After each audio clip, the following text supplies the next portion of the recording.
This morning we are going to continue on Module 4, Section 5. And on that Section 5, we are going to be looking at standard bidding document for goods. And the person that is going to take that section is Engineer Dr. F.C. Jobu. And after that, we are going to progress to another section, Section 6, that will be talking about, on that Section 6, we'll be talking about contract forms for goods, and Professor Benedict will be handling that one. Then we'll also progress to works and non-consulting services, which will also be handled by Professor Zurumba. And lastly, we'll take the last section, and that last section will be discussing standard bidding documents for information technology. And Dr. Rex will be handling that section. Then we'll wrap up every sections on Module 4 with case studies. So we'll be now interacting among ourselves on that various sections we have learned. So on this note, I want to welcome all our esteemed participants. I'm going to hand over the mic to Engineer Dr. Njoku, who is going to take us through on this aspect of procurement of goods. So Engineer Dr. Njoku, the mic is yours. Okay, good morning, participants. Can you hear me? Good morning, sir. Yes, sir. Good morning, sir. Can hear you. Okay. Good morning, sir. We can hear you.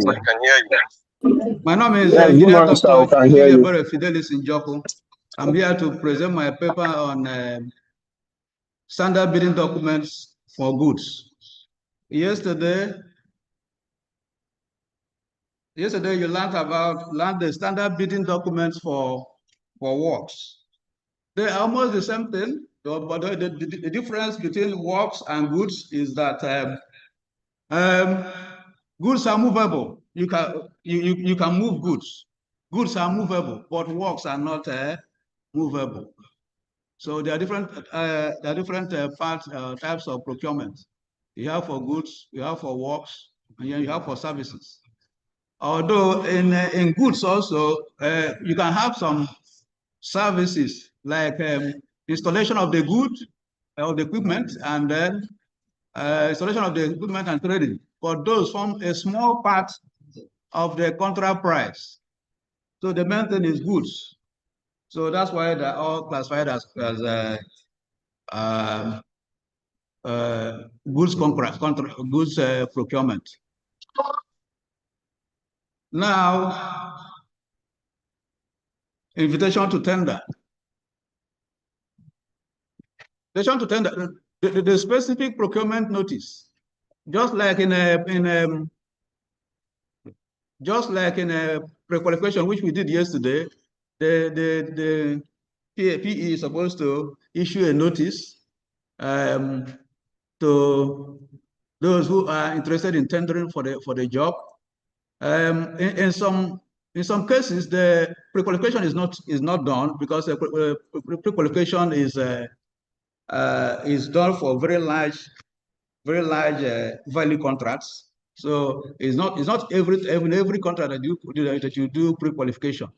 So if the pre-qualification was done, the invitation will be sent to those the bidders, the tenderers who passed the pre-qualification test. But if there was no pre-qualification, then the notice will be sent to everybody. So its objective is to guarantee transparency and equal access by informing all potential suppliers about the goods required, eligibility criteria, and submission deadlines. In Nigeria, this notice is often published in national newspapers, procurement portals, and sometimes international platforms to attract both local and foreign suppliers. It is a legal safeguard against the Public Procurement Act under the Public Procurement Act, ensuring that contracts are not awarded secretly and that competition is open and fair. So it is a legal requirement that this invitation must be published widely so that everybody concerned will know about it. Now, let us go through the instruction to the tenderers. These serve as a guide on how to bid.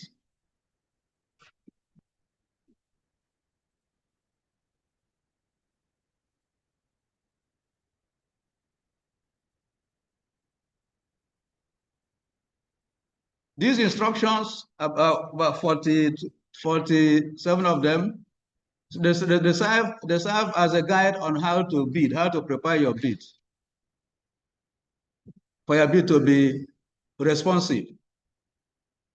The first clause is a scope. The scope defines the exact goods and related services to be procured, including specifications, delivery schedules, and performance standards. It prevents ambiguity by clearly stating what is included and excluded, which is critical in avoiding disputes during contract execution. In Nigeria, scope clauses often reference regulatory standards such as SONCAP and NAFDAC. So it is very important that the PE in this clause defines the scope of the work very well, because this will prevent disputes later as to when a contractor says that he did more than expected or starts making claims also. So it is important for the PE to define the scope very well, and also define for goods, define the delivery schedules and the quality specifications of the goods are supposed to be defined clearly.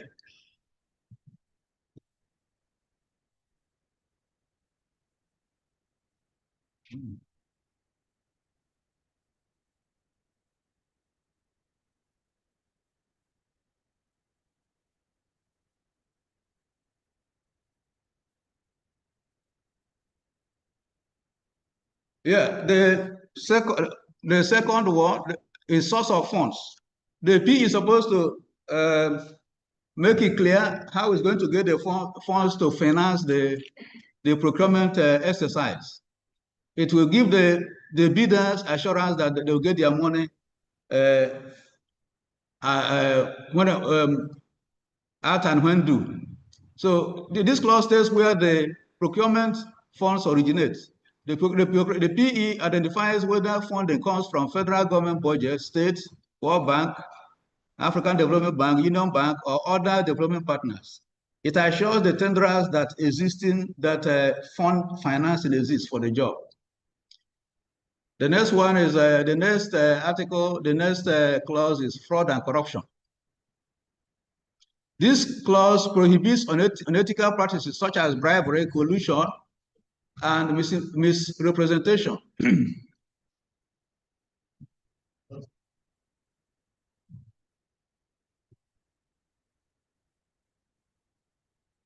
And misrepresentation, it aligns with Nigeria's anti-corruption framework enforced by agencies like EFCC and ICPC. Its objective is to protect procurement integrity and public trust, ensuring that contracts are awarded based on merit rather than manipulation. Violations can lead to blacklisting, prosecution, and cancellation of contracts, making it a powerful deterrent against malpractice. So the PE makes it clear that any issue of fraud and corruption will not be tolerated in this procurement process.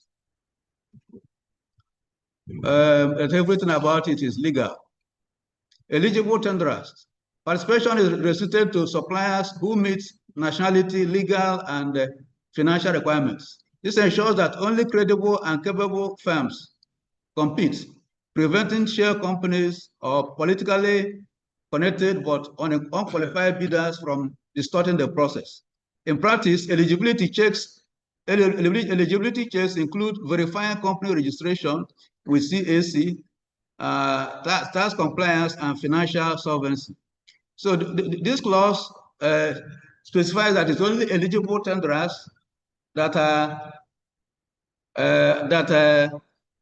registered in CAC and that pay their tax, that are good citizens of the country where the procurement is taking place. That the only people who are eligible to apply. So that anybody who is not eligible is not allowed to apply. Is not allowed to participate in the tendering process.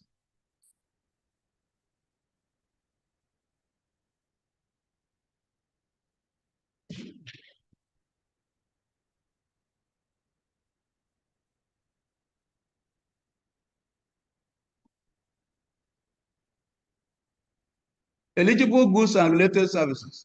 Goods must originate from eligible countries and comply with technical standards. So the goods to be procured have to be procured from countries that are not, for example, now it's not possible for US, I don't know how things have turned out now, for Russia to procure from Ukraine and or from for America, US to procure from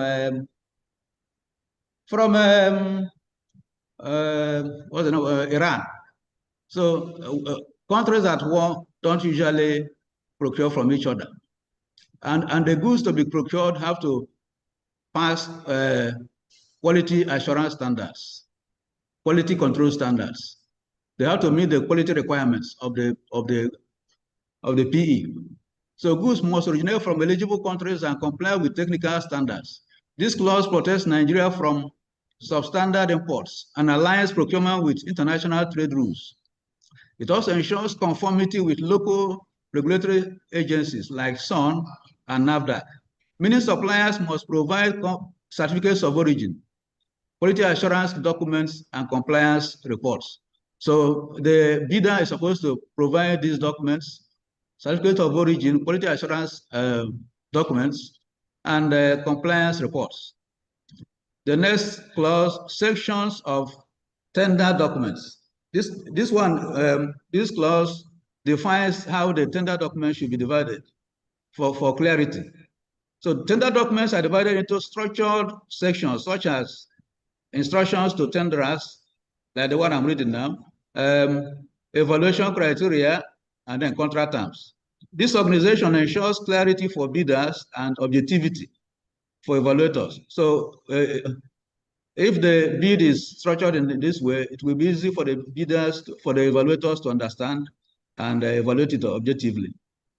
This organization ensures clarity for bidders and objectivity for evaluators. In Nigeria, standardized templates are often used to reduce objectivity and ensure consistency across different procuring entities. So in Nigeria, there are standard forms that are used to prepare these bids so that it will be uniform among all the bidders. Then clause I-87, clarification of tendering documents. Tenderers may request clarifications before submission deadline to prevent misunderstandings. This clause ensures equal access to information, avoiding unfair advantage for insiders. In practice, clarifications are issued in writing and shared with all bidders simultaneously. So if there are some things, some things in the advert that are not clear to the bidders. So the bidders are free to ask questions and ask for clarifications from the PM so that their bid will be more, the bid they submit will be more responsive.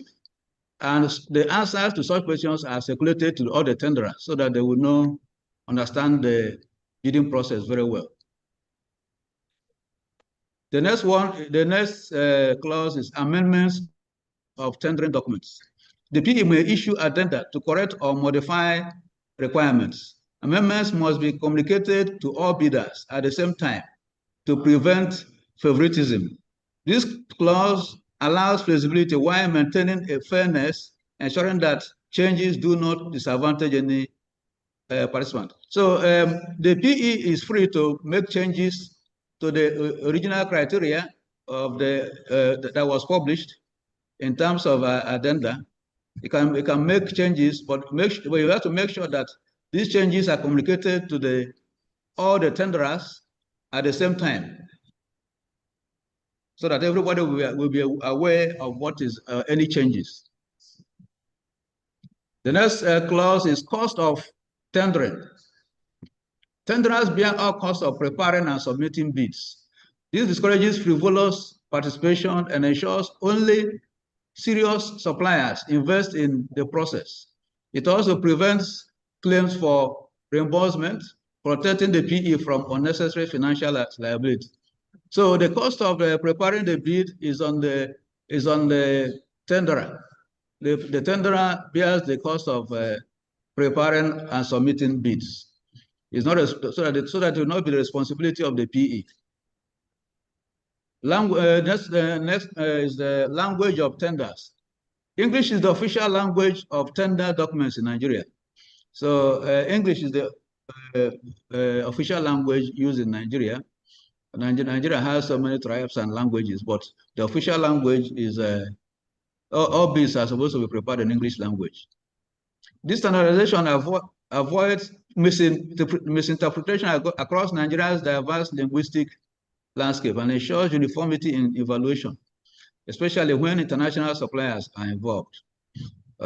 So English is used worldwide, almost worldwide. So that is the standard, that's the language used in preparing bids, so that the bids will be easily understood and easily evaluated. The next is documents comprising the tender. Submissions must include mandatory forms, technical specifications, financial bids, and eligibility proofs. Missing documents can render a tender non-responsive. So completeness is essential. This clause ensures comparability and fairness.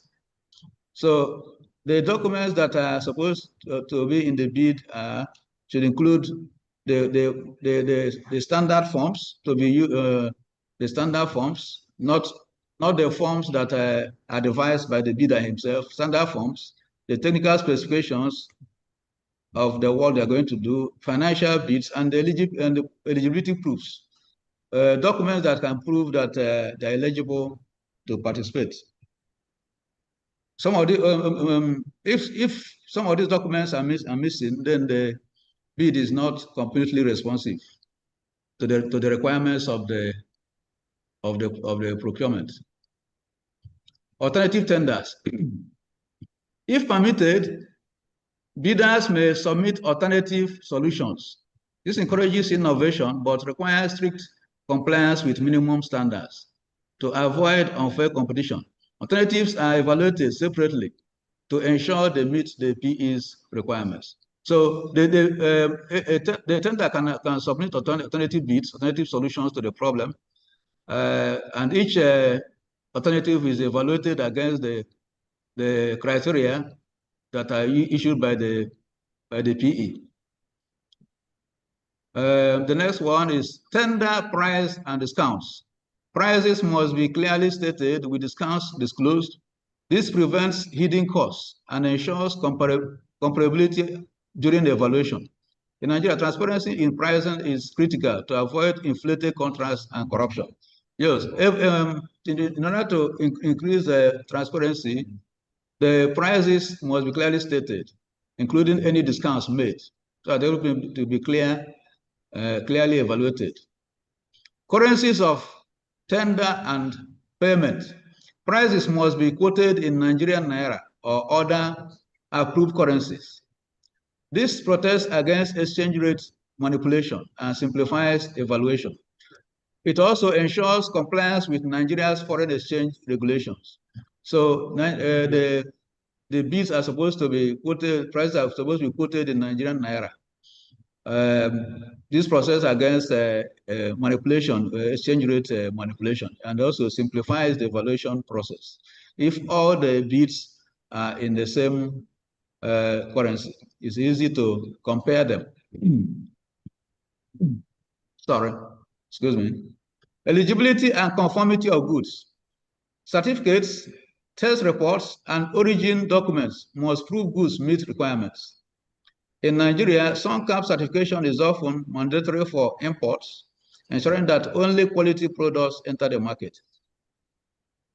So test reports and certificates of origin of the documents that should be included to prove that the goods conform to the requirements of the PE. In Nigeria, SUNCAP certification issued by SON, Standards Organization of Nigeria, is often mandatory for imports, especially goods coming from outside Nigeria. Eligibility and qualification of tenderers. Suppliers must demonstrate financial capacity, licenses, and past performance. This prevents contract failure due to weak or inexperienced firms. In practice, bidders submit audited accounts, tax clearance certificates, and references from previous clients. So if pre-qualification was done and done properly, this clause will be satisfied, because only the only suppliers that demonstrate financial capacity, licensing, and past experience and good past records will be involved in the process. So the PE states it here that those things are very important, and they will be considered in accepting the bid or rejecting it. Period of validity of tenders. Tenders remain binding for a specified period, stabilizing procurement by preventing bidders from withdrawing offer during evaluation. This ensures the PE has sufficient time to complete assessments without losing valid bids. So there's a period of validity of the bids will be stated, and bids remain binding during that period, and any withdrawal will, the bidder will forfeit the tender security deposit. Tender security bid, tender security. Bids or bid bonds or guarantees discourage unserious bids. In Nigeria, securities are often bank guarantees or insurance bonds forfeited if bidders withdraw improperly or fail to honor commitments. This protects the PE from wasted effort. Bids securing declaration is also allowed.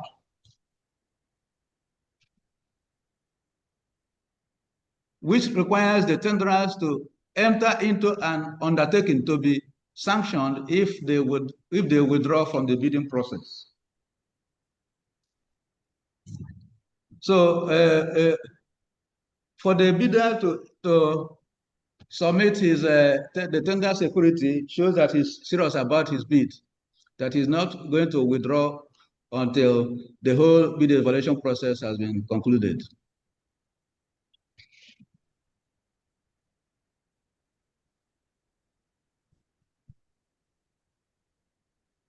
Format and signing of tenders. This ensures authenticity by requiring authorized signatures. Unsigned tenders are automatically disqualified, protecting against fraud and ensuring accountability. So every tender submitted must be signed by the authorized signatories in the firm to show authenticity of their bid.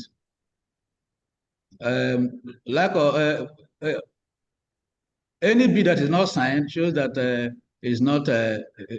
any bid that is not signed is not accepted, is not authentic. Now, sealing and marking of tenders.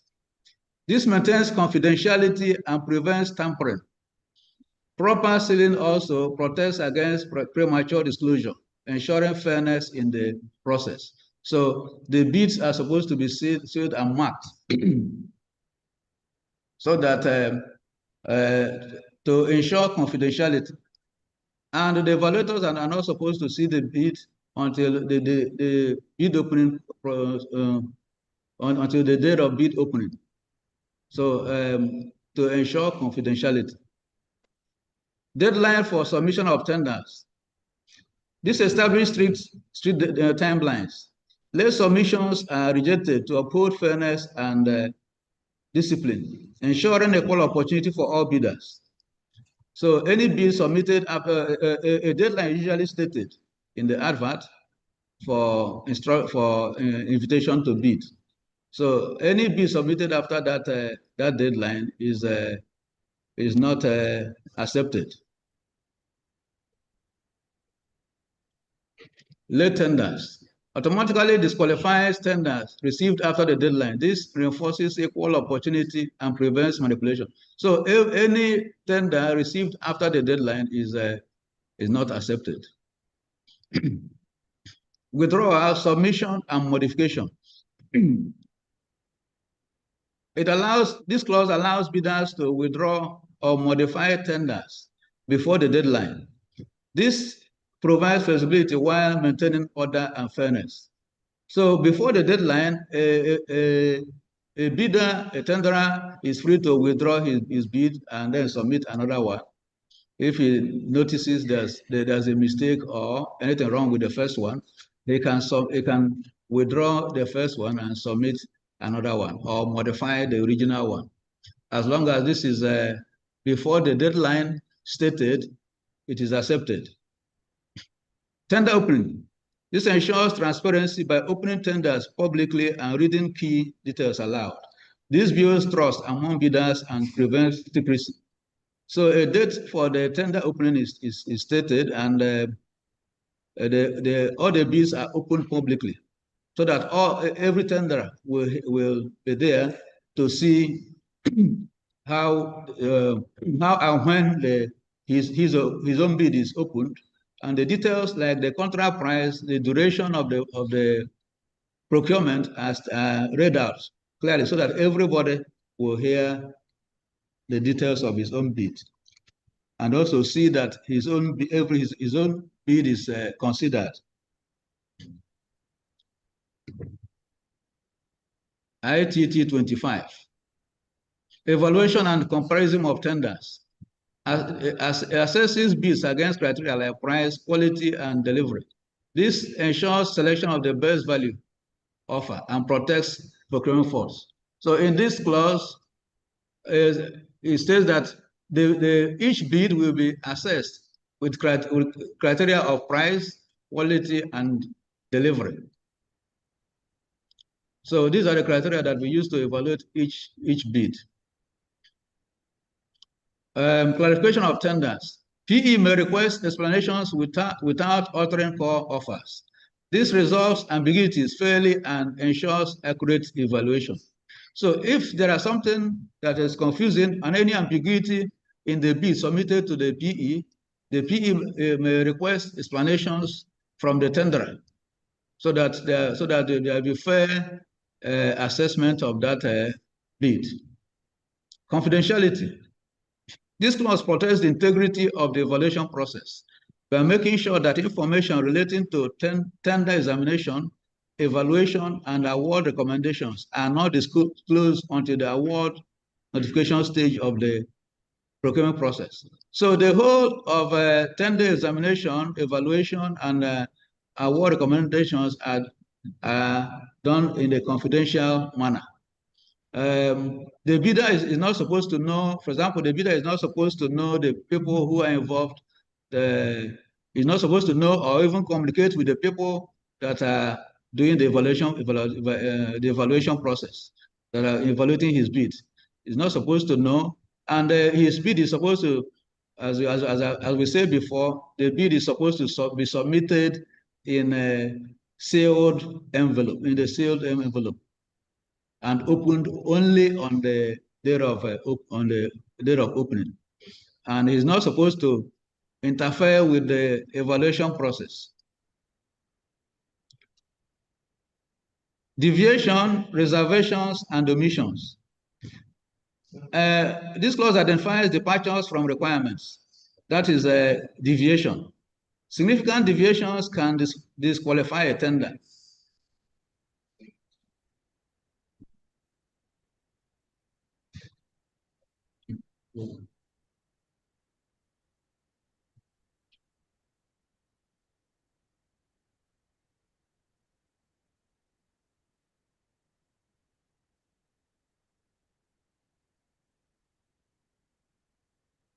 Significant deviations can disqualify a tender, while minor ones may be tolerated with penalties. So deviation from what is required of the bidder. For example, if you are asked to procure a vehicle, a petrol engine vehicle, and you go and offer a diesel operated car, that's a deviation. Reservations are when you give conditions on how to satisfy any requirements. Omissions are the things you forgot, all the things that are required of you, and you forgot some of them. That's an omission. So all those things can make a bid to be disqualified. Determination of responsiveness. This filters valid bids by ensuring essential criteria are met. Only responsive tenders proceed to evaluation, protecting against weak submissions. So tenders that have satisfied all the requirements, all the criteria are only the ones that are evaluated. Non-conformities, errors, and omissions. This clause addresses how minor mistakes or omissions in a tender are treated. Its objective is to balance fairness with discipline by allowing corrections of non-material errors like clerical mistakes, typographical errors, while disqualifying tenders with material non-conformities. The tenders with material non-conformities are the ones that have deviations, reservations, and omissions. Now, in Nigeria, this prevents unnecessary rejection of otherwise competitive bids while maintaining integrity of the process. Clause 31, arithmetic errors. This ensures mathematical accuracy in tender submissions. If discrepancies are found between unit prices and totals, corrections are made with bidder's consent. Amounts in words override discrepancies in figures. This clause prevents unfair rejection due to clerical errors, but also protects the PE from manipulation through miscalculated figures. Some bidders may try to introduce some confusion to confuse the PE by, for example, the unit rates and the total amount and the quantity. If you multiply the quantity by the unit price, you get the amount. Some of them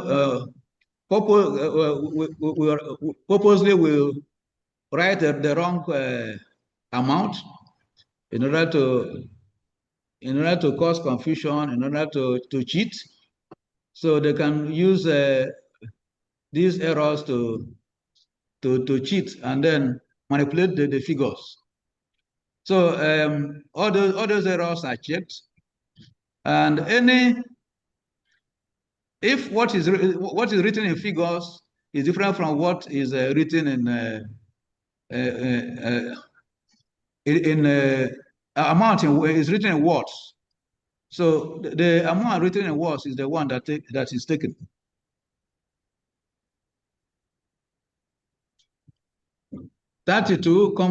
Conversion to single currency.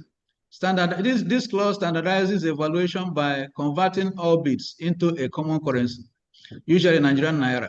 This ensures comparability and fairness, especially when foreign suppliers participate. It also protects against exchange rate manipulation during evaluation. So any bid that is prepared in any other currency should be converted to the Nigerian currency so that it will be easy to compare with others for ease of comparison. 33, margin of preference and reservations. This clause grants preference to domestic suppliers of goods manufactured locally. Its objective is to promote local industry and support Nigeria's economic policy. In practice, a percentage margin of 15% is applied to the bid price of foreign firms to favor local bidders during the evaluation. If the foreign firm is still more competitive, contracts will be awarded at the quoted price, applicable only in ICB. So this clause is there to encourage local suppliers. The bid price of foreign suppliers are marked up by 15%, and then compared with those of the local suppliers. But if the foreign supplier is still more competitive, or still his bid is also better, then he's awarded the contract, but based on the original price that he submitted. 34, evaluation of tenders. This clause provides a comprehensive assessment of bids based on technical compliance, financial competitiveness, and delivery capacity, including post-qualification on pass-fail basis. This clause ensures fairness and value for money, protecting public funds from wasteful spending. So this clause describes the tender evaluation process. It checks the bids against technical compliance, financial competitiveness, and delivery capacity, whether the supplier can deliver in time. Comparison of 35, comparison of tenders. Systematically, this clause systematically compares responsive bids to identify the lowest evaluated tender. This ensures objectivity and transparency, preventing bias in contract awards. So, first of all, the first test is to find out whether the bids that are responsive, that met all the requirements of the criteria. And then the next one is to check the one with the lowest price. So this is how tenders are compared, and in order to ensure transparency and objectivity in contract awards. 36, abnormally low tenders. This investigates bids priced suspiciously low to avoid performance risks. The clause protects against suppliers who underquote to win contracts but later fail to deliver, ensuring sustainability of procurement outcomes. Well, you know that some suppliers use the strategy of quoting very low and then in order to win the contract. That is one fault, one problem. And bids that are very low can show that and initiate doubts as to whether the person understood the criteria and the work to be done properly. So if he didn't understand the work, what is expected of him, he may quote very low. In most establishments, in most PEs, before issuing the contract, they usually do some market survey. They use their staff to do some market survey to know the prices of those things, so that they'll have an idea of how low or how high the price is quoted by different suppliers are. Even in worst contracts, the PE, even in worst contract, the PE usually makes an estimate of the cost of the job, does the bill of quantities, and also his staff, his engineers will make an estimate of the cost of the job before the contract is awarded. The essence of the estimate is to know to be able to compare the bids, the prices submitted by the bidders, and see the ones that are abnormally low or the ones that are extraordinarily high, and so on. So bids that are low give an impression that maybe the supplier didn't understand what he was expected to supply, or he wants to play tricks. And these are the types of suppliers or contractors that are very fond of, when they win the contract, they start issuing variation and talking about variation and fluctuation in the job. So they want to get the job first before they start making trouble for the PE. So such bids are not accepted. Abnormally high tenders. This clause scrutinizes excessively high bids to protect against inflated costs and corruption. This clause ensures public funds are not wasted in overpriced contracts. This clause attacks incidences of collusion among the bidders, among the tenderers. They may decide, may come together and decide to raise their prices far above what the cost of the procurement should be, so that in the end, what even the lowest bid will be far higher than the estimated cost of the work. So such situations can lead to cancellation of the whole process, the whole procurement process, and then another, and the procurement is advertised again. All the bids will be cancelled. Post-qualification of tenders. After evaluation, the PE verifies bidder qualifications such as financial capacity, technical expertise, and past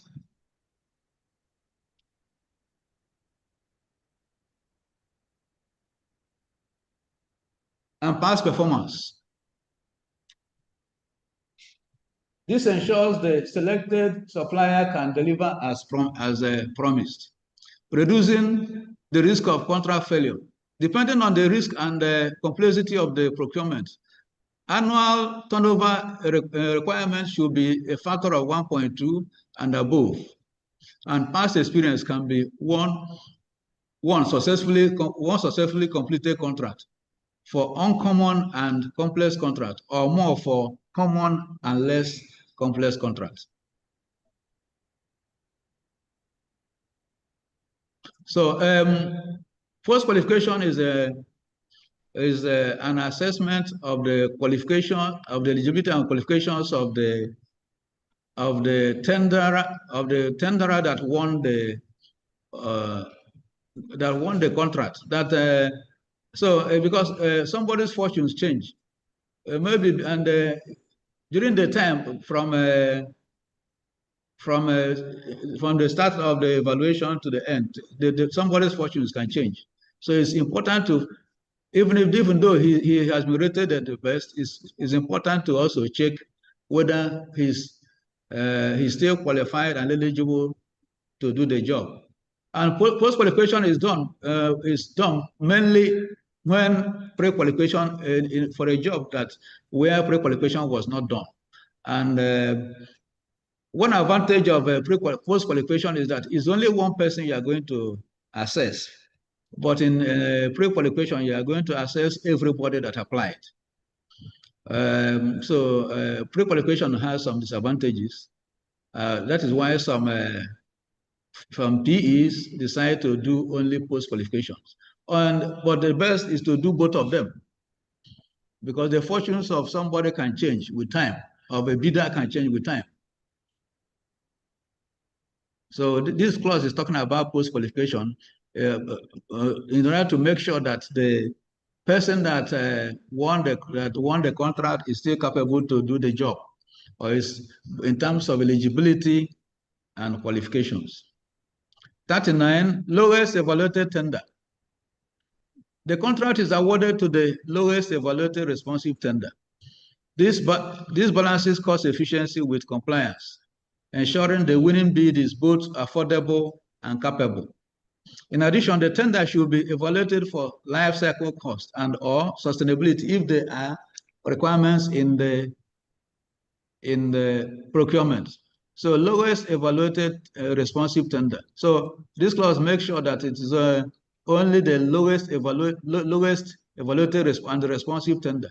First of all, the tender has to be responsive by meeting all the requirements, and then doesn't have to vary very much from the estimated cost of the job. Award of contracts. This formalizes the decision to grant the contract to the successful bidder. It ensures transparency and accountability, marking the transition from evaluation to execution. So this clause takes care of the award of the contract to the lowest evaluated bidder, and it shows the transition from bid evaluation to actual execution of the contract. 41, notice of intention to award contracts. This informs all bidders of the PE's decision before final award. This clause promotes transparency and allows unsuccessful bidders to raise concerns if they suspect irregularities. So a notice is made as to inform the bidders, all the bidders, about the person that won the contract. This informs bidders of the PE's decision before final award. This clause promotes transparency and allows unsuccessful bidders to raise concerns. So when the bidder that won the contract is announced, so anybody had any of the tenderers that has grudges or any suspicions will now be able to make his claims. 42, standstill period. This clause provides a cooling off period between notice of intention and final award. Its objective is to allow challenges or reviews by unsuccessful tenderers, ensuring fairness and reducing litigation risks. The standstill period of 15 days takes effect from the date of intention of the award. So after the intention after announcing the person who is the lowest, who won the contract, some time is allowed for those who didn't win to make complaints and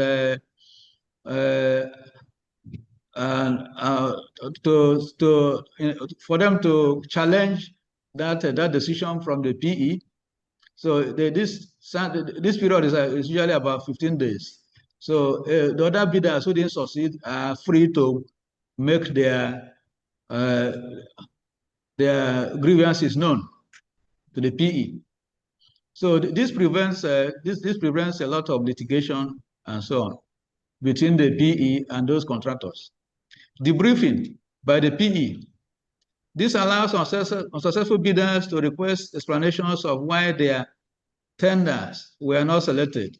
This promotes transparency, builds trust, and helps suppliers improve. So the PE is supposed to brief the suppliers that didn't win, how they decided the decision of the best tender was taken. It's supposed to make everything clear to them so that they will understand, and then they will know, and it will build trust between the PE and the potential suppliers. Letter of award. This letter officially communicates contract award to the successful bidder. It is a binding document that confirms acceptance of the tender and initiates contract signing.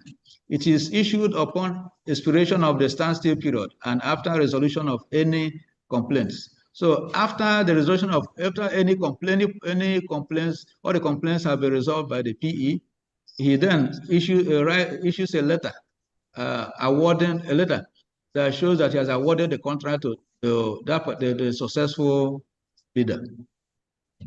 And that contract will be signed by the successful bidder. signing of the contract. This formalizes the agreement between the PE and the supplier. This clause ensures legal enforceability and sets the stage for execution of obligations.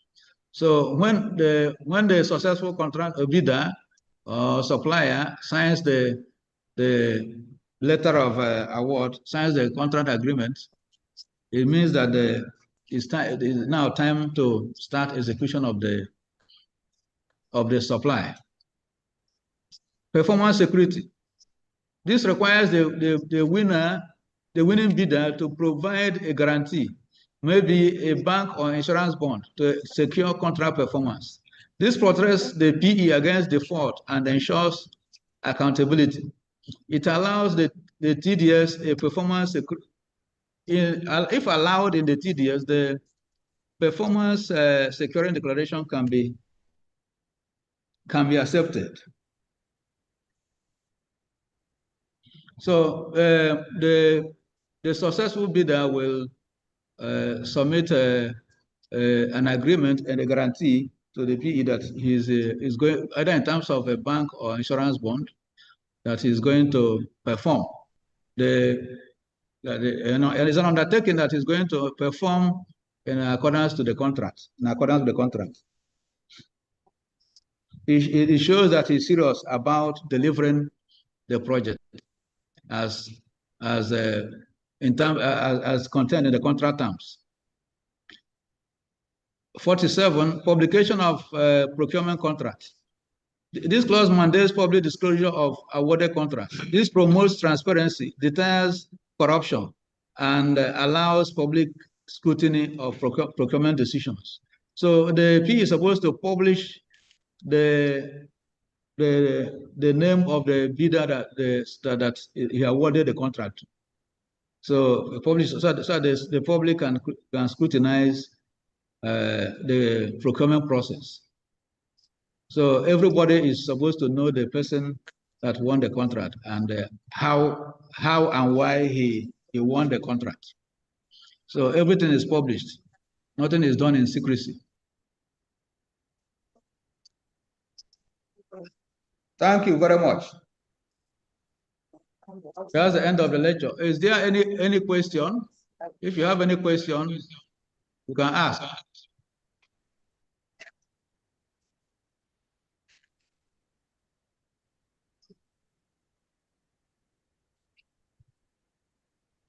If you have any question, you can ask. Or comments. If you can also make comments from your own experience. Good morning, sir. Good morning. My name is Francis Ndimkoha from Federal Polytechnic, Nekede, Owerri.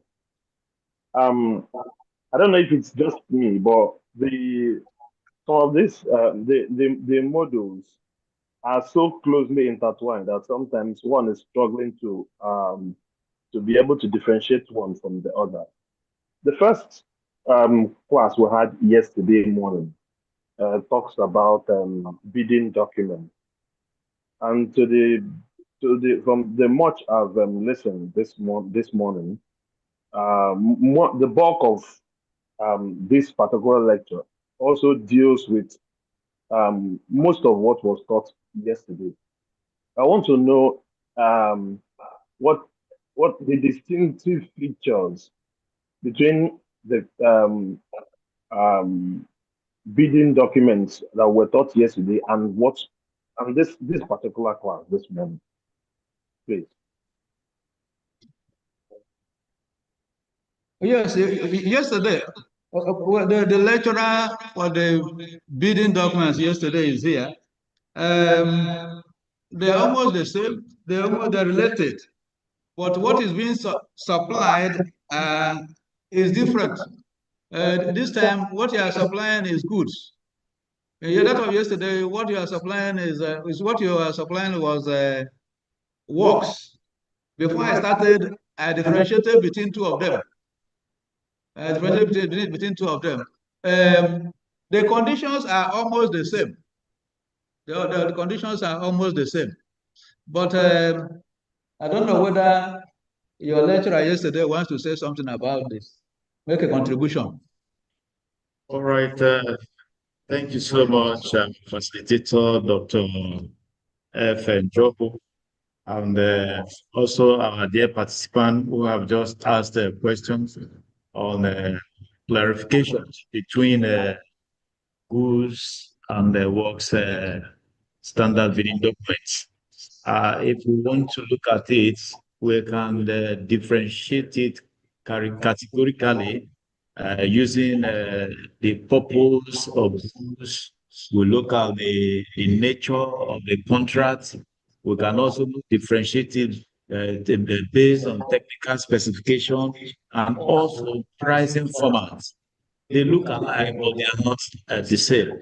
Now, if you look at the purpose, it is just like as he earlier mentioned, uh, when we talk about standard bidding documents for goods, we are talking about procurement of movable goods, equipment, materials, things like furniture, vehicles, ICT, then like things like medical supplies. These are all examples of standard bidding document for goods. But when we talk about standard bidding document for works, we are talking about procurement of construction works. For example, you talk of buildings, roads, bridges, dams, and civil engineering projects. Then we can also differentiate it by the nature of contracts. Now, if you look at the nature of contracts for goods, is normally supply contracts. But if you look at the nature of contract for works, is construction contracts.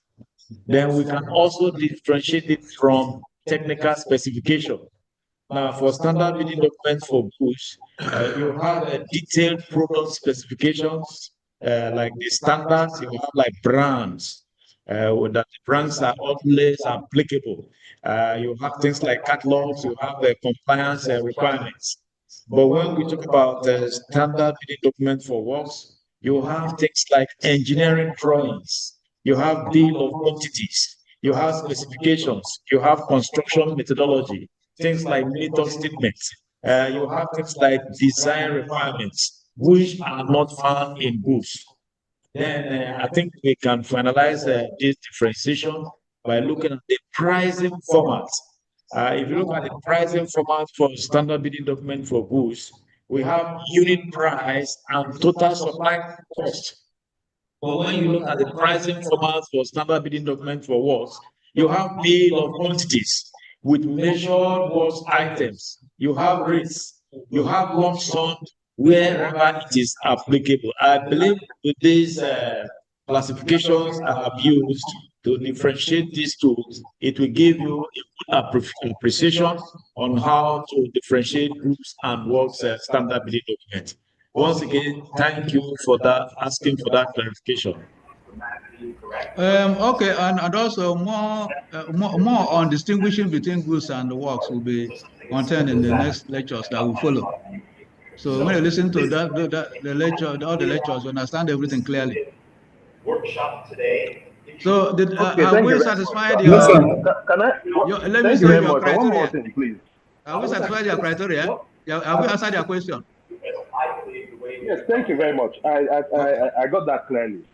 Okay. Again, I made a request on the chat the other day. You know, some of us are still struggling with our LMS. We are logged in and we're seeing SSD instead of PRM. So I'm requesting if this lecture notes can be dropped on the WhatsApp group, so those of us who are struggling with our LMS can be able to download the materials directly. Engineer Dr. Mike will answer this question. Hello. I made it clear since morning that you cannot download the lectures. You only have access to LMS. That's where you can read and answer the questions that follows. And we can share the document to the platform. You must have access to elements to complete your contract with us so that we can issue your certificate to you. I was exposed to this over 12 years ago. I only found 3. Hello? And I felt really stupid. So any other This question? means that Hello, the sir. IT But people what should. can we do since we cannot access I the have access. LMS? I can log Hello, in. sir. But what I'm seeing Hello. there are What can we do, SSD, sir? SSD models and not PRM. That's what I'm seeing. So IT people should help us so that it doesn't look like we are not If you cannot access, following up. be patient enough. The ICT, they are working tirelessly to make sure everybody have access. Just be patient, please. Okay, sir. Hello, Being patient. hello, sir. I hope being patient also includes the timeline being set for some of these assignments. But my own We're being LMS told doesn't even allow me to access we're it. being told It's saying assignment that deadline is on Saturday. And some of us can't even have the materials to be able to read and do the assignment. Okay, I will assume that there's no more questions on this. There's question. Any another Yes. question? Yes, sir. Our hands Sir. are up now. Sir. Up with the hands. Sir, concerning the lectures we have yesterday and previous ones on these items, sir, personally to me, I see them too clumsy. All these items, are we to cram all of them or just a reference material? I think the project coordinator or the model coordinator can answer that question. Are they to cram them all these lectures in order to pass exam or what?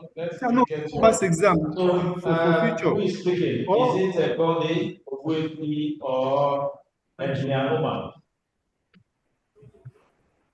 Hello, sir. My name is Victor. Yeah, I want to ask a question. Sir, you They've talked not answered my about question yet. So what is the question? What's your name and the question so that we can My name is respond to Tosin. it? My name is Tosin. I said this, like what we did today, this standard bidding document for goods, and yesterday brief qualification, all the items listed. So are we to like cram all of them to know them, or we should have like as a reference materials whenever we need them?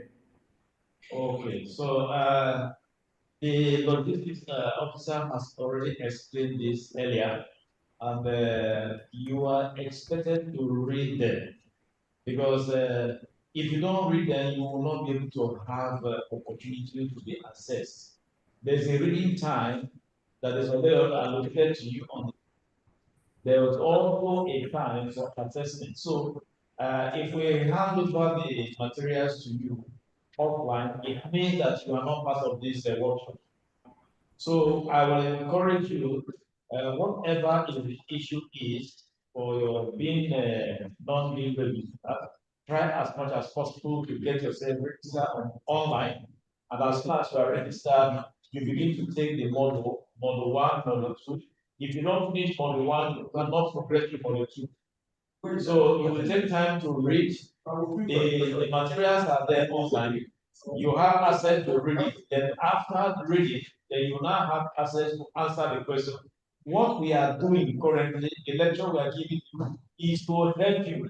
By the time you begin to read, you begin to understand all we have discussed. And when you now start the assessment section, it becomes very easy for you. I hope that is clear. Yes, sir. Thank you. Thank you. Any other question? Yes, question. Yes, Our hands are up. Hello. Okay, go ahead.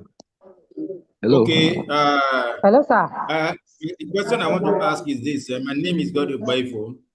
I have a standard bidding document that has been analyzed, and I have the lowest, after the analysis, the organization is saying that the lowest bidder, instead of the highest bidder, should do the job.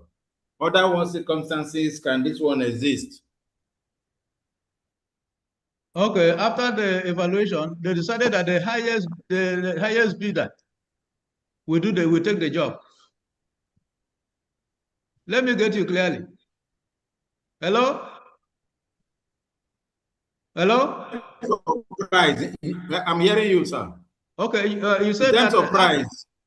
Okay, after the in terms of after analyzing the bid. Evaluating the bid. The word is evaluating. Yes. Uh-huh. Okay. After evaluating the bid, the lowest cost, that is the least cost. Yes. The least cost that is supposed to actually do the job is not permitted to do the job. Rather, the company picks the bid for the company that is charge us more. Other what situation are we faced with this kind of scenarios? Okay. My answer is the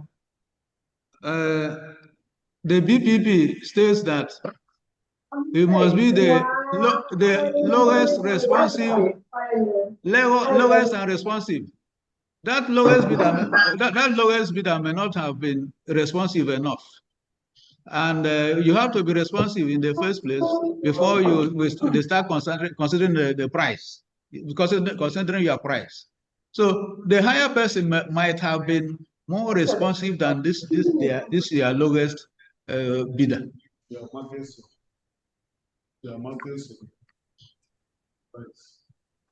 And I also say something on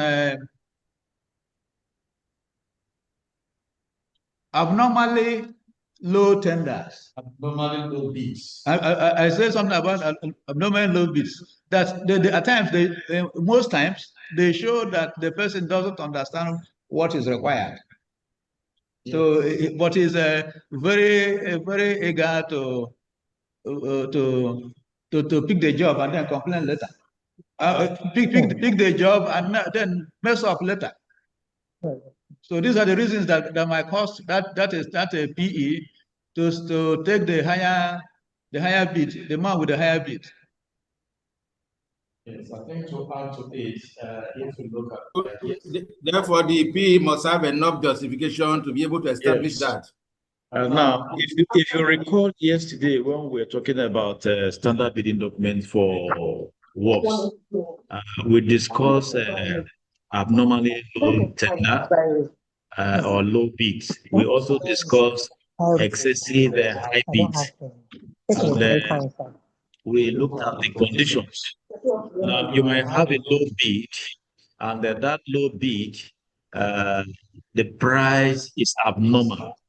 Because when you look at the analysis of that price, what makes a price analysis, you look at the technicalities of the job. And if that low bid does not have that technicalities to perform the job, then of course, you will know that it's not fit for that job, and the bid can be awarded to a higher bid. So let's look at the word responsive bid. Responsive bid does not necessarily mean low bid. It's a bid that has met both the technical and financial requirements. Any other question? Yes, sir. My name is Engineer Umar Aminu. Yes, go ahead. My question is about what you mentioned earlier about a financial evaluation or arithmetic checking of bidding documents, where you said that amount written in words overrides amounts in figures. So, sir, what if we find ourselves in a situation whereby either submission is a let's say he quoted 99 million naira, but when he wants to when he found it in figures, it's a little bit lower than 99 million. But when you do the arithmetic, you see that yes, it's 99 million. But when he writes it in words, maybe he quoted something lower, not filling the contract. Since you said that the amount written in words overrides the one written in figures, so how do we take care of that situation, sir? Even though your network wasn't very strong, I wasn't hearing you very well.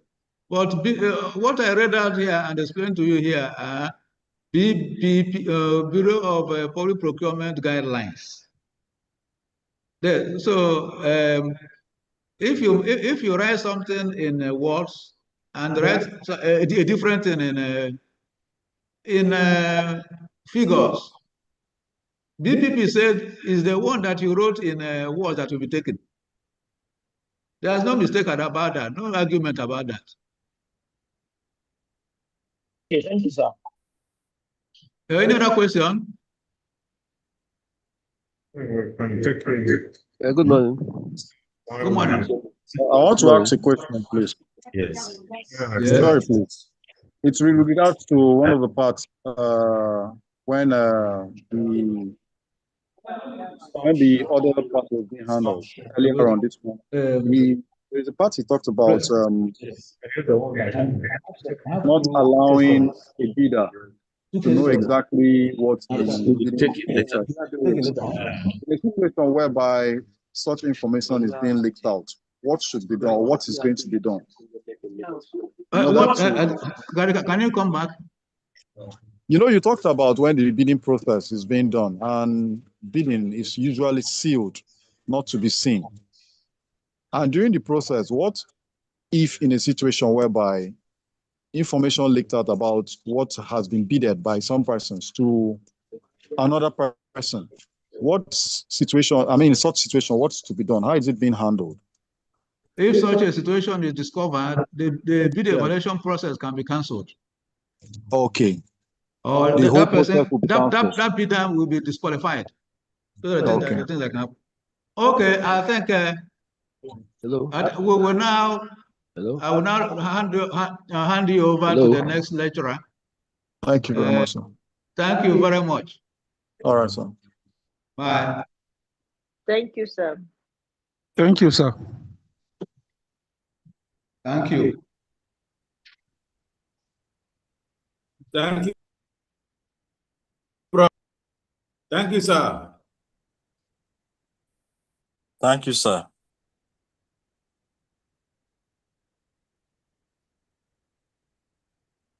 Stop sharing, please. Thank you, sir. Very much, sir. We really appreciate. All right, we'll now move to the next section, and this time around, we're going to be looking at another section on which one are we taking first? Is it non-consultancy services? All right.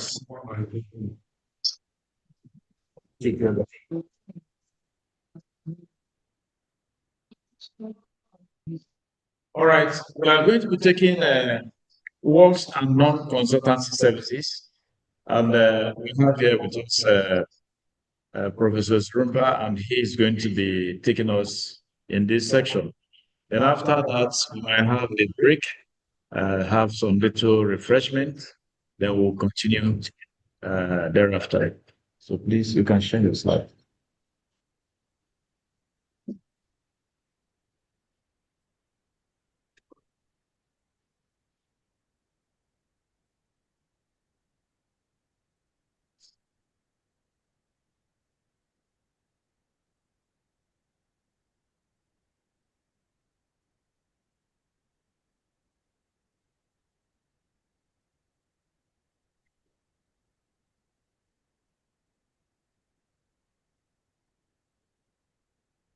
Good morning, all. Good morning, all. Good morning, sir. Good morning. Good morning, sir. Good morning, sir. Good morning, sir. Good morning, sir. Good morning, sir. Thank you. Can you see the slide? Can you see the slide?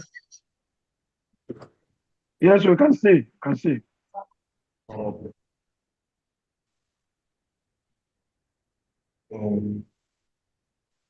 This slide. Yeah, good morning, sir. Yes. Yes,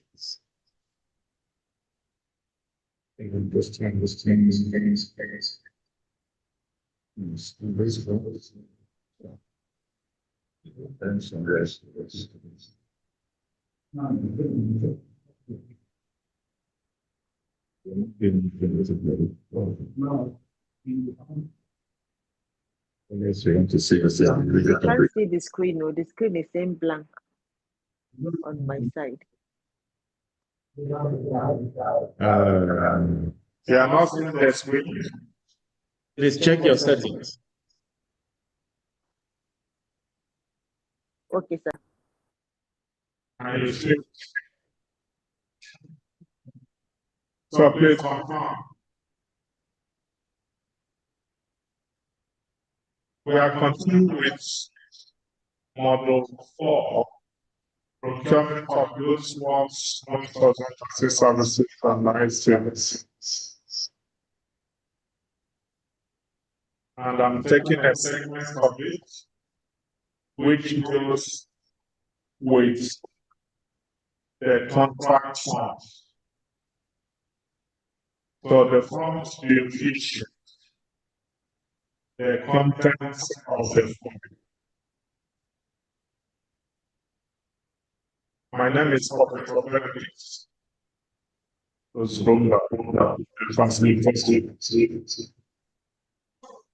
And also the program coordinator for program. So the forms, in the case of forms, we have 6, 7 forms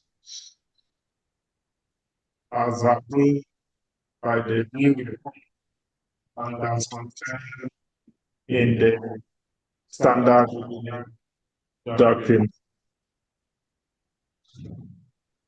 The first form is what we call notification of intention to award.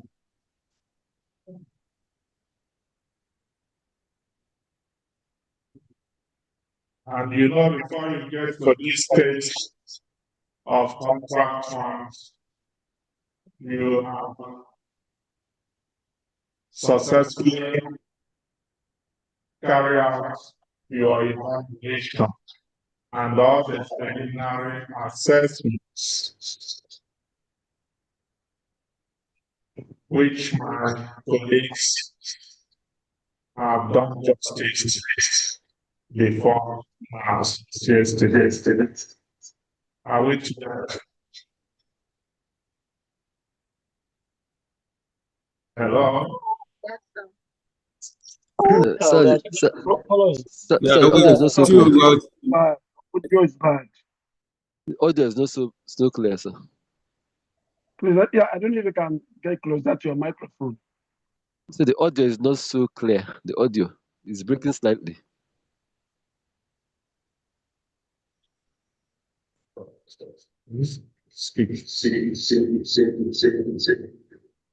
Speak. Okay. I said the first form is notification of intention to award. Is the audio still breaking? It's a bit better now, bro. What I should ask that? Can you manipulate? The audio has an echo. That's the problem. It has an echo. Okay.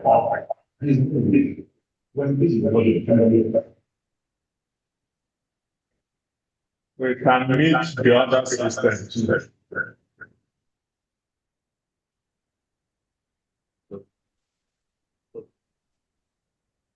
So the first form is notification of intention to award. And under this, sorry,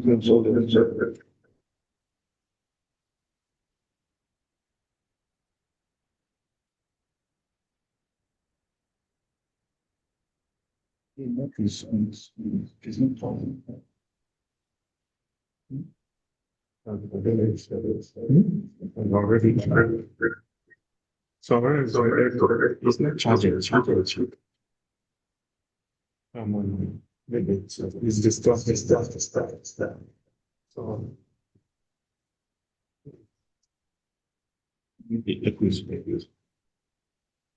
is your system approved?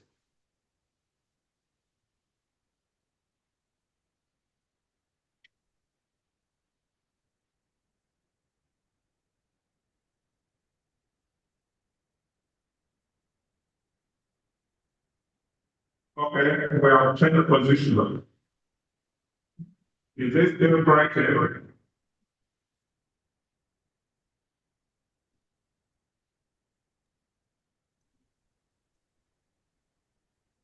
Hello?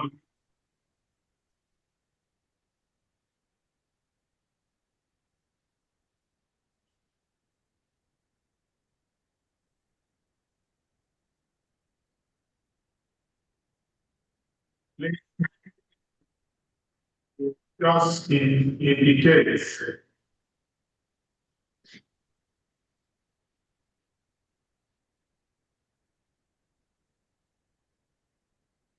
nobody is responding. Continue. I think it's better. It's better. Continue. Yeah, it's better. Yes, sir. It's Continue. manageable. Notification of intention to award shall be sent to each tenderer that submitted the tender. You send this notification to the tenderer's authorized representative named in the tender information form in the format below. So this is Form 1, and this is the contents of Form 1. So this is the form. Excuse me, sir, this is not clear. This is not clear. Your voice is not clear. It's still echoing. So like this teaches us to get out of our own way.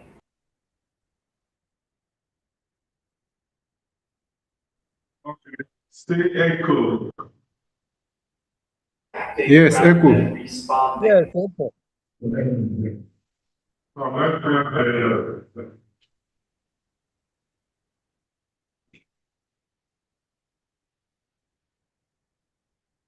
please, can you come back?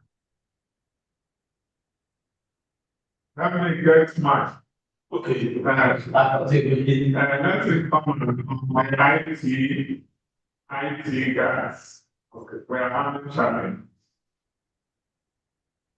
Please, is it better now? Not at all, Prof. Not at all, Prof. It's not better, sir. Not better. Oh. So let's take it from. Are you the IT? Yes. We are having echo here. Echoes. Come on, find out.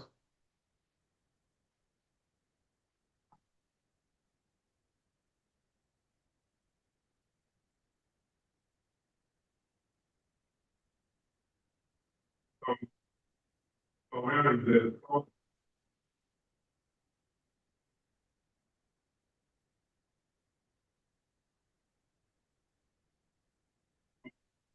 so she said she's coming, so why have to wait for her? So we look at the contents of Form 1. So then, in terms of right representative's name, address, you have to insert authorized representative's address, telephone, email address, and then this an important information. You should insert the date that this notification is transmitted to the tenderers. You know, in procurement, there are certain records that are very dramatic. This is one of them. Then this means on the same day, we are going to send to all the tenderers. With due respect, Prof, this thing is still bad, sir. This is still bad, sir.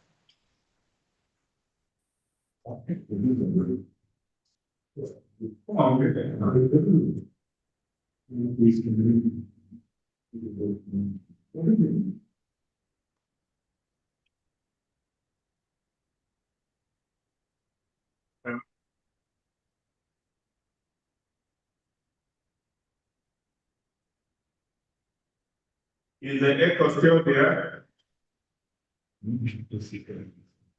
Yes. You and your partner are going to exchange imaginary gifts. Pretend you have a gift. Big gift, a small gift.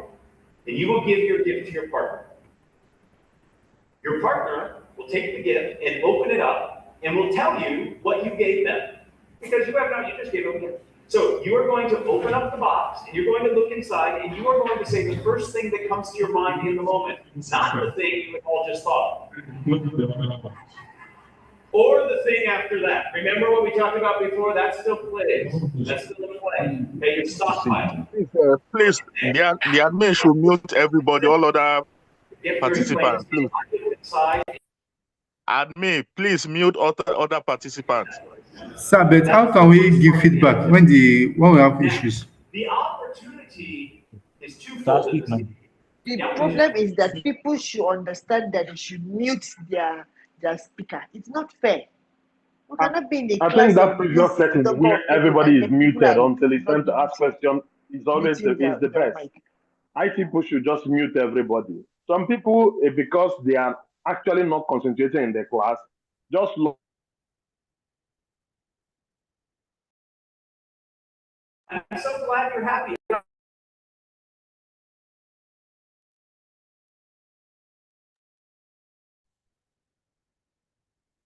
I think IT should mute everybody. Let's have a class, please. Sir, you don't get it. It's the clarity you're after. Once it's clear, they can mute everybody. Yes, there is echo because some people's mic is on and they are. Please, everybody should mute him. Everybody The should voice mute himself, is please. operating. So I'll some start people removing people from have this turned group. on, they've turned on their mic, but they are not concentrating on the class. So they are not even there. Even as you are announcing they should turn off their mic, they are not there. I think you should mute everybody. I beg. Let's have a class. Thank you. I think I have the floor. I don't understand. We go on our own, but where we dey work, they called us that the man dey. We are already working with time. Continue. Yeah, I'm removing them. Okay, so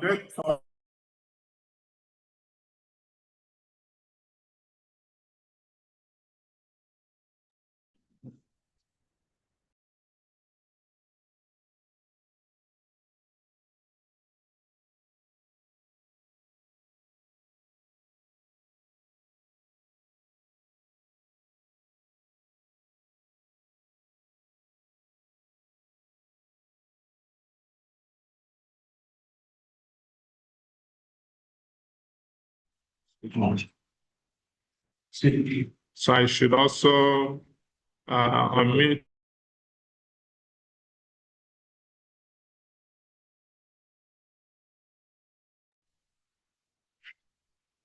So we have notification of intention to award. The contents include procuring entity. So you have to insert the name of the procuring entity, project, name of project, contract title, insert the name of the contract, country, where instruction to tenderers is issued, ITT number, reference number from procurement plan. So this notification of intention to award notifies you of our decision to award the above contract. The transmission of this notification begins the standstill period. And so we have already discussed about the standstill period, which is periods of waiting, the waiting period between announcing the winner and signing of the contract. So during the standstill period, and it has a duration, so dependent. So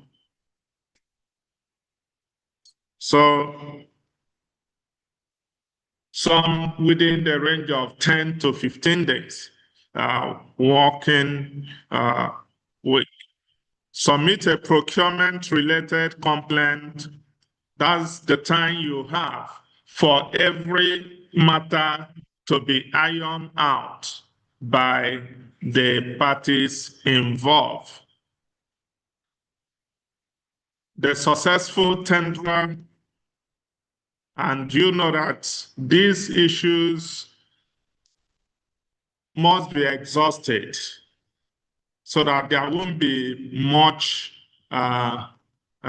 complaints when the final winner is announced and then contract signed. So the successful tenderer, you have to indicate name of successful tender, address of the successful tender, the contract price of the successful tender for NCB, National Competitive Bidding, has to be in Naira.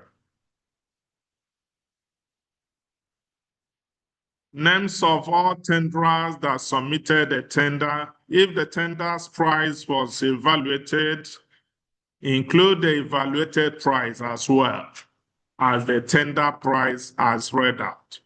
For tenders not evaluated, give one main reason: the tender was unsuccessful. So, and the saying, you have the note NE, which is not evaluated. So you have the table containing the serial number, name of tender, tender price as read out, tender's evaluated price, then reason why not evaluated if there was such a case. Next is how to request a debriefing. Debriefing, which is more of post-review of the process that was carried out, discussing what went well, what went wrong, and how to optimize our future performance.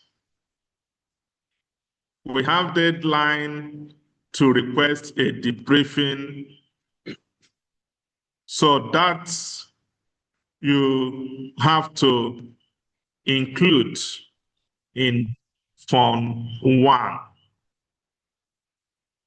So the briefing is part of Form 1. You may request a debriefing concerning the results of the evaluation of your tender. If you decide to request a debriefing, your written request must be made within 3 business days of receipt of this notification of intention to award. Also, provide a contract name, reference number, name of the tenderer, and contract details and address. Agency email. So the essence is to clear all bottlenecks before the final award. And Form 1 also gives you guideline on how to request a debriefing. So if your request for a debriefing is received within the 3 days deadline, we will provide a debriefing within 5 business days of receipt of your request. If you're unable to provide a debriefing within this period, the standstill period shall be extended by 5 days after the date that the debriefing is provided. If this happens, we will notify you and confirm the date that the extended standstill period will end. Also, the debriefing may be in writing, by phone, via video conference call, or in person. We shall promptly advise you in writing how the debriefing will take place and confirm the date and time. If the deadline to request a debriefing has expired, you may still request a debriefing. In this case, we will provide a debriefing as soon as practicable and normally not later than 15 days from the date of publication of the contract award notice. How to make a complaint.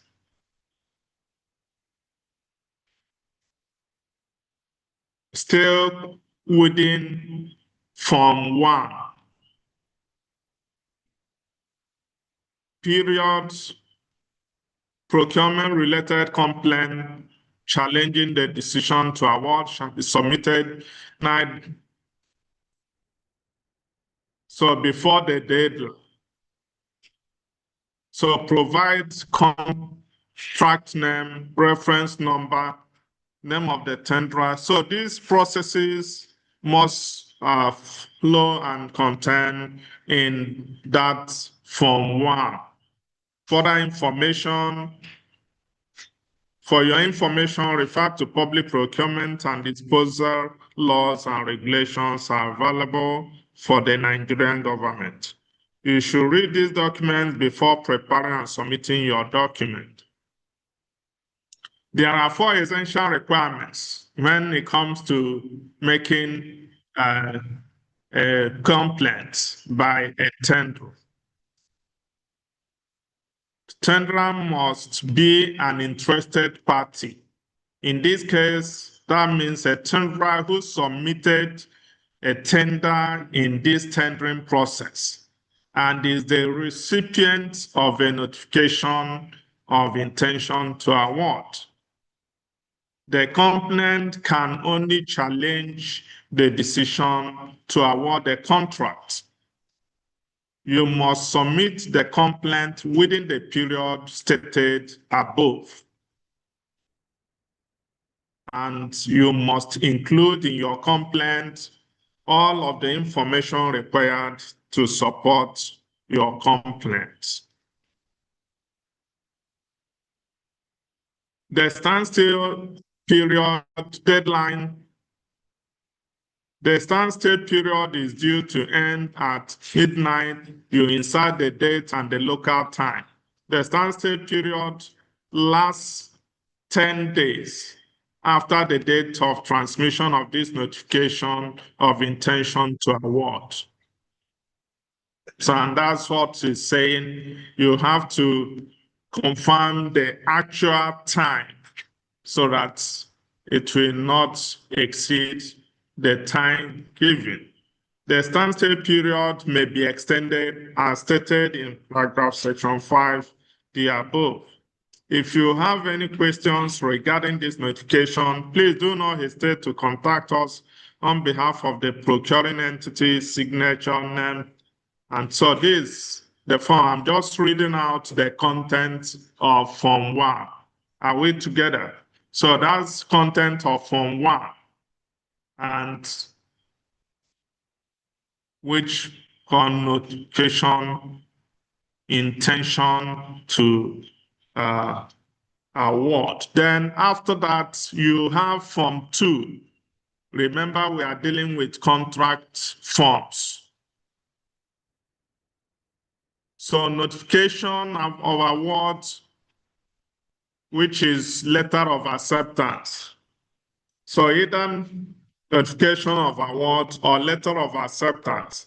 And it will be nice to point out here that as we are treating works, this is also the sequence that goods follows. So there be just a slight difference. So works and goods have similar formats or forms. So as you have Form 2, notification of award or letter of acceptance in works, that same Form 2 you also have in goods with just minor difference because goods and works are not exactly the same. I think my colleague has also explained the difference between works standard bidding documents and goods. So same with the contract form. So in this form 2, you have letter paper of the procuring entity and also date to name and address of the contractor. So which means the procuring entity, this form of letter of acceptance must be written using the official letter-headed paper of the procuring entity. This is to notify you that your temporary date for the execution of so name of the contract and identification number as given in the contract data for the accepted contract amount in numbers and words, as my colleague mentioned, must be written both in words, both in number, amount written both in numbers and words. Also the currency. As you write, you also indicate the symbol of the currency. We know our Nigerian currency, the symbol, so that you don't use dollar or pounds when you are writing naira. So that becomes another deviation, arithmetic error. As corrected and modified by the instructions to the tenderers, is hereby accepted by name of procuring entity. Next, you are expected, you are requested to furnish the performance security, which is the bond, the bank, financial security within 30 days per the conditions of contract. Using for that purpose, one of the performance security forms included in section 8 contract forms of the tender document. Authorized signature, name and title of signature, name of procuring entity, attachment, contract agreement. So that's the nature of Form 2 in contract form. And we said it is called notification of award or letter of acceptance. Form 3 is contract agreement. So Form 3 is called contract agreement. And it states this agreement made on so day of so year between this and that, thereafter the procuring entity of the one part, and that thereafter the contractor. So contracts, we know, is agreement between two or more parties.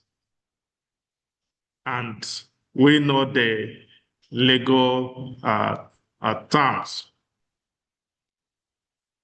It continues. Whereas the procuring entity desires that the works known as, so you indicate the title of the lot as the case may be, should be executed by the contractor and has accepted a tender by the contractor for the execution and completion of these works and in the remedying of any defects therein. The procuring entity and the contractor agree as follows. In this agreement, words and expressions shall have the same meanings as are respectively assigned to them in the contract documents referred to. The flowing document shall be deemed to form and be read and construed as part of this agreement. This agreement shall prevail over all other contract documents, and the contract documents will prevail with highest precedence first and lowest precedence last in the following list. So we have the sequence of the content: letter of acceptance, letter of tender, the addenda number, special conditions of contract, general conditions of contract, specifications, drawings, and completed schedules, and any other documents forming part of the contract. So that's the process. This is part of what Form 3, which in your own, you may have these forms already, which you have been using in signing or awarding your contract.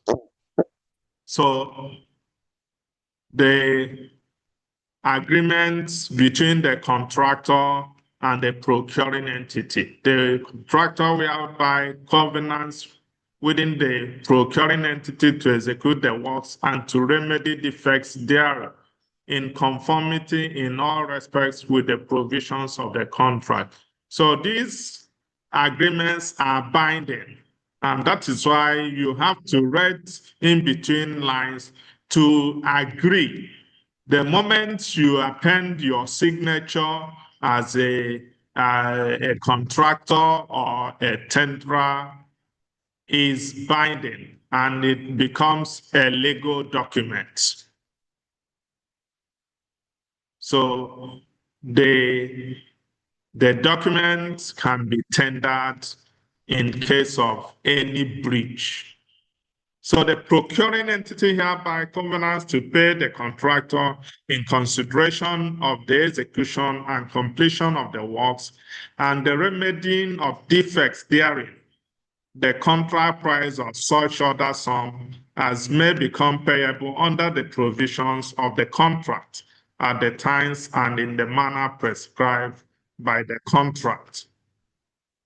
In witness thereof. So this, you usually, when you are drafting contract agreements, you have your legal, team that perfects the wordings. So, and there are things that are necessary as your having the transaction in Nigeria. So, and it's also stated that it is the Nigerian law that is applicable. That month, then both the PE and the contractor has to sign and seal. So, as you're carrying out the contract, there are also another form that is important that must be submitted and also approved, and is called the performance security. So, which is a financial document from a bank and says unconditional demand bank guarantee. So, which means it is a guarantee by the contractor's bank agreeing to pay for any loss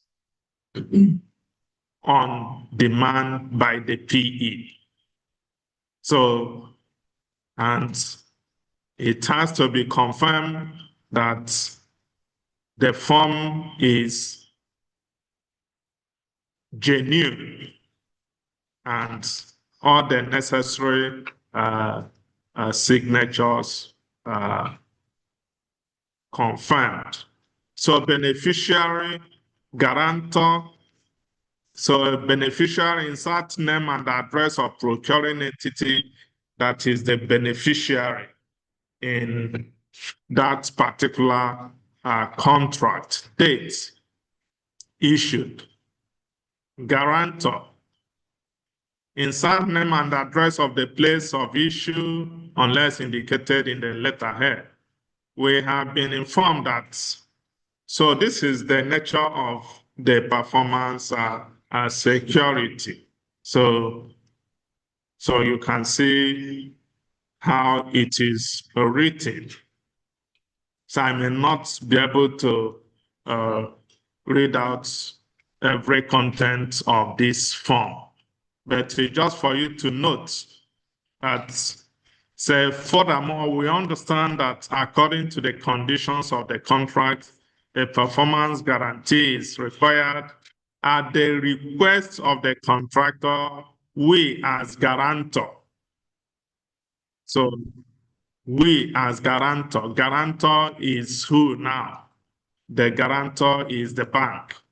Hereby, irrevocably, undertake to pay the beneficiary, which is the PE, any sum or sums not exceeding in total an amount, such sum being payable in the types and proportions of currencies in which the contract price is payable upon receipt by us of the beneficiary's complying demand supported by the beneficiary's statement, whether in the demand itself or in a separate signed document accompanying or identifying the demand, stating that the applicant is in breach of his obligations under the contract without the beneficiary needing to prove or to show grounds for your demand or the sum specified therein. So that is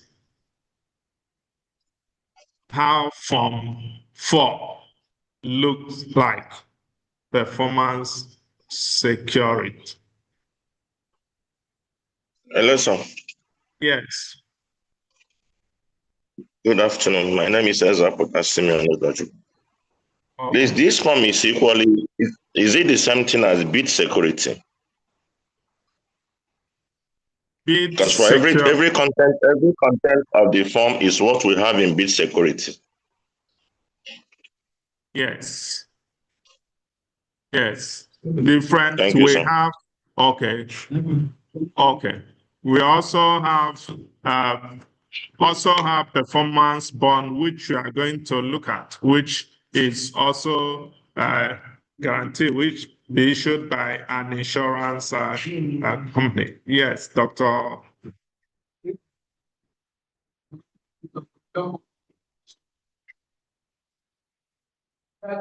Security to every partner, whether it is work or complete. There is a technical security, which is also called bid security. And it is submitted along with the bid. When you are submitting the bid, it should be a part of that bid. The form is there, and it should be, you fill the form and it should be part of that bid, submit it along with the bid. This form, or this tender or bid security, tender in English, British language, and then bid in American language. Tender, the essence of this form is for the contractor to understand that he will not withdraw his bid before the end of the bid evaluation process. That's the essence of this security. That he is where he understands that his bid will not be withdrawn until the whole evaluation process is concluded. That's the tender security, also bid security. Then performance security, he signs it before the person that the performance is signed by a successful bidder or successful tender. That is, after he, are you hearing me? Are you hearing me? Yes, sir, go ahead. You can hear me? Please go ahead. Once the treaty is signed and completed by the successful bidder that won the contract, he will sign it before signing the contract. That he's going to do the job exactly in accordance to the terms of the contract. So that's the difference. One is submitted along with the bid, which the bid security or whatever. The performance security is now signed after winning the contract by only the person that won the contract. That is, has undertaken to do the job in accordance with the terms of the contract. Thank you. Okay. So, and that is also well explained here, where it says, complete the contract by its terms and conditions, obtain a tender or tenders from qualified tenderers for submission to procuring entity for completing the contracts per its terms and conditions. And upon the determination by the PE and the surety of the lowest responsive tenderers, arrange for a contract. And that's what we're saying, the winner, the successful bidder. So that's part of the fund security. So the surety shall not be liable for a greater sum than the specified penalty of this bond. Any suit under this bond must be instituted before the expiration of 1 year from the date of the issuing of the taking over certificate. No right of action shall accrue on this bond to or the use of any person or corporation other than the PE named therein or heads, executors, administrators. So that's the Form 5. Then Form 6, advanced payment security, is also another form that is also required as part of the contracts forms. So advanced payment guarantee, inside guarantee reference number, guarantor, and this is the content. At the request of the contractor, we as guarantor, then what we should understand, these securities are financial instruments. Financial instruments. So at the request of the contractor, we as guarantor hereby irrevocably undertake to pay the beneficiary any sum or sums not exceeding in total an amount upon receipt by us of the beneficiary's complying demand supported by the beneficiary statement, whether in the demand itself or a separate signed document accompanying or identifying the demand, stating either that the applicant has used the advance payment for purposes other than the cost of mobilization in respect of the works, or has failed to repay the advance payment per the contract conditions, specifying the amount which the applicant has failed to repay. So that's content of the Form 6, advance payment security. So A demand under this guarantee may be presented as from the presentation to the guarantor of a certificate from the beneficiary's bank, stating that the advance payment referred to above has been credited to the contractor on his account. The maximum amount of this guarantee shall be progressively reduced by the amount of the advance payment repaid by the contractor as specified in copies of interim statements or payment certificates which shall be presented to us. The guarantor agrees to a one-time extension of this guarantee for a period not to exceed 1 year in response to the beneficiary's written request for such extension, as request to be presented to the guarantor before the expiration of the guarantee. Name of authorized official, signature, and seals. And it says, note, all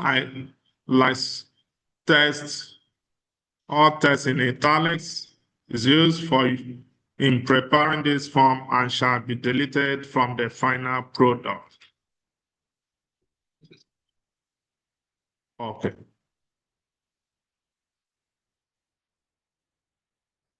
Yes, go ahead. Again, I am Dr. Chidebere Njoku. Advance payment guarantee, advance payment security. You know, before the supplier or the contractor starts the job, they are usually given some money.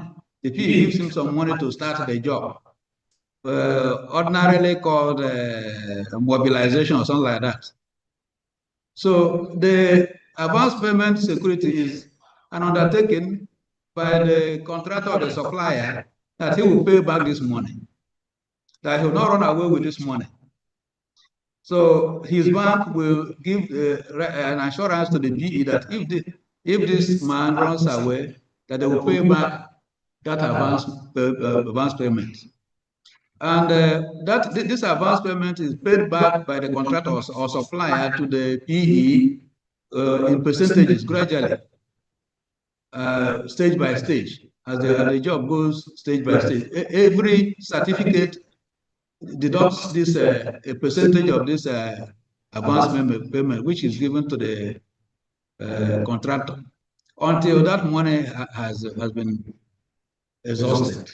So, but if he runs away, if disappears along the line, or the contract is closed, no, he has to pay back, maybe through his bank. He must pay back to the BE the amount of advance payment that he has received. So that is an explanation of this advance payment guarantee or security. Thank you very much. Thank you, Dr. Njok. Again, you know, Nigeria has faced series of cases of abandoned projects by contractors as soon as they are mobilized. So, and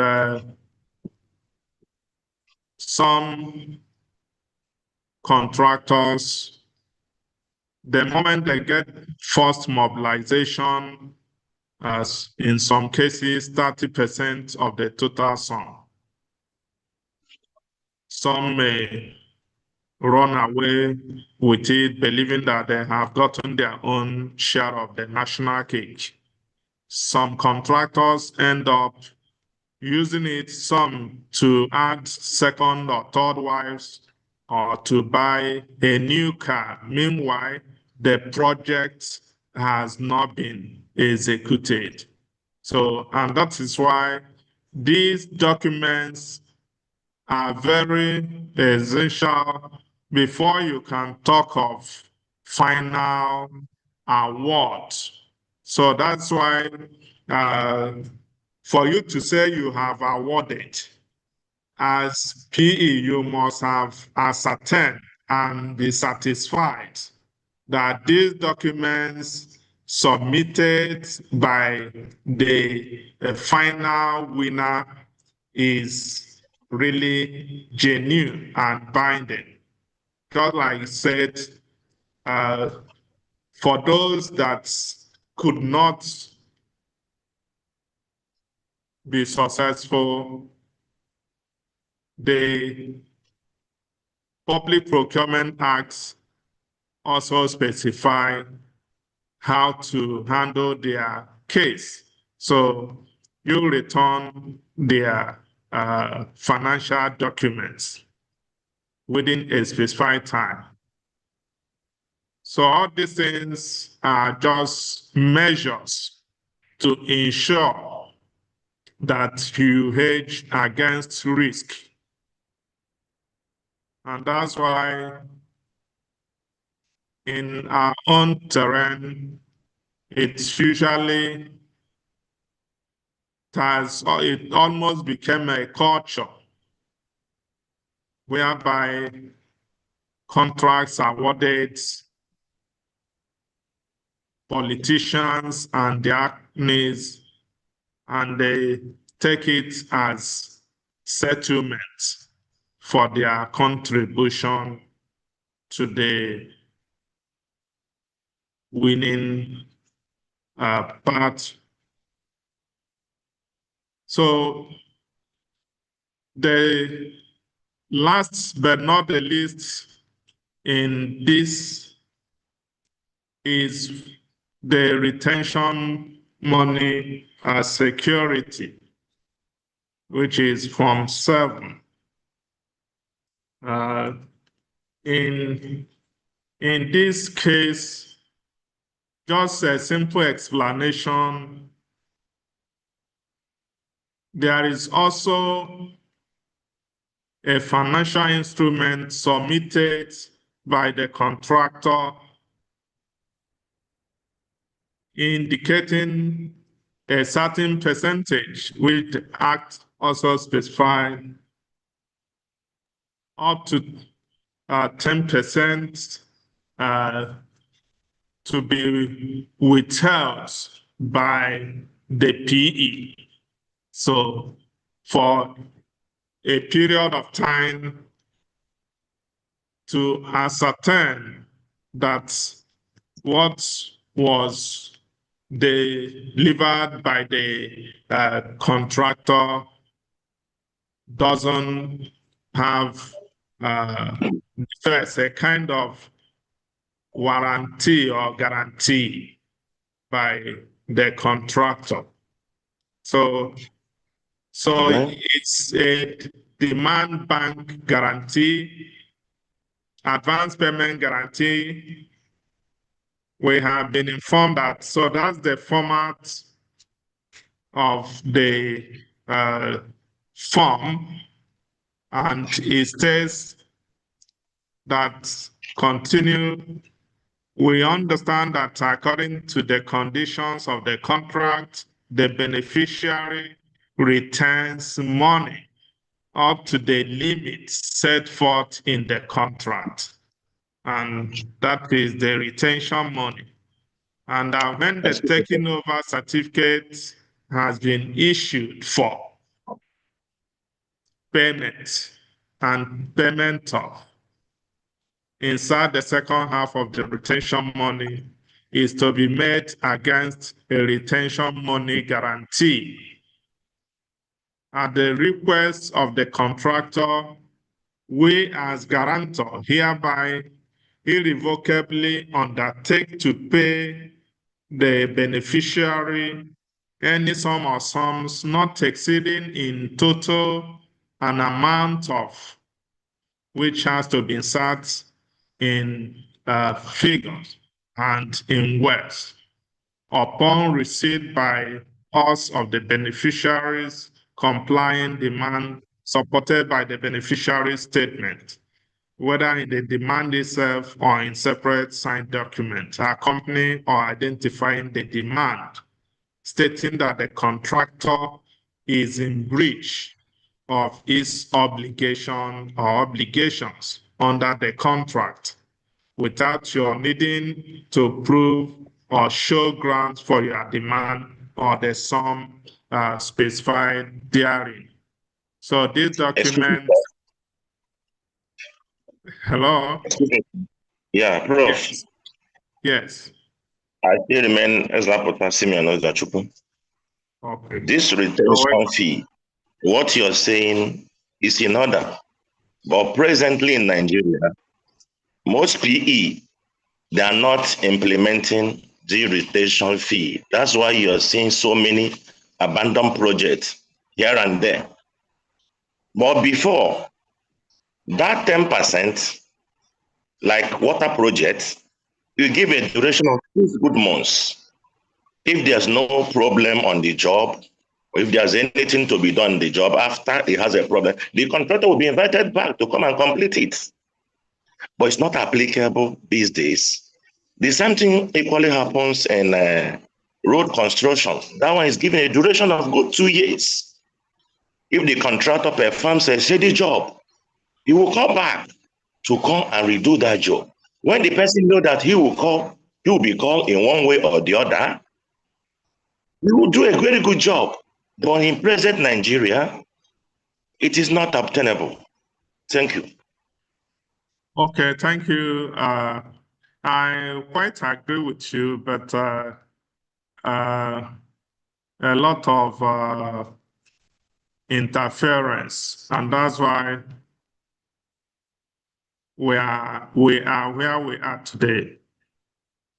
Engineer Njoku, you want to say something? Oh. Retention money. Yes, first, okay, retention money is when the contractor finishes the job or finishes the work, he hands it over to the PE. There's a period called defense liability period. This period, either 6 months or 1 year, is agreed in the contract. The length of the period is agreed in the contract. So right from the beginning, the PE doesn't pay the contractor in full. He retains a percentage of the contract price. Continue to retain it until the end of the job. And then this defense liability period will start. By that time, the PE has taken over the job, either a good or a work has taken over.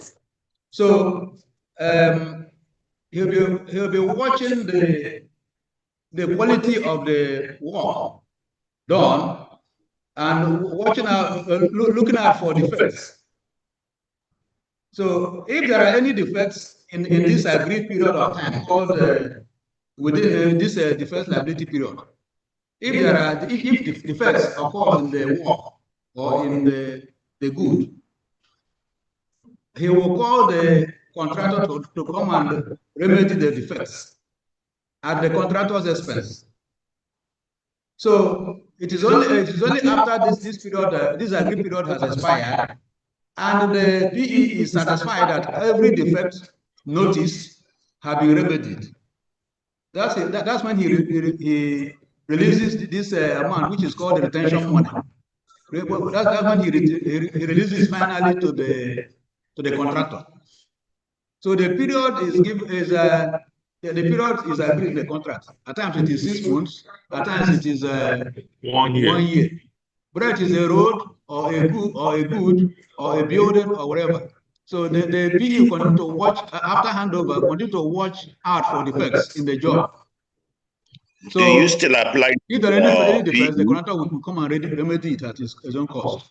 So it's only after the PE is assured himself that all those defects that occurred have been rectified.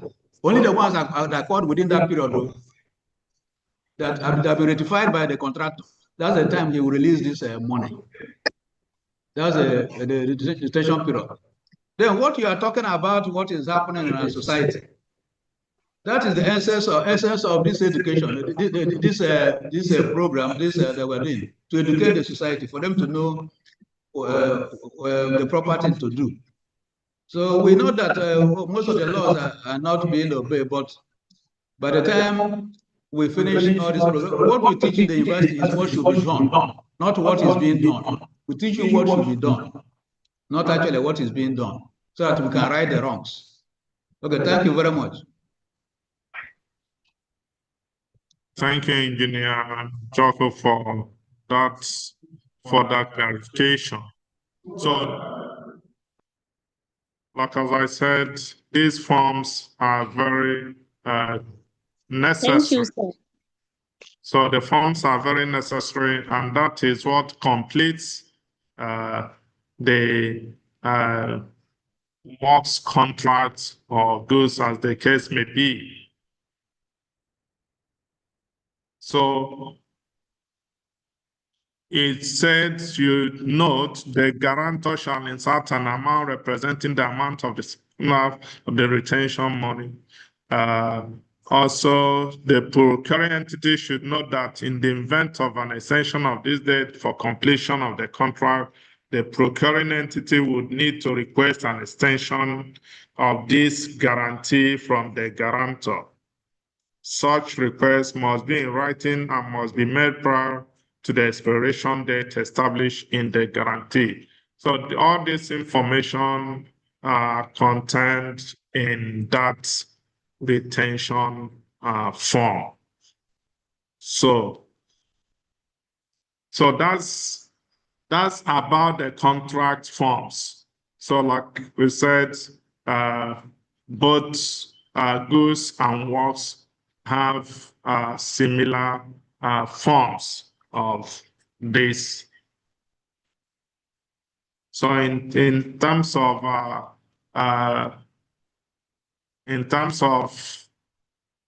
the forms for non-consultancy services, we equally have to look at the way it is being designed. So in the case of non-consultancy services, which we know are physical goods, or what we may call performance-based procurement.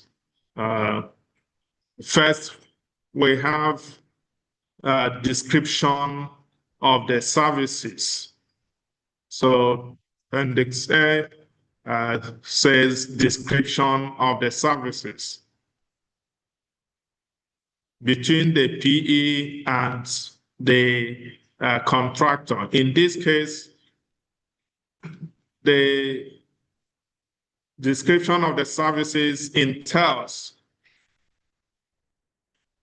it gives detailed descriptions of the services to be provided, dates for completion of various tasks, place of performance for different tasks, specific tasks to be approved by the procuring entity.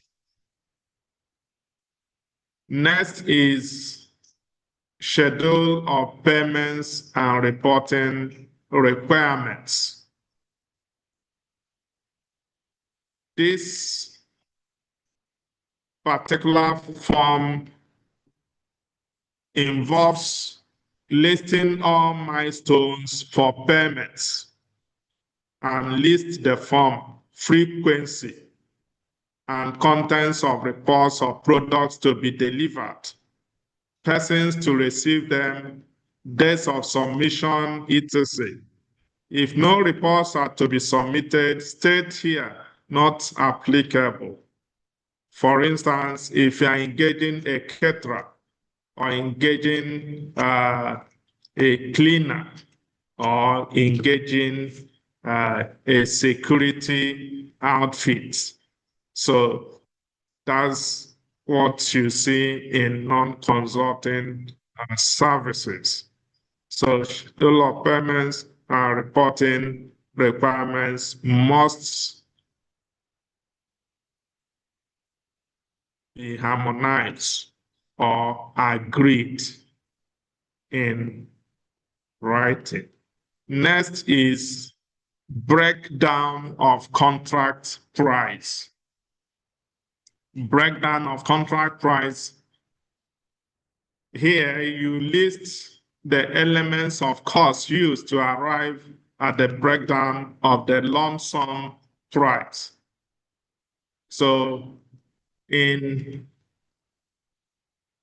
contract price for non-consultancy services, we have lump sum, also have time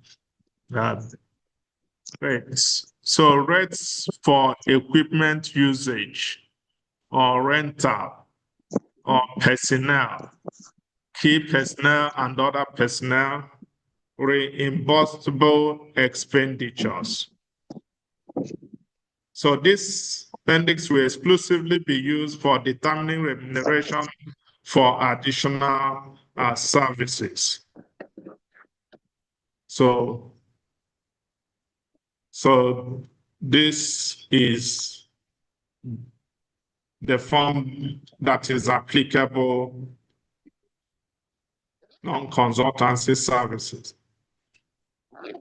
Another form is called services and facilities provided by the procuring entity. So this appendix lists the utilities, facilities, and other services to be provided by the employer to the service provider for the purpose of execution of the services. For instance, if it's a catering contract with an institution, so the institution must have provided the building and then provided the kitchen utensils and kitchenette and the rest of them. So the ones that in some cases maybe the gas and the rest. So there must be ones that institution also provided, and then the one that the contractor will come in some cases, all the equipments, utilities, facilities may have been provided by the PE. The contractor may just come to start work by providing the foodstuffs and how to distribute it among the students. If it's a student PEF that is being awarded. So I think that is in a nutshell, our discussion on forms of contract. And we know that the procurement process at this ends with the issue of awarding contracts to the winner.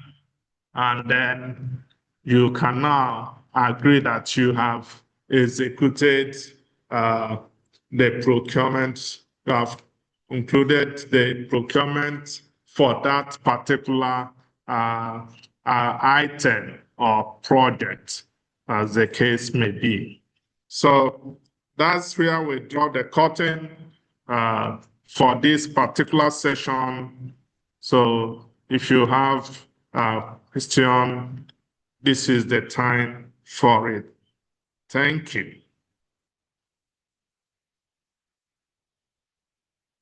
Thank you, Prof. You're welcome.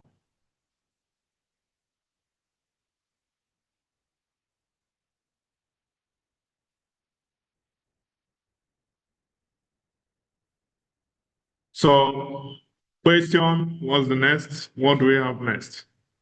Good afternoon, sir. Thank you. Hello, sir. Go ahead. What do we have Am I next? audible? Yes, yes.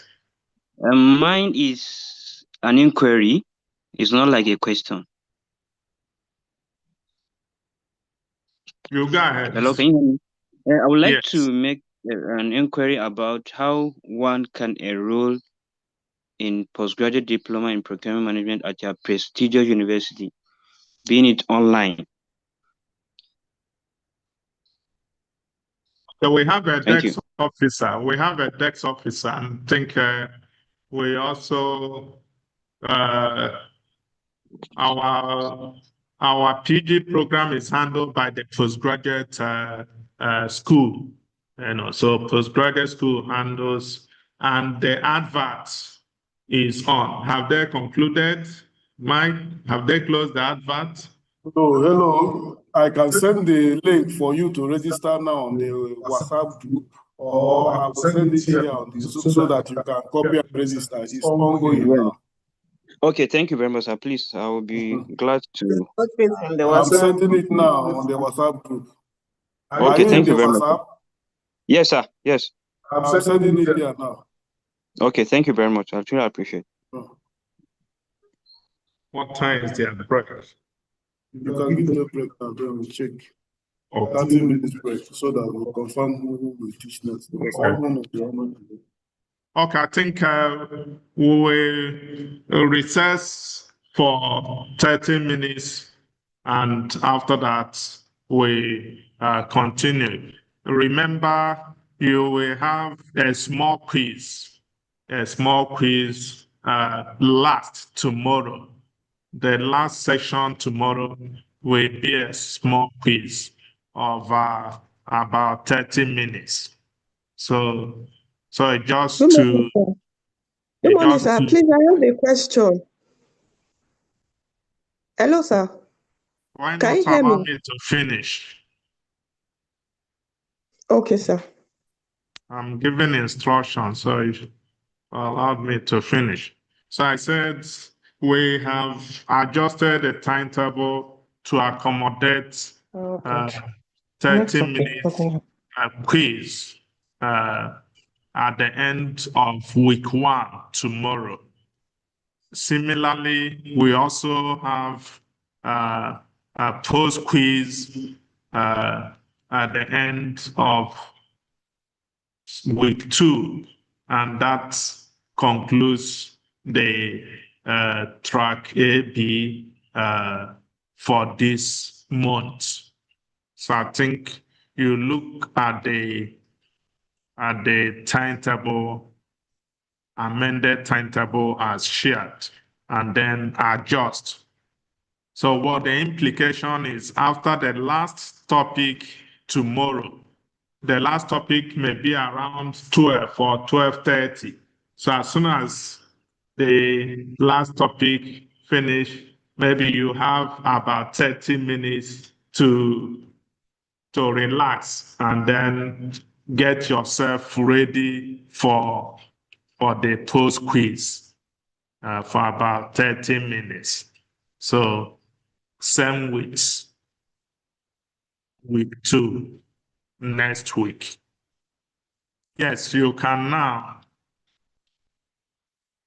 ask your question before we recess. Okay, good morning, sir. Please, I want to find out. Would you want to start, or do we give them break? Let's take break. Okay. Break. Okay. Yeah, let it just conclude. We're already behind time. Okay, sir. I want to find out this contract agreement that we spoke about today. Is it also the same one that has been?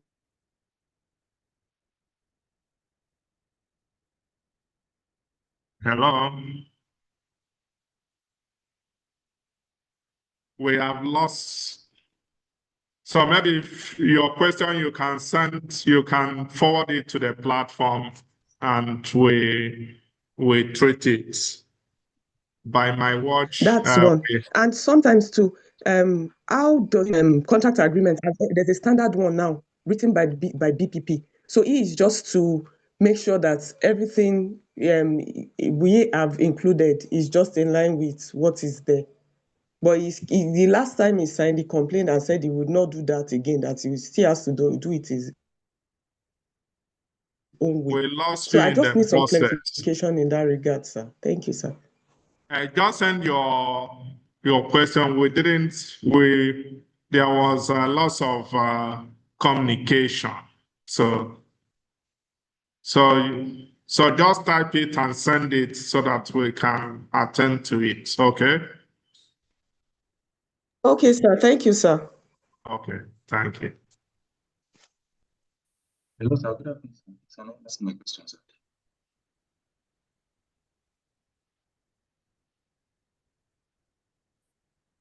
I will thank you. I know that if I have this, I will add if you are not the child. Hello, sir.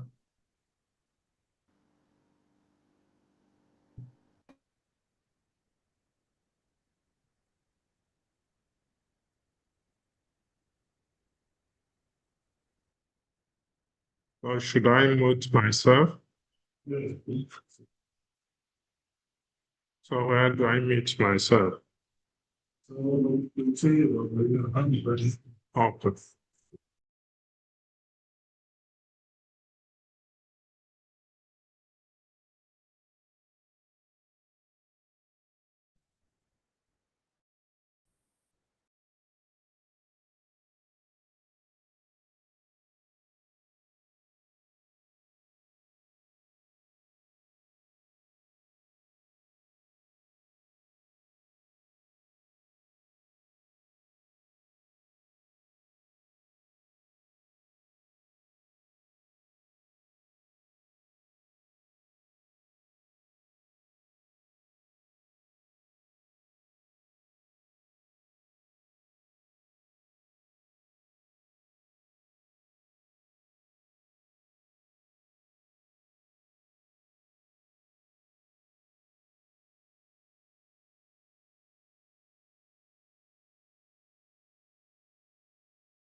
choose no longer persist with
Please, there is no audio. We can't hear you, sir. We can't hear you, ma. Thank you.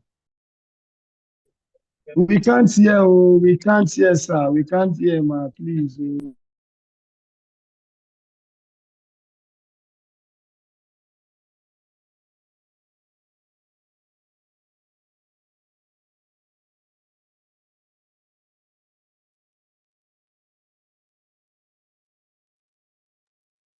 It appears the presenter's audio is muted.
Oh, can't hear at all. There is no audio, sir. We are not hearing you. We can't hear you, sir. We can't hear you. The audio is bad, sir.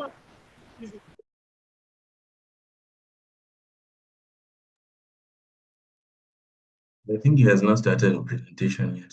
Still navigating towards the slides. Hello, I thought we were on break, 30 minutes break. How come they are doing lectures while others are on break? No, there is no lecture. I think we're on break at the moment. That was what he said not long ago. We're And on once break at that now. point, I think the slide is I moving. doubt if they've The slide started. is moving. The slide The is slide moving. is moving. maybe The they slide are is moving. testing.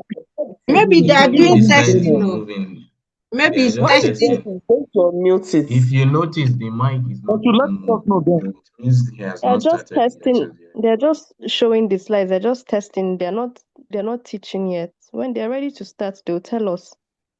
Okay, thank you, dear.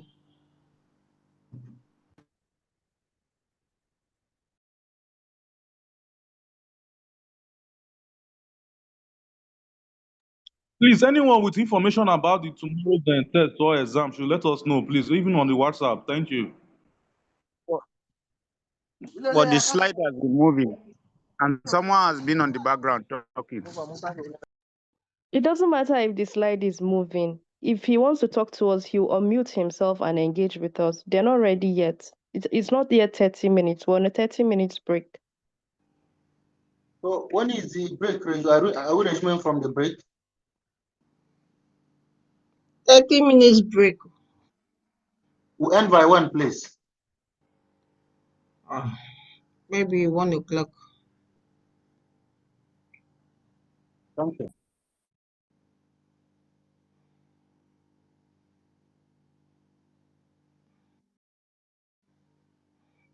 I'm still wondering how the test will be tomorrow. Is it CBT? Well, you guys should just allow these people that told us there'll be tests tomorrow to do their thing now. Why are we wondering and bringing up this truth? They just told us, and none of us have information about it yet. Is it not good to be prepared? I don't like surprises anyway.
Good day, the organizing team.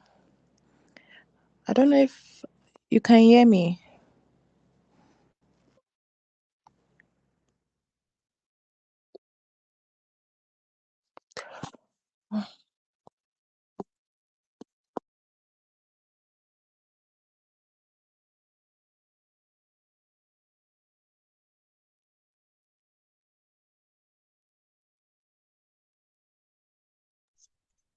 We are on break. Maybe you will come back a few minutes time. We're on break now. Okay, thank you. I just wanted to make a little clarification on something, but it's okay. Thank you so much. That you. Okay, thank you so much. I'm grateful. Please, when is the break ending? They said in 30 minutes, just chill. Is there any assignments on this course? Was there any assignment? Make assignment, they will communicate it in the group. They didn't send anything in the group, but for now, there's no assignment.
So you can share. All right, good afternoon, distinguished participants. I think where's that your mic? Can I connect to it? It's on it.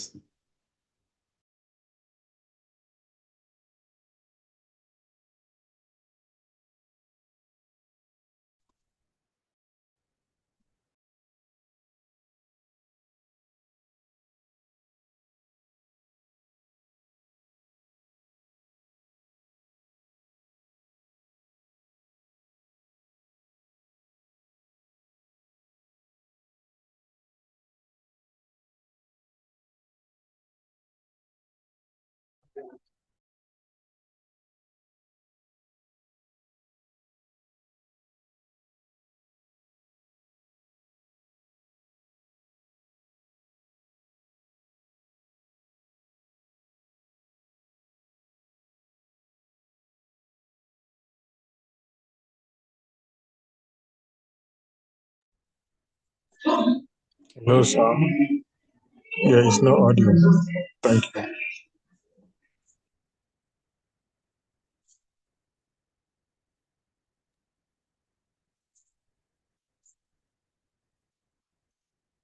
Hello, good afternoon, sir. Good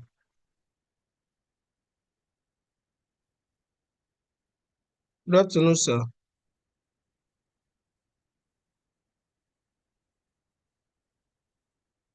Hello.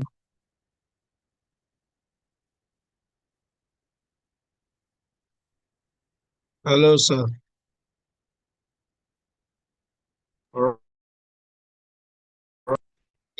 Good afternoon, sir.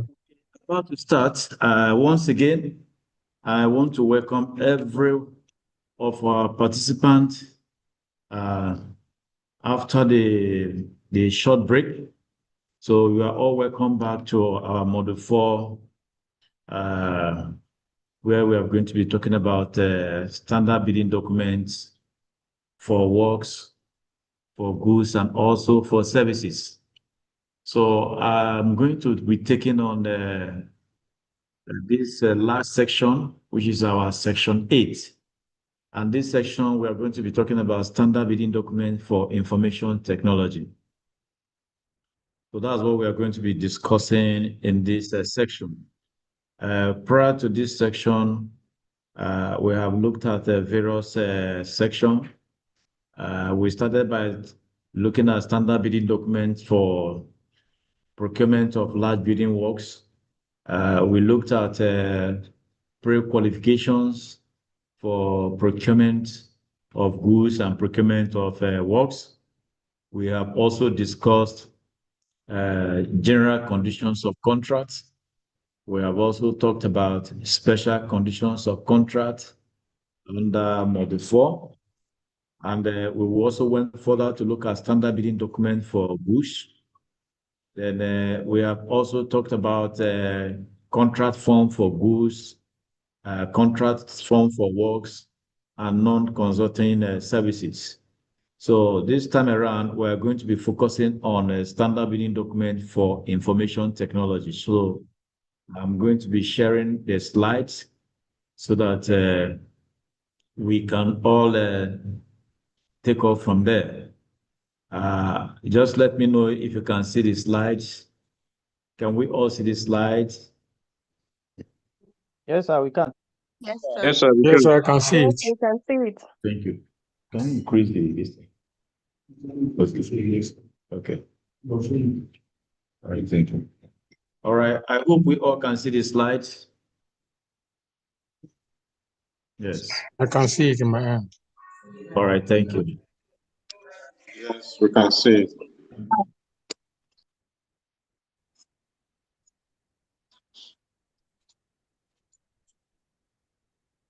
So my name is Dr. Rex Ugulu, and I'm going to be taking you on a standard bidding document for information technology. This is one of the sections under Module 4, procurement of goods, works, and non-consultant services. Now, on this Module 4, the learning objectives that we are going to be focusing on is to distinguish between the standard bidding documents that is used for the procurement of goods and those that are used for information and communication technology procurement. Also, we are going to be also be explaining the various unique characteristics and requirements of ICT procurement, especially within the public procurement framework. Then we'll try to identify the key technical evaluation criteria that are normally used in assessing ICT bids. Okay, Then, that was short.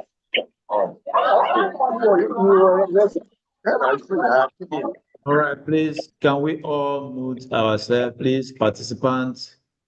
Let's mute ourselves.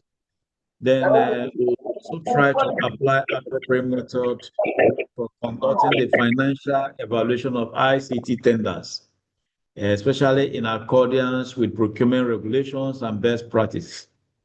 Then we also try to see how we can assess and manage deviations, especially when there are deviations in procurement of information technology. So we are going to look at how we can manage those deviations in ICT bids while we ensure that there is fairness in the bid, there is transparency, and also there is value for money. Then by the time we start concluding this section, we expected that the participants should be able to demonstrate an understanding of how ICT procurement risks can be minimized through proper evaluation and contract award procedure. So we are going to start by looking at the structure and content of the standard bidding documents for both works, both goods, and non-consultancy services. Now, if you look at the structure, you see that the structure and content of the standard bidding documents, whether it's for works, whether it's for goods or non-consulting services, they are generally similar. They are generally similar. Now, there are key differences. So we are going to look at the key differences when it comes to standard bidding document for goods and information communication technology procurement. So we are going to look at them based on their various aspects and their various specification type. Now, if you look at the specification for standard bidding document for goods procurement, now they are detailed and they are physical and standards. Now, but when it comes to information technology or ICT procurement, they are functional, they are performance-based, they are complex, and also involving specifications. Now, in goods, standard bidding documents, technical specifications are usually clear, they are measurable, and they are based on physical characteristics. In the sense that physical characteristics of, you talk about the size of the goods, the capacity of the goods, the materials, and the standard. But when we talk about the standard bidding document for ICT procurement, now the specifications often include like softwares. You can have something like hardware, system integration, cyber security, and interoperability requirements. So these are what you have under the specification. Then when we discuss about goods procurement, you look at the specification also, you have a users compliance-based technical evaluation. And under that users compliance-based technical evaluation, it is either pass or fail. That is the approach that is normally used in the evaluation. And does the item meet the required specifications or not? So yes or no. So that's the specification requirements. But when it comes to the ICT or information technology procurement, it is functional and performance based. Now, the focus is on what the system should do. So, focusing on functionality. So the focus is based on functionality rather than just physical attributes on the issue of, on the case of goods. Now, then integrations and compatibility requirements must work with existing systems and infrastructure. Then also, if you look at the goods procurement under the specification, is based on performance criteria. So the performance criteria are straightforward and includes like durability of the goods, the output of the goods, and the efficiency of the goods. So that is the performance criteria. Now, but when it comes to procurement of ICE information technology, you now talk about the life cycle consideration is what you look at in the area of performance. So it has to include things like scalability, updates of the software, maintenance, and vendor support. Now, still talking about the key differences in goods and ICT procurement. Another important area that we're going to talk about is on customization. Now, on customization, in goods procurement, you can have goods required, limited customization. Items are often off the shelf with minimal variations.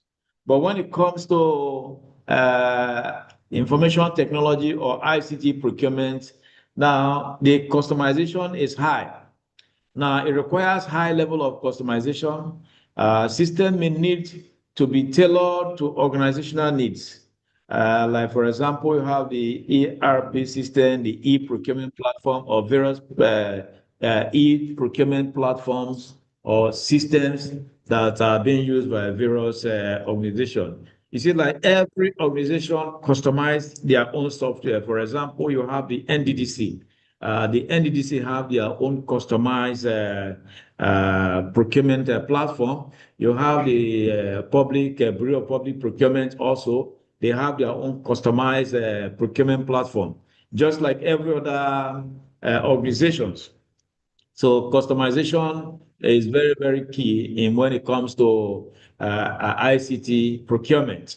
Now, still on the key differences in goods and ICT procurement, we're now going to talk about another key aspect. And this key aspect we are going to be discussing now is the aspect of evaluation approach. Now, when we talk about evaluation approach in goods procurement, it is either pass or fail, or you can say pass or fail plus the lowest cost, or price driven lowest evaluated cost. Now, in goods procurement, usually it is usually awarded based on the lowest responsive bid that meets specification. So the lowest cost that meets the specification automatically have the past evaluation. Now, but when it comes to IT or information communication technology procurement, the evaluation approach is based on weighted scoring. So the weighted scoring here is quality plus cost. Now, quality and technical merit heavily weighted minus evaluation. It goes beyond price to include, for example, technical sophistication and system performance. Then also in ICT procurement, the use of rated strokes scored criteria is often used. So it is often employs weighted scoring system for functionality, for methodology, and also for innovation. Then also, still on evaluation approach, in goods procurement is limited. You have limited qualitative scoring. So limited qualitative scoring. So you have minimal waiting for qualitative factors. So it has a straightforward comparison where bids can be easily assessed. Then, sorry, please. Just excuse me, please.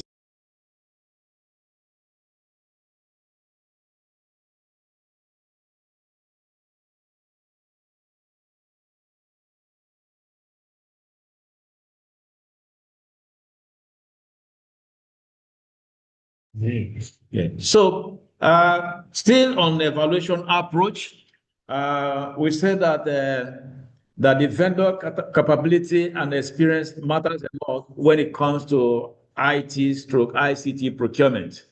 So strong emphasis on past performance is a key factor. Then also technical expertise and implementation capacity is also a key factor when it comes to evaluation approach. And the risks and the sustainability consideration is also given in the area of IT stroke ICT. And those considerations have to consider things like cyber security system, reliability, and also the future. So these are the various key differences we have between goods and the ICT procurement. Then also, still talking about the differences, we also have other aspects that we need to talk about, and those aspects are the aspect of price. Now, under the aspect of price for goods procurement, the aspect of price, a high price is always a primary factor. But when it comes to IT stroke ICT procurement, the aspect of price importance is always balanced with quality and functionality. So the focus is not always on high price, where that is always where goods procurement focus on. So, but in ICT, the price is always focused on a balance with quality and functionality. Then another aspect is aspect of risk consideration. And in goods procurement, the aspect of risk consideration is most time is low, and sometimes is moderate as well, between low and moderate. But when it comes to ICT procurement, the risk consideration is high. High in the sense that you talk about the security, you talk about integration of the ICT system, and you also talk about sustainability. So if you put these three things together, you discover that the risk is high. So information technology procurement carries higher operational and security risk.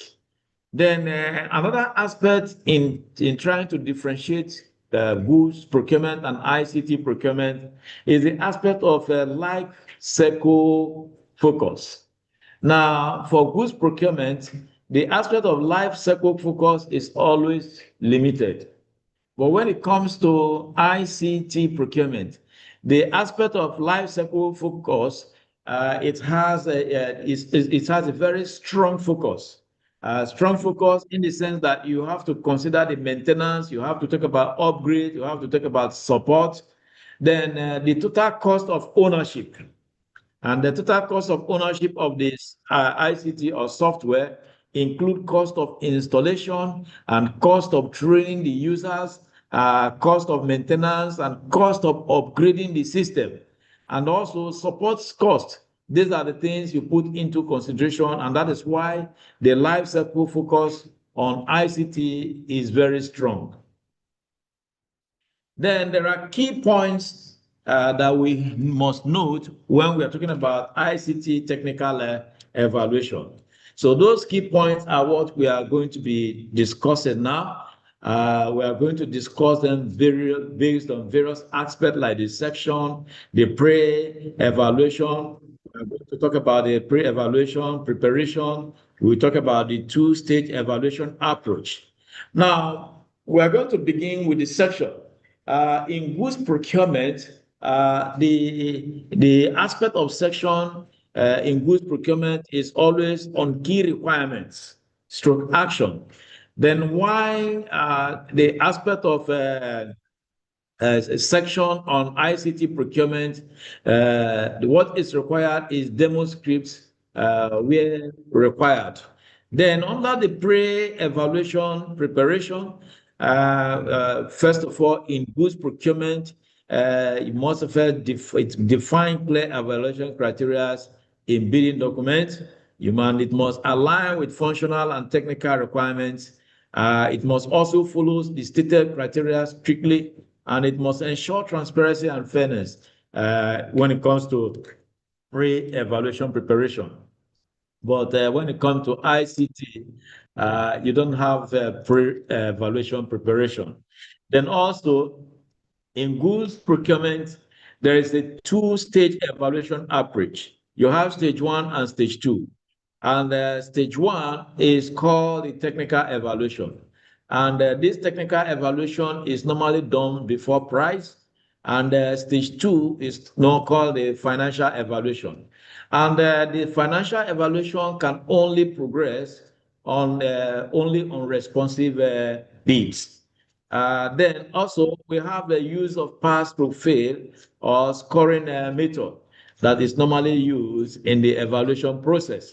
But when it comes to ICT procurement, is normally you don't have a two-stage evaluation. So there is no evaluation process because most of this ICT software, they are customized and they are all, you can call them like expert or specialized, specialized procurement. Like it's just like when you, when like in works procurement, where you Consultancy. have,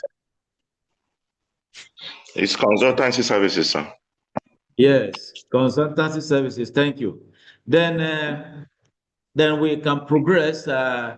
Also, looking at key points in ICT technical evaluation.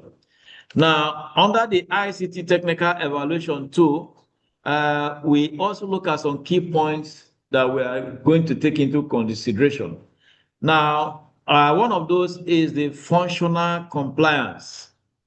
Now, we are going to view that of goods procurement and also view that of ICT procurement.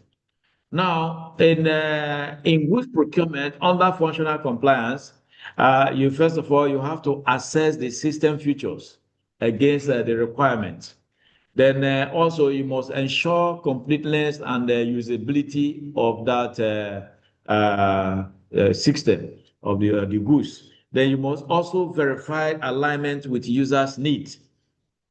Now, but when it comes to ICT procurement, you need to have the tenderer demonstrate how his solution perform the required functions such as data processing, reporting, and users operation. So this is where you begin to talk about training. Training has to come there, and this is where the issue of theory of technology acceptance model comes in, because that theory is very important so that the user should be able to understand it and accept it before it can be used. Then another aspect that we need to have look at is the system architecture and integration. Now, under goods procurement, we must evaluate system design. We must check compatibility with existing system. We must also verify interoperability and also the issue of data exchange. We'll have to look at that under goods procurement. But when we talk about ICT procurement, the tenderer should describe the system architecture and demonstrate how it integrates with existing platforms and database. So because this is where we normally have a challenge when we are using software, ability of that software to integrate with other existing platform. Because if there's flexibility in that integration, then it makes every work very easy. You can now begin to import various data from different sites into that system. Then another thing we look at again, another key aspect that we'll have to look at under ICT technical evaluation is performance and reliability. Now, under performance and reliability, in goods procurement, it assess system speed and efficiency. Then you evaluate uptime and availability. Then you also check the backup and this disaster recovery. So those are the things you look at. Then, but in ICT procurement, you have to look, the tenderer should demonstrate system performance under expected workload, including response times and recovery mechanisms. So these are the things you should be looking at. And once you're able to get all these things in the software, it means the software is designed to fit or to the customized organization or purpose. Then there are other key points we have to look at when we talk about ICT technical evaluation. Another aspect is the aspect of cyber security and data protection. Now, in goods procurement, you must assess security controls, you must verify data protection measures, you must ensure compliance with standards. Then in ICT procurement, the tenderer should show how the system ensures data security. Data security is very important, including users' authentication, encryptions, and protection against threats. This is a very big problem in ICT in recent time, where we have cyber theft everywhere. And we know when we have this cyber attack, the cyber attack can attack your organizations and take over the ownership of that site. And you know, I've seen situations where cyber tech took over a ownership of an organization and started demanding a very, very high demand, not just in dollar, but in pounds, and with threats that if the organization refuses to make such payments, that they are going to destroy the organization. And they were just given 2 hours to make payments. And in less than that 2 hours, they started posting some kinds of porno videos and porno films, and the organization started pleading and pleading and pleading. And you know, when you begin to see some things like that in such sites, the reputation of that organization is destroyed. So that is why it's important that the issue of data security, including users' authentication, encryptions, and protection against threat, is very, very important when it comes to ICT procurement. Then another area is another aspect that we are going to talk about is the aspect of scalability and flexibility. In goods procurement, you have ability to expand capacity, you can support for upgrades and future needs. You also have adaptability to technology change. Now, but in ICT procurement, the tenderer should explain how the system can be scaled or upgraded to accommodate future requirements. This aspect is very important in ICT because if there is no provision for upgrade, then that system, the software can become obsolete. And when it becomes obsolete, it means that it can no longer be used. Then another section, another aspect of technical evaluation in ICT is the area of implementation and methodology, implementation methodology. So in goods procurement, implementation plan must be provided. You have to assess timelines and milestones. Then you evaluate risk management approach. Then in ICT procurement, the tenderer should walk the evaluators through his implementation plan. And that implementation plan should include the timelines, the deliverables, and how he plans to manage the risk. So the tenderer should walk the evaluators through all this implementation plan in the case of ICT procurement. Then another aspect that we're going to talk about now is the aspect of vendor experience and capacity. Now, in goods procurement, you have to assess past similar projects, evaluate technical expertise, and review key personnel qualifications. Now, but when it comes to ICT procurement, the tenderers here should provide examples of similar ICT projects, projects that were delivered, and also highlight the qualifications of his technical team is important. Then also support and maintenance is also another key point. For goods procurement, under support and maintenance, there's need to review the SLAs and support structure. Then also assess training and the knowledge transfer. Then also evaluate maintenance arrangements. But when it comes to ICT procurement, the tenderer should describe his post-implementation support. He should also describe the maintenance services and training programs for the users. Then we will now move into financial evaluation. Now, under financial evaluation, there are things to consider, there are things to focus on. Then one, the things to consider under financial evaluation is the total cost of ownership. Now, when we talk about total cost of ownership, we'll be talking about the cost to the purchase cost. We will be talking about the installation cost, the licensing cost, the maintenance cost, and the upgrade cost. Now, beginning with the purchase cost. Now, the cost of owning that system. The system can be software. Now, the cost of owning that system is we have to look at it.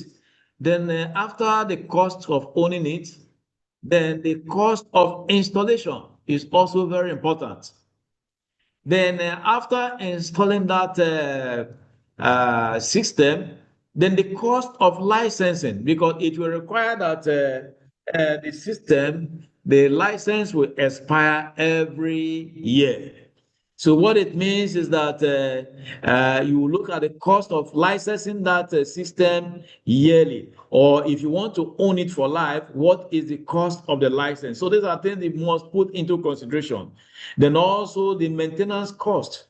The maintenance cost has to also put into consideration, is it going to be maintained periodically? And if it's periodically, is it monthly? And or is it quarterly? Or is it half every 6 months? Or is it yearly? So the maintenance plan has to be considered. Then the cost for upgrade. Now, where it's important here now is that because you might own a system and maybe you have just 20 staff that are making use of that system.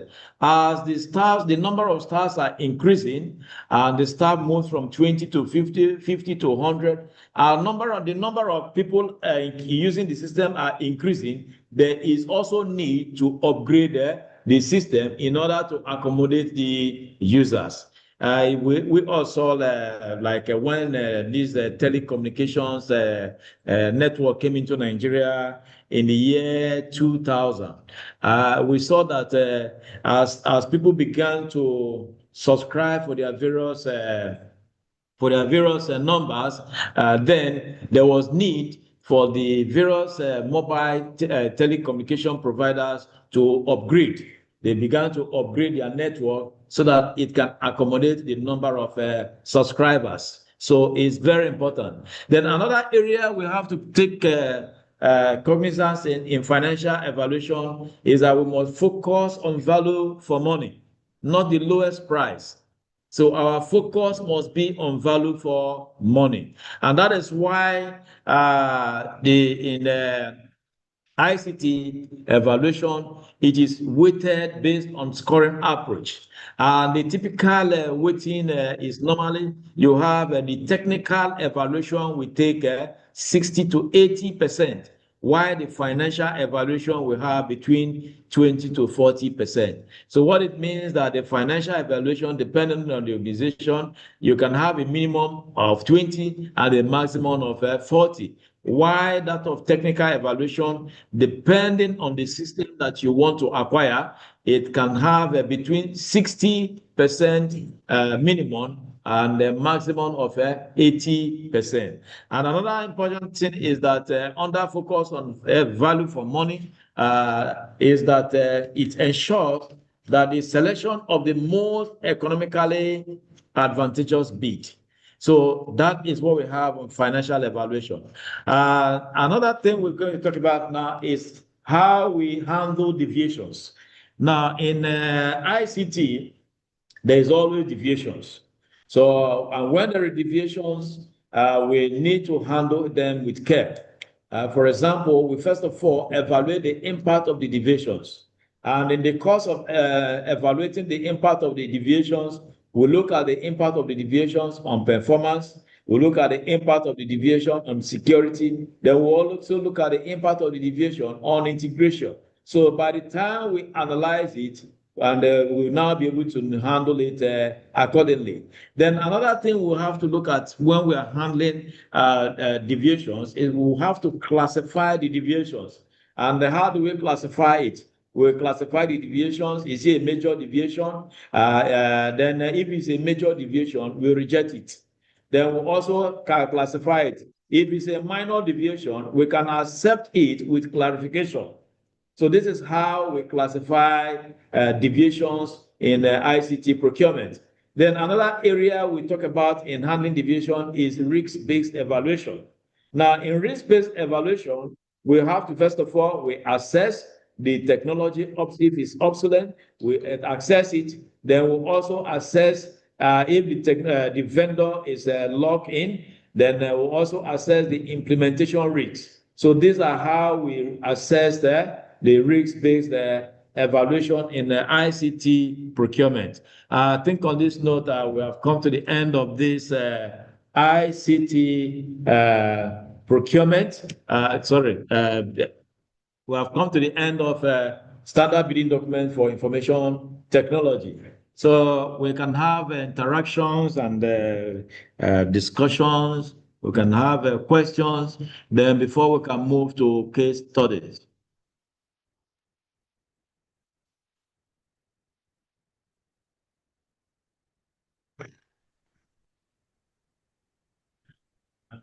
Hello, good day, sir. Yes. Good So afternoon. I think I'm a little bit lost in some of the explanations because maybe it's because I just have in my head, like in the when you just said something about the deviations. So because like maybe I've been doing it wrong, but my deviations has always been in the technical analysis. And I hope that's what we are discussing here, like in the technical analysis for either for procurement of ICT or for procurement of goods or for procurement of works.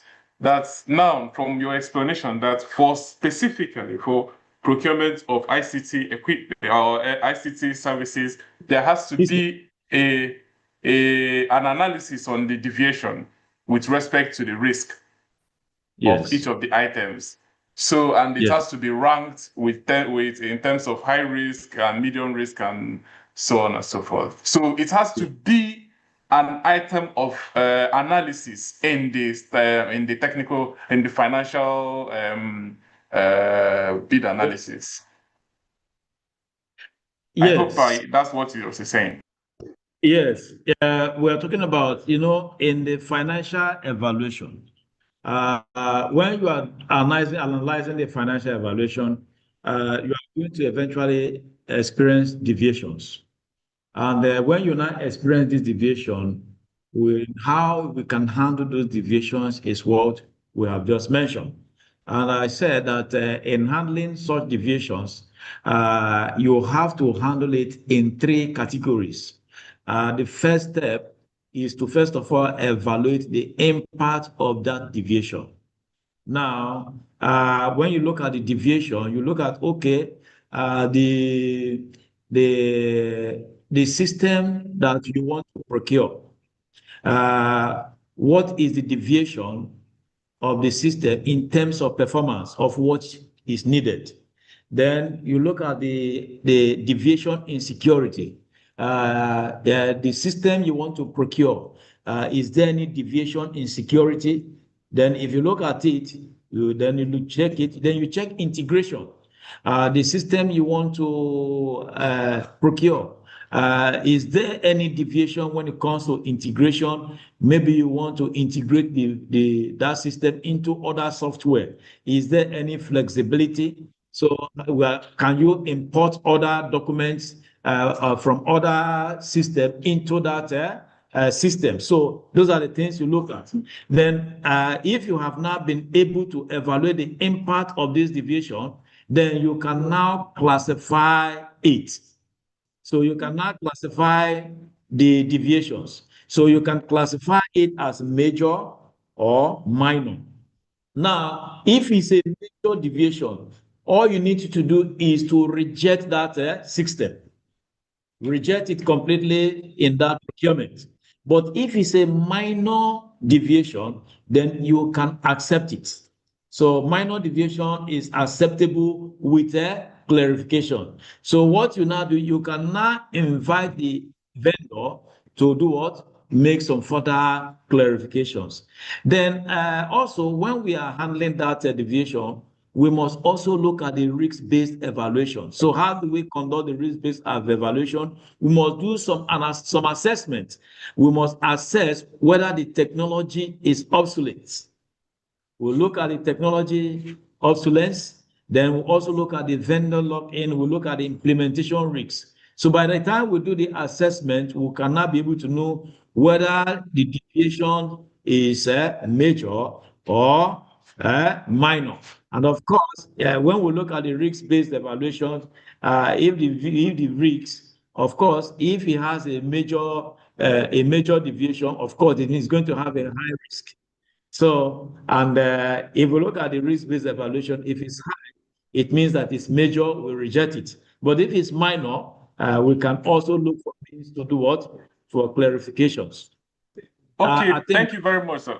I just needed a little bit further clarification. You know, the explanation you just gave now, I understand clearly what you just explained, but my now confusion is, where is it applicable? Because I understand vendors don't determine what needs to be procured. It is the department that determines what needs to be procured.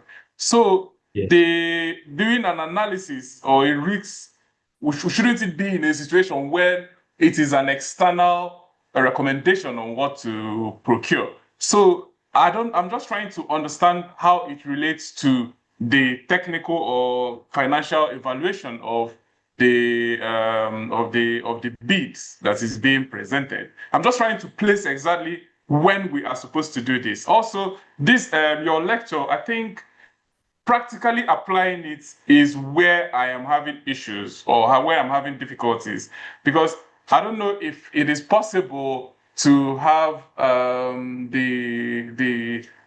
your presentation in a way that, or something like that, could be a guide in terms of how to properly do this ICT procurement. Okay. I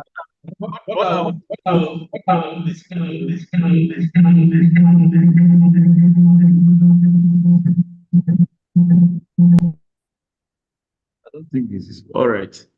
Can you hear me? No. Yes, I can hear you clearly, sir. Yeah. So the thing is that I'm going to give a case study on it. Okay. When we look at a very practical situation, and we'll look at the solution on how to use this ICT technical evaluation. I think with that will give us a good understanding. Because when we look at it from the practical angles, that is where we can have a better understanding. As we progress in the course of the training and in the course of the case studies we are going to be presenting, I think that will answer that question. Thank you very much, sir. Thank you very much. Okay, and my colleague, one of the facilitators, also want to make some contribution. Please go ahead, Dr. Njoku. If what you're asking for is Hold on. You can talk now. It's fine. if what you're asking for is an explanation on deviation, deviations are when your bid contains what is different from what is required. For example, if what is required is an IT infrastructure of 50 megabytes, something like that, but your bid, the bid submitted contains 25. It constitutes a deviation. Yes. So thank you very much. It's a deviation. All right. Thank you very much, sir. Thank you. Okay. Now we are going to look at some case study. I hope we all are together. Yes, sir. Yes, sir. So I want us to look at Yes, sir. some case study we did on standard bidding document for works, so that we can look at some important things there. And the first thing I will want to, let me just check if I have it on slides. Let me check, please.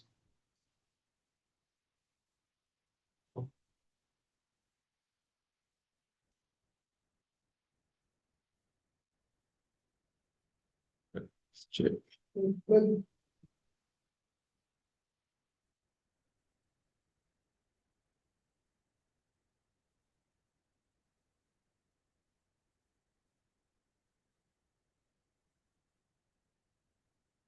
Just hold on. Let me just pick this. You want to here.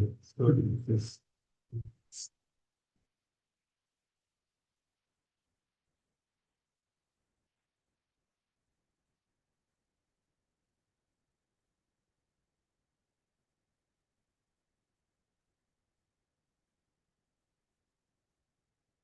All right, I'm going to share this.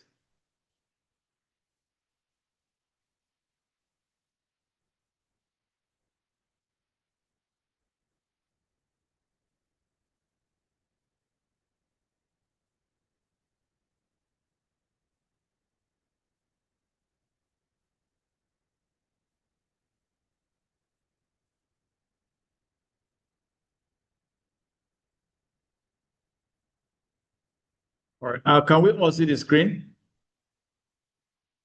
Yes, sir. We can see.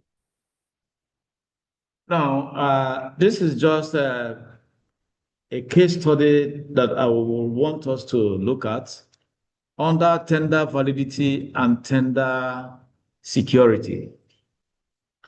Now, if you look at these questions here, we'll have 11 questions. And the first one says, what is a tender validity? What is a tender validity? And the second one says, why is it necessary to have one? So now, if you look at what we did yesterday, we talked about tender validity. And we said that a tender validity is a period, and is a period when a bidder tenders remains open for acceptance by the procurement entity. So, and we said that during this period, the bidder is equally bound by the price, is bound by the terms, the conditions, and also commitments that are contained in the submitted tender. Now, I just want us to take an example. Now, if the tender validity period is 120 days, now the bidder cannot withdraw the bidder cannot alter the tender within those 120 days without risking forfeiture of the tender security. Now, the next question is, why do we think it is necessary to have a tender validity? So I'm handing over the mic to you all now. Yes. It gives time for evaluation.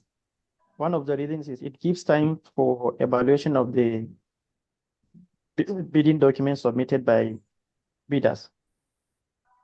Yes, it provides sufficient time. That's a good one. Do we have another reason? Give what is the periodic view of the procurement entity? Hello. It also prevents collusion between two different organization or company or bidders. Okay. Hello. Hello. Yes, go ahead.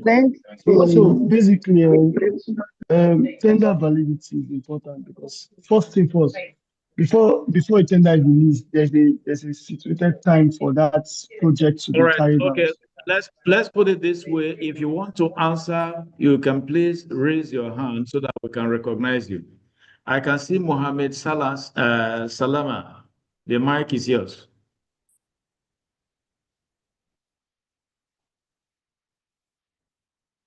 Then I can also see if Mohammed Salama is not there, I hand over the mic to Rakia Ladan.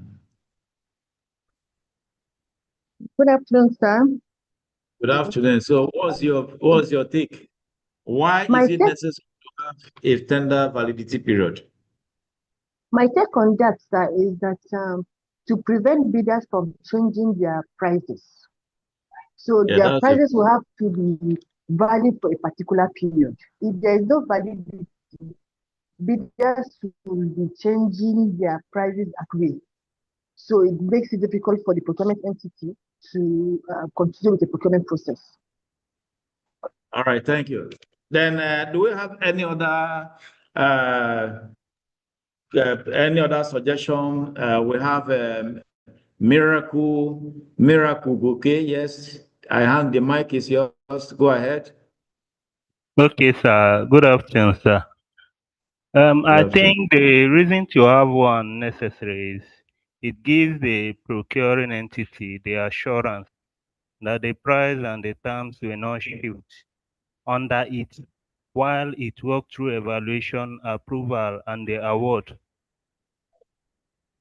Okay, thank you so much. So I think it shows that we all understand about what it means by tender validity period. So we are going to look at another aspect, and that one is, how does a tender security reinforce the tender validity period?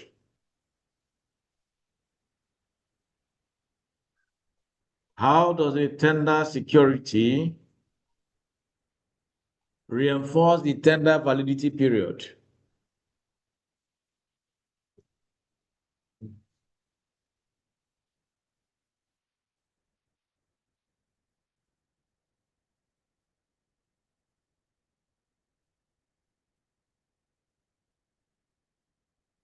All right, I'm going to respond to that. And after responding to that, I will expect all the participants to work on take item number 4 to 11. We are going to discuss item number 11. So, but item number 4 to 10, I expect all the participants to do it as an assignment. Now, let's talk about question number 3. How does a tender security reinforce the tender validity? Now, the tender security. Encourages withdrawal.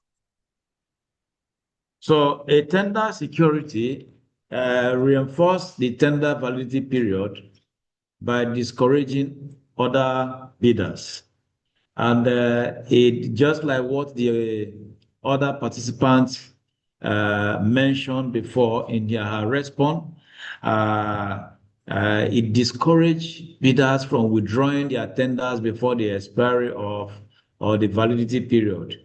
It also helped making sure that refusing to sign the contract after being awarded.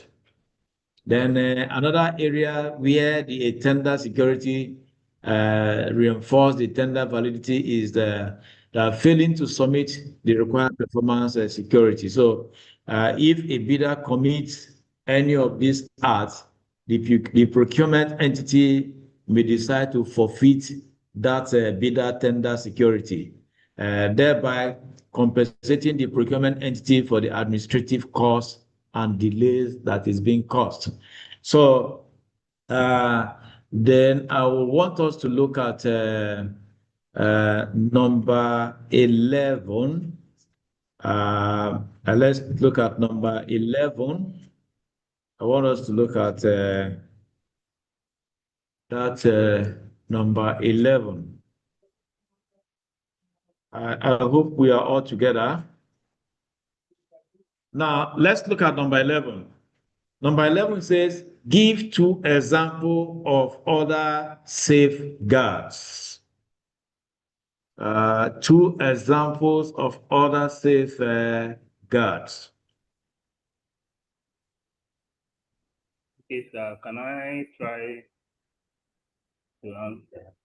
Okay, go ahead. Okay, Bank in the guarantee. first one, I think that the warranty period is one of the safeguards because a fixed period whereby after completion during which the contractor remain contractually obligated to repair any detected part of his work at his own cost, ensuring the quality is sustained. I think that's the warranty period. Okay, do we have any other, okay, do we have other suggestions? Yes, sir. Insurance board. Yeah. Bond. I will do decide what go make it there. Yes, insurance Performance board. Yes. Okay, I'm good at you. Performance board. Yes. So Guarantee we have, provided by the successful bidder yes, yes, to ensure that's they perform contract accordingly. all right. Thank you. So I want us to look at a practical scenario now. Based on that, I want us to look at the practical scenario.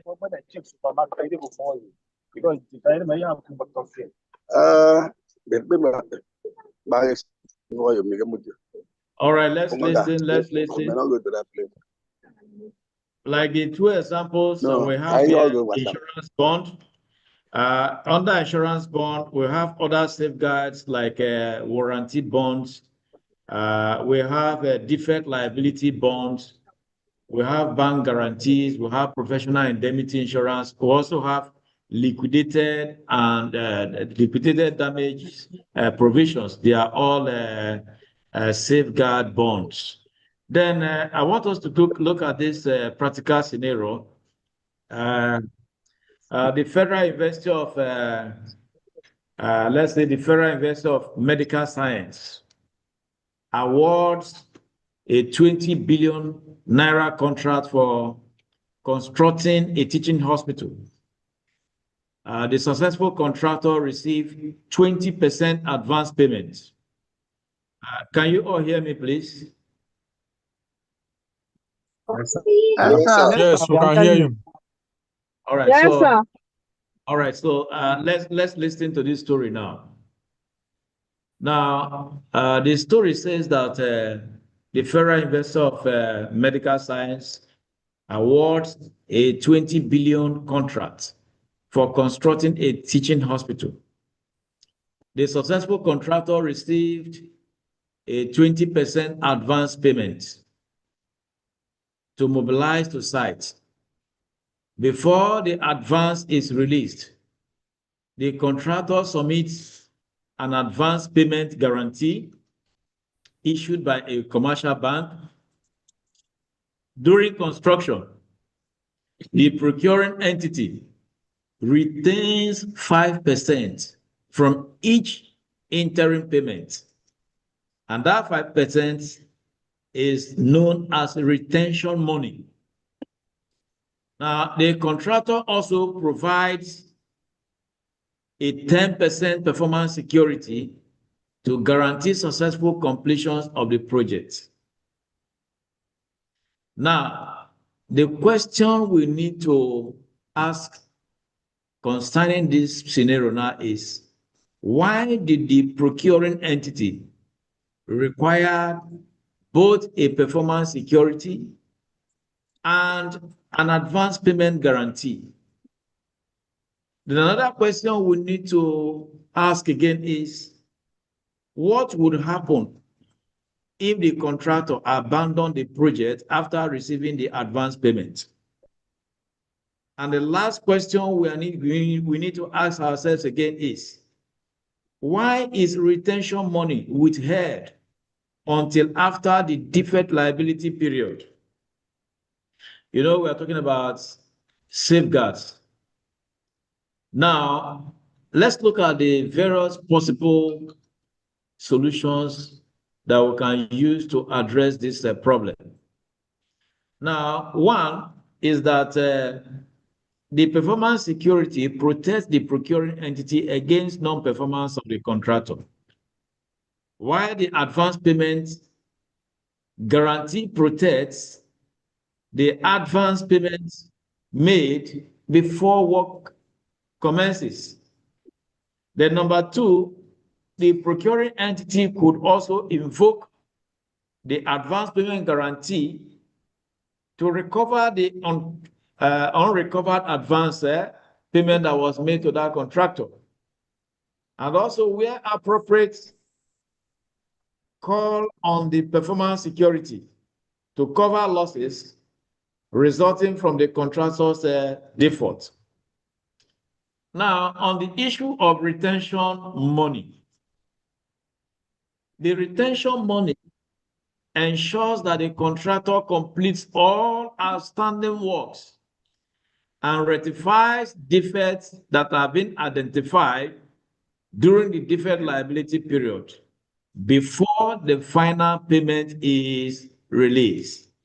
So the scenario we have just presented and the various possible solutions is what we can use to address this scenario. I think on this note, we have come to the end of this section. I want to thank all of you for your time. And okay, I can see some another question, Muyiwa. So Muyiwa, you can, the mic is yours. Yes, good afternoon, sir. Good afternoon. Good afternoon, mine is just a clarification on the assignment you gave us from item number 3 to 10. Is it that we are going to do it in an MS Word format or PDF? And is it that we are going to send it via mail or via a link? You are not going to submit it on the LMS. You are going to do it and save it as a PDF or Word document and submit it on module 4 link that was sent to you people. Okay, thank you very much. So thank you. Every individual should, okay, let's put it this way. Are you guys in groups? Yes, we have a group WhatsApp. How many groups do you have? We have like 4 groups, but one is the major one. We have like over 100 people on that group. We have over one group 100. Over 100. We have 4 groups, but the other one is the major one. We have over 100. And I think everybody is part of it. What I'm trying to say is this. I think that is about in the groups within the procurement group. Yes, and some of us are not in that group. Oh. There are no groups within the procurement group. Well, we have procurement group. Yes, we'll not be sharing the group. All right, some of us are not in that group that we have. All right, let's put it this way. Listen. Let's put it this way. We have question number 4 to 10. So I want you guys to put yourself in 3 groups. And I hope the class governor is there and the assistant class governor. Are you hearing me? Yes, sir, we can hear you, Yes, but we we don't are have a hearing you, sir. We don't have All a right, class governor, sir.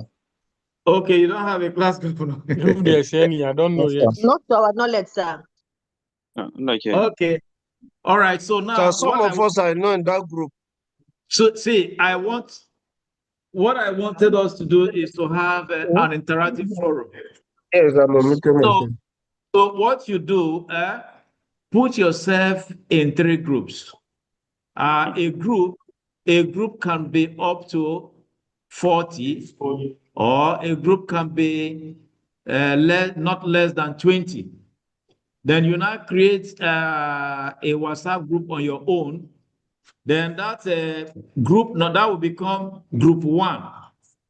So that group 1 is expected to answer question number 4, number 5, and number 6. So discuss together, come up with solutions on question number 4, number 5, and number 6.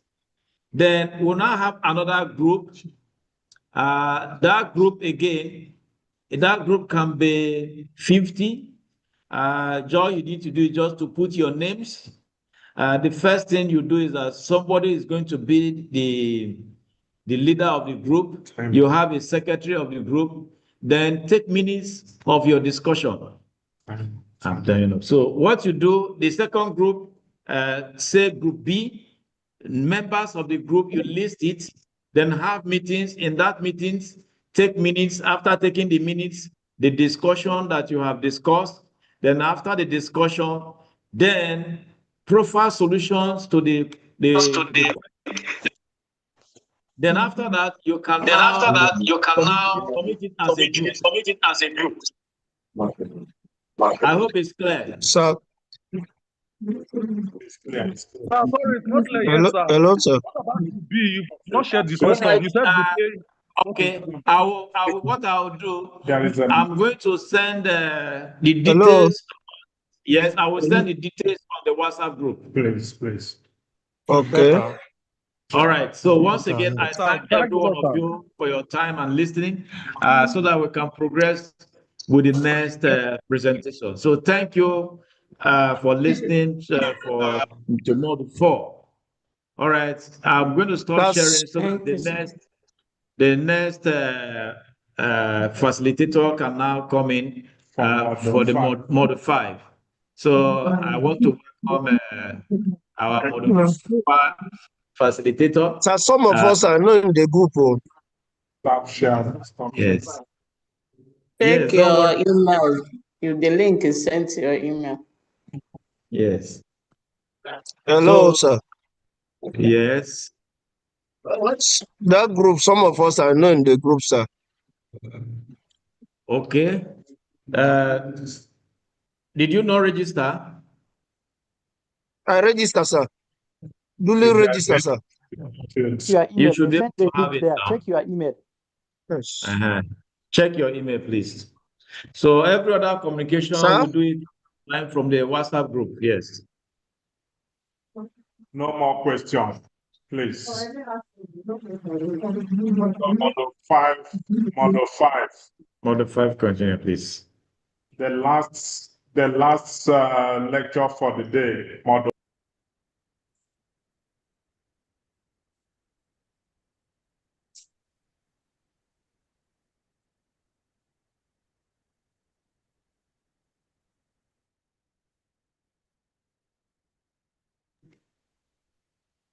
Good afternoon, everyone.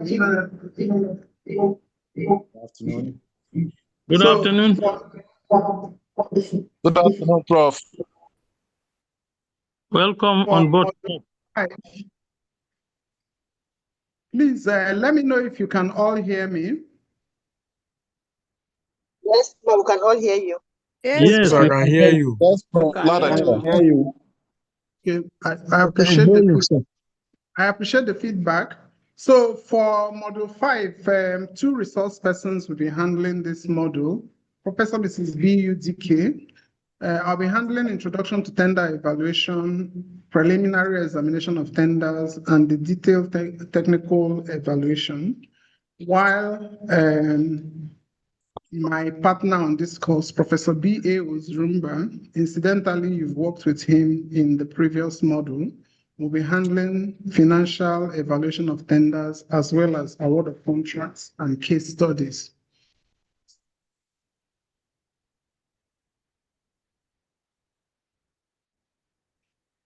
So my name is Professor B.U. DK. I'm the head of Department of Procurement Management, Federal University of Technology, Owerri. And the Module 5 is Tender Evaluation for Works, Goods and Non-Consultancy Services Procurement. So tender evaluation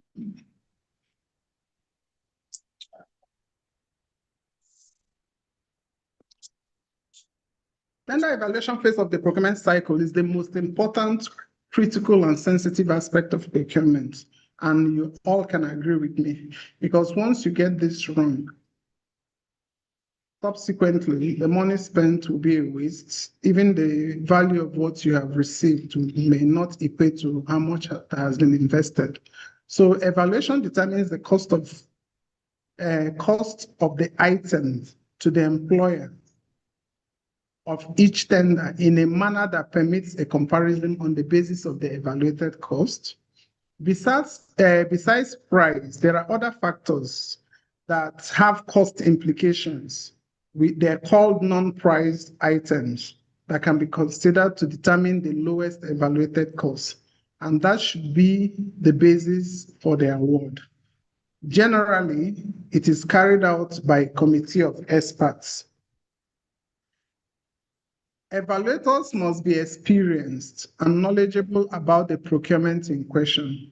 So when you're doing evaluation of ICT, it's important that the evaluators have ICT knowledge, ICT hardware knowledge, ICT software knowledge. Members evaluating technical tenders must be technically qualified, ensuring proper decisions.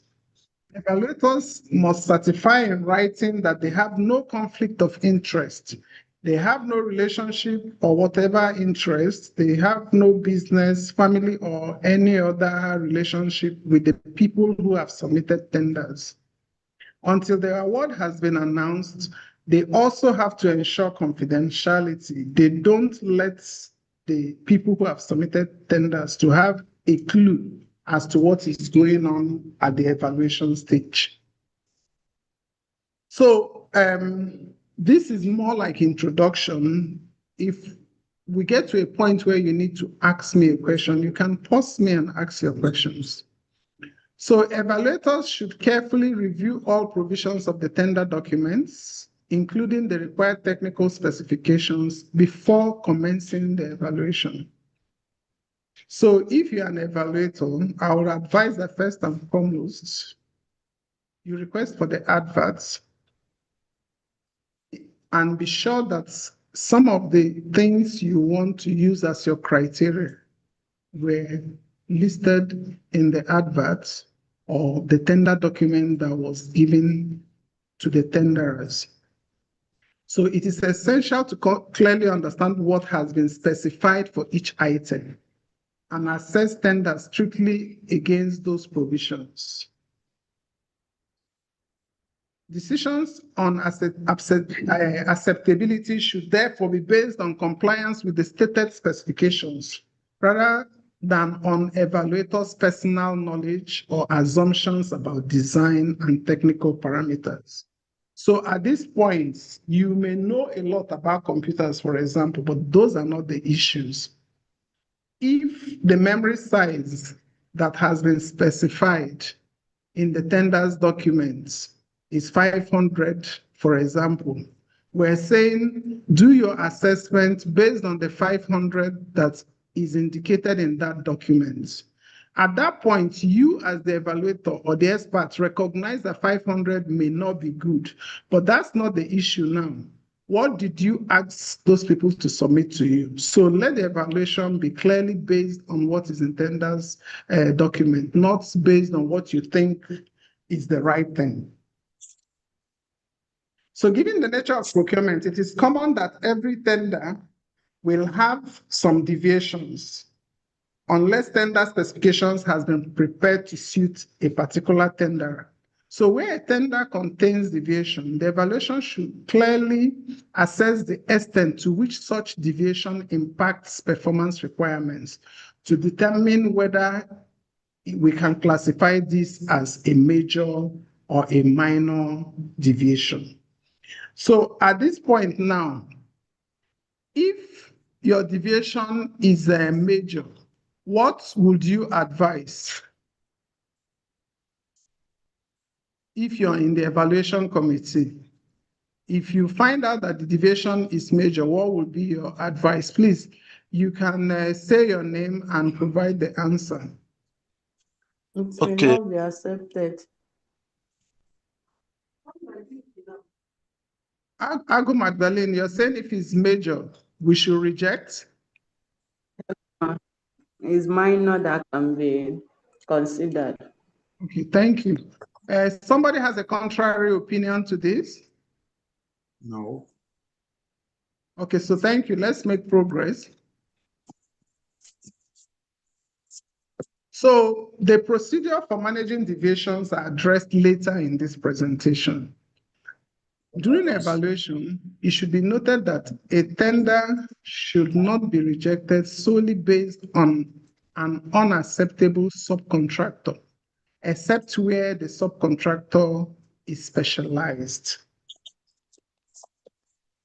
In such cases, the bidder may be required to substitute the subcontractor with another acceptable to the employer without any adjustment to the tender price.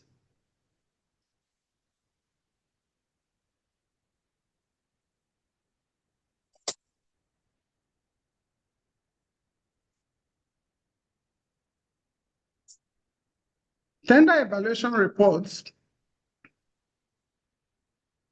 should present a thorough analysis of both technical and financial aspects of each submission. This should be based on all critical parameters specified in the tender documents to be used in determining responsiveness or non-responsiveness. Tender evaluation should be carried out on time, as delays contribute to complications and higher costs. In fact, the Act recommends that your evaluation should start immediately. If you have already set up your evaluation committee, they are on standby on the day of the bid opening. Once you do your bid opening, the evaluation committee should start working immediately. So there is no need for the delay.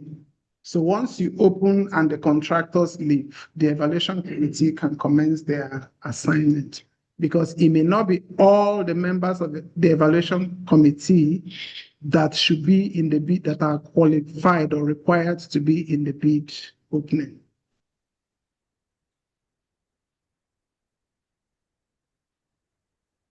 Miracle Ugokwe, your hand has been up. I don't know if you have a question or you had a question for the former lecturer and you've not dropped your hand since then.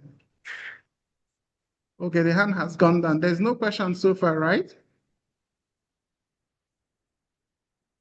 No, Yes, no question. Okay, thank you. Well, this is the introductory aspect of the course, okay? We're going to have case studies as we progress.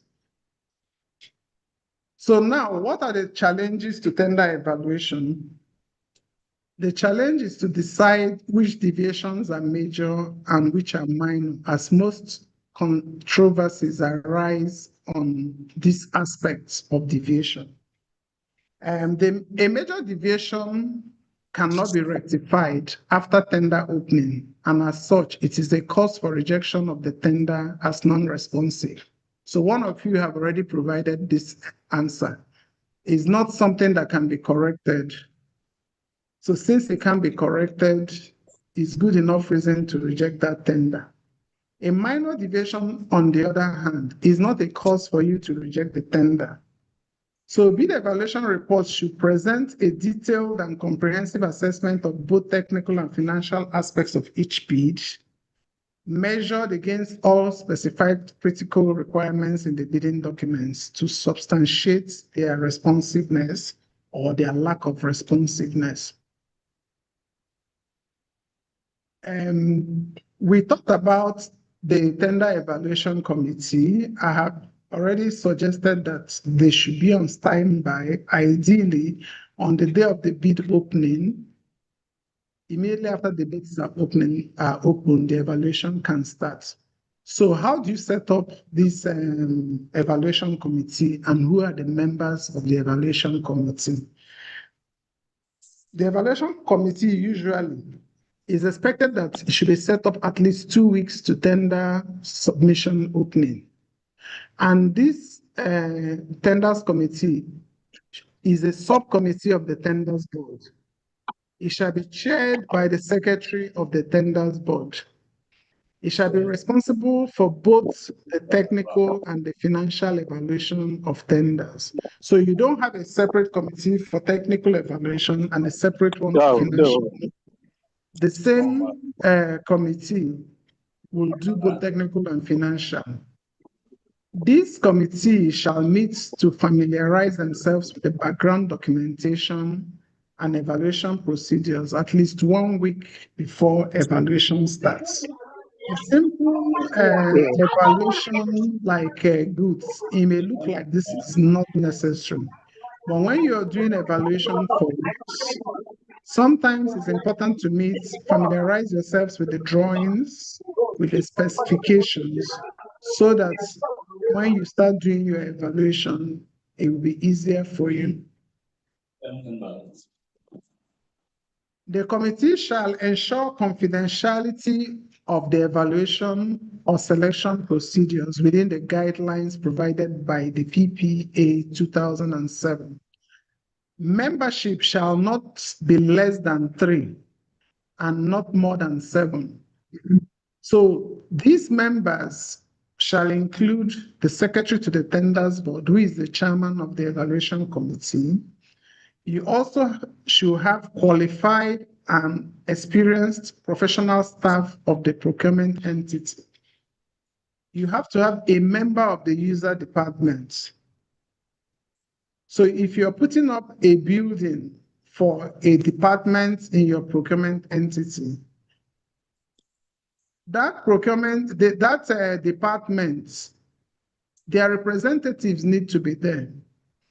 So if we want to put up a building for the head of department of procurement management, you see, even from the procurement planning stage, it's important that the user is carried along. As a head of department, I could tell you that I require a dedicated storage space for scripts, while you would assume that just the office of the HOD is adequate to have all the materials. So there are things I will need as the user. Then during evaluation, we're also saying that it's important that that user is represented.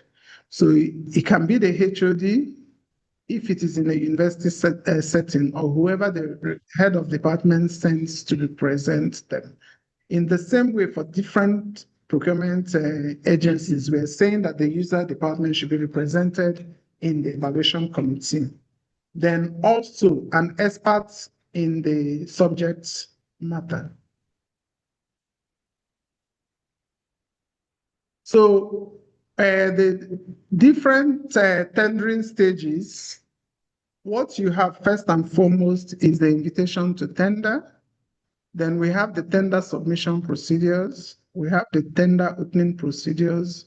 We have the tender examination before you get to the detailed tender evaluation. So let's look at the stages of tender evaluation. Our focus is more on a tender evaluation. So we have the following step-by-step process. After the tender is opened, there will be preliminary examination, there will be detailed evaluation, looking at the eligibility and qualification criteria. There will be detailed evaluation technical, there will be detailed evaluation financial, there will be assessment of abnormally low tender. Why is this value so critically low? What has gone wrong? Assessment of domestic preference, if applicable. So I want to ask a question. When do you apply the domestic preference? In what situation do you apply the domestic preference? International competitive ICB. Hello? Yes. For international competitive bidding. Okay, so that's Priscilla Charles. Yes, please. Okay, For so international competitive bidding. so for international ICB. competitive bidding, ICB, Yes, ma'am. you apply the domestic preference. And what's the idea behind the application of the domestic preference? Hello? Why are we applying it? What's the importance of applying? To improve local content. It is to encourage local contractors. The local Okay, content, thank you. local contractors. Okay, so we're trying to encourage the growth of the economy and making it encouraging the indigenous contractors, to compete. Thank you very much. So I can see that a lot of you are knowledgeable in this subject matter. I appreciate that. Okay, so another thing will be the combined technical and financial evaluation. We have the post-qualification and due diligence. So for post-qualification, what you're doing essentially is, yes, we have looked at all these tenders. We're recommending, because in the evaluation, you're actually going to have a table where you have your scoring criteria. And if we have bids A, B, C, D, there's a score for bid A, B, C, D. At that point, we can now say, okay, we can assign position to them. Bid A scored first, bid B scored second, C third, D scored fourth. Now, when we have done that, we're saying, okay, bid A scored first. Why did you pour this two this time? Huh? We need to go back. She knows how she just need this. I prefer putting stew separately. Somebody is telling story somewhere.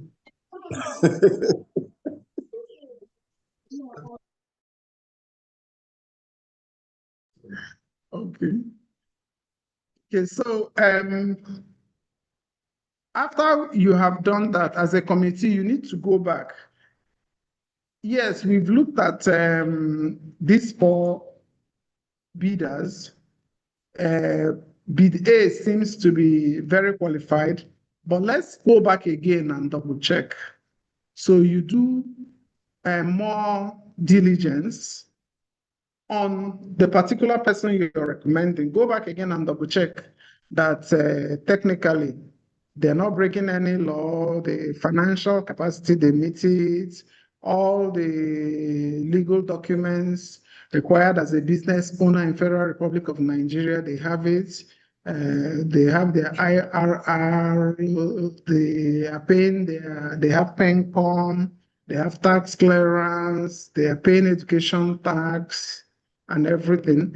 If there was need for bid security, double check they have the bid security, and the bid security amount is correct, is in the required sum. If it's 2%, you need to manually do your calculation and confirm that what is in the bid security is equivalent to 2% of their contract value. Then based on that, there can now be recommendation for contract award. So these are the stages of tender evaluation.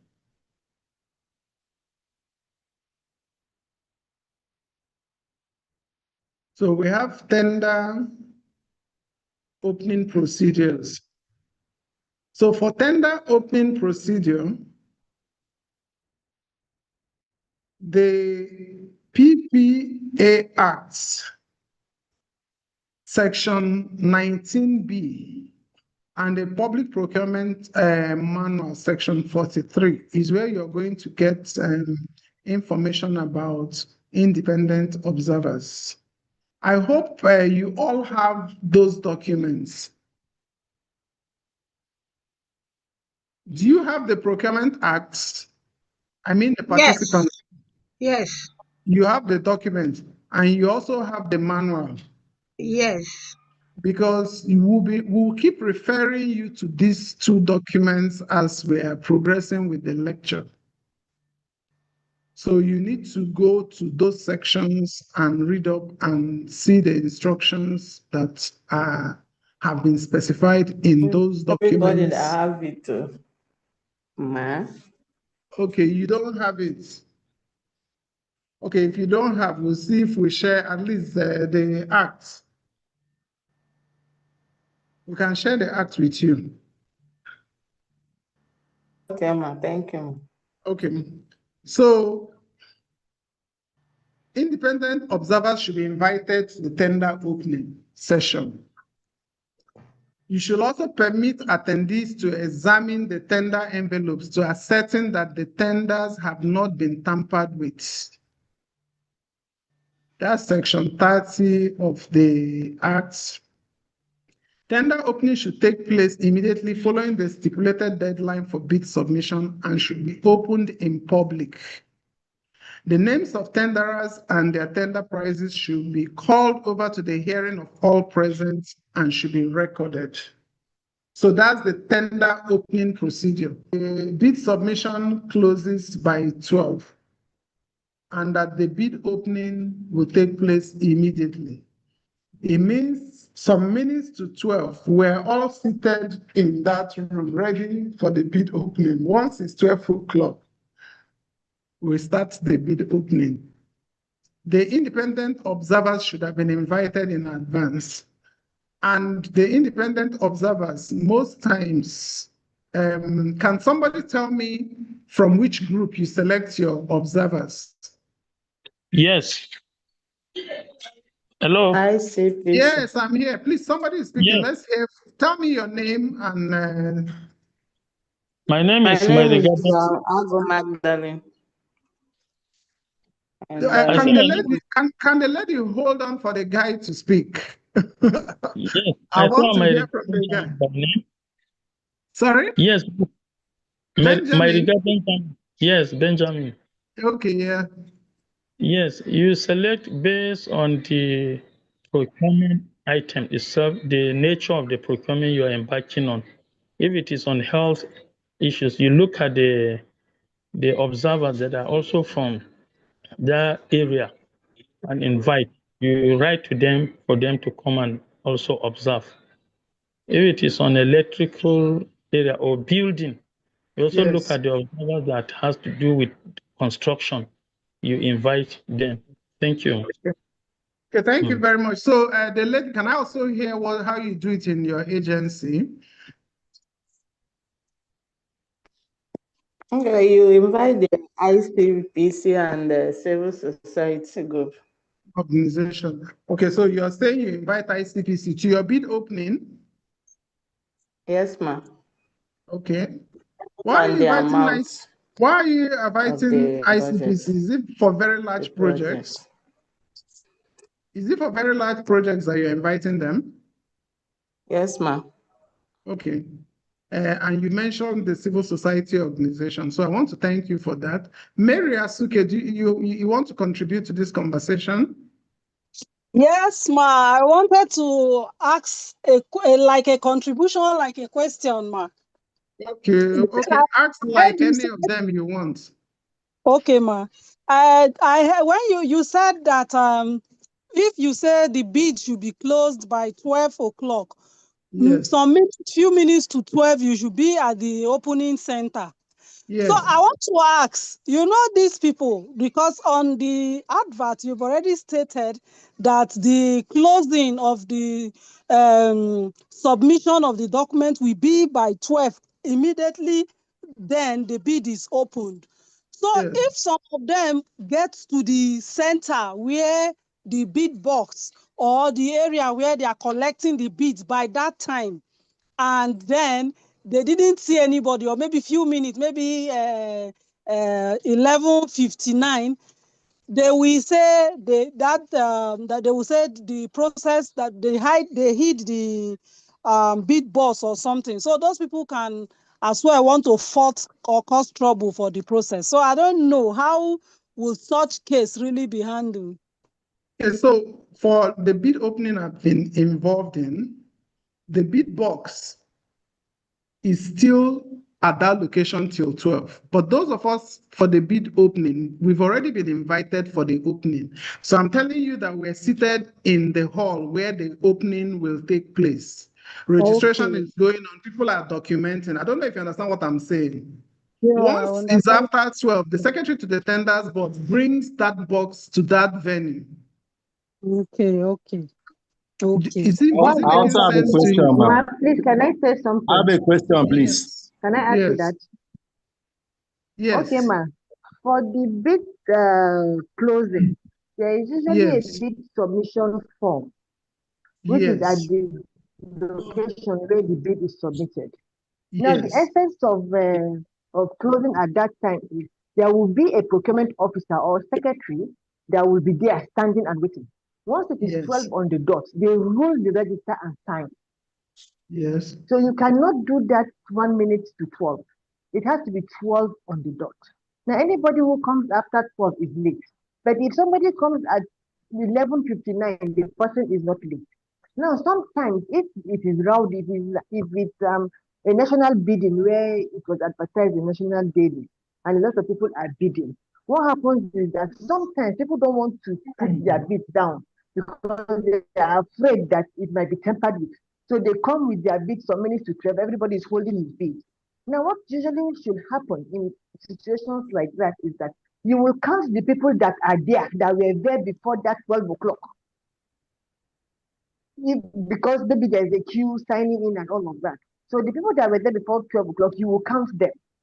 Once it is 12, even though people are still signing in, you will allow those people that were there before 12 o'clock to still sign in. But anybody who comes after 12 will not sign in. So that is what how you're saying, what you're saying is what you're what you're saying is what you're doing, but that's not what the act has asked you to do, and that's part of why you're attending this training. So let's be guided by the act. The act said that the opening, if it's closing by 12, you're telling me that if 10 people walk in before 12, I close the door and keep taking their document till 12:31. That's not what the act has told you. That's why I said for us, how we operate is that the people who are opening these documents are already seated in the hall, ready for the meeting, the observers, everybody is there. So what you're telling us now is that the observers who you have told there's going to be a bid opening immediately after 12, let's say 5 minutes, that should start by 5 minutes after 12, they'll all be seated waiting while you're still collecting. It's because they know you people give them room to submit late. If you have closed at exactly 12 once, all your tenderers, we know that's how you operate, and they will abide by the rule. So in our case, the tenders board is set, we're seated.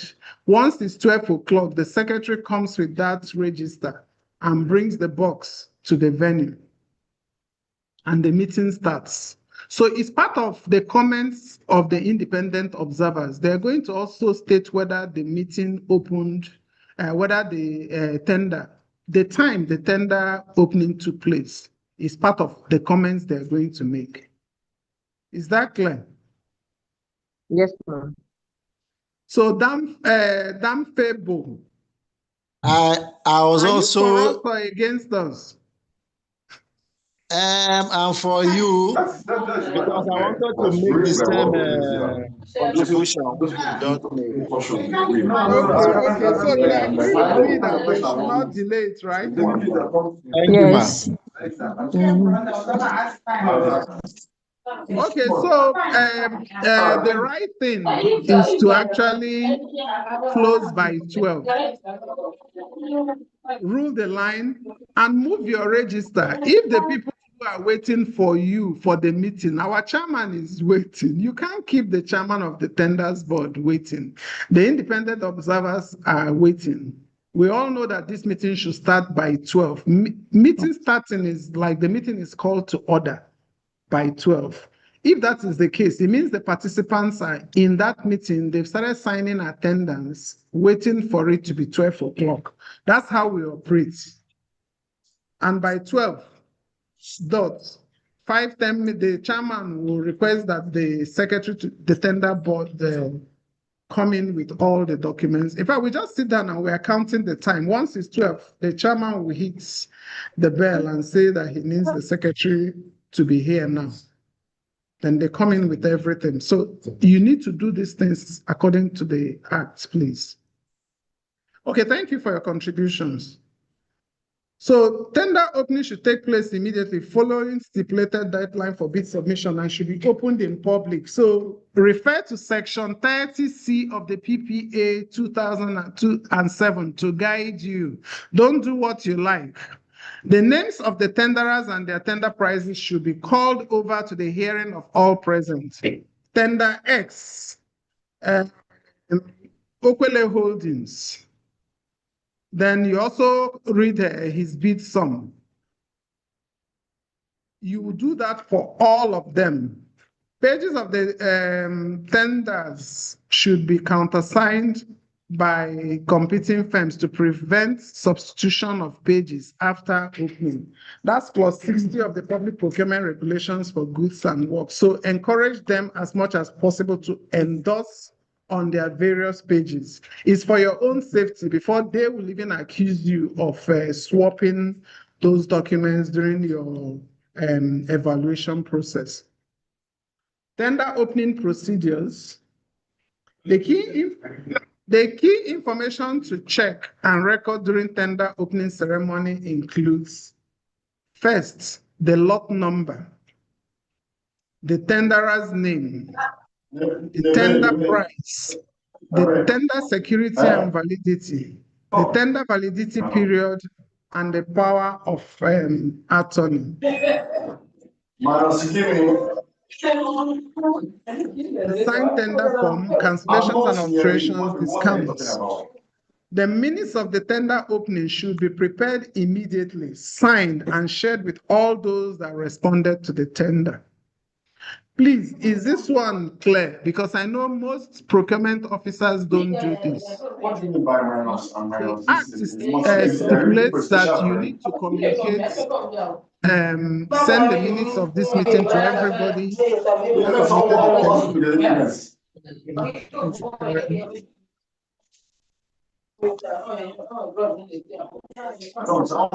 Host, mute all of us. Host, mute all of us, please.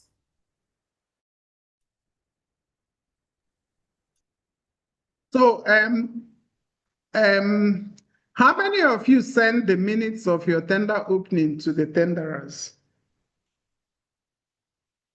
Who has been doing that from your agency? We don't used to send, ma.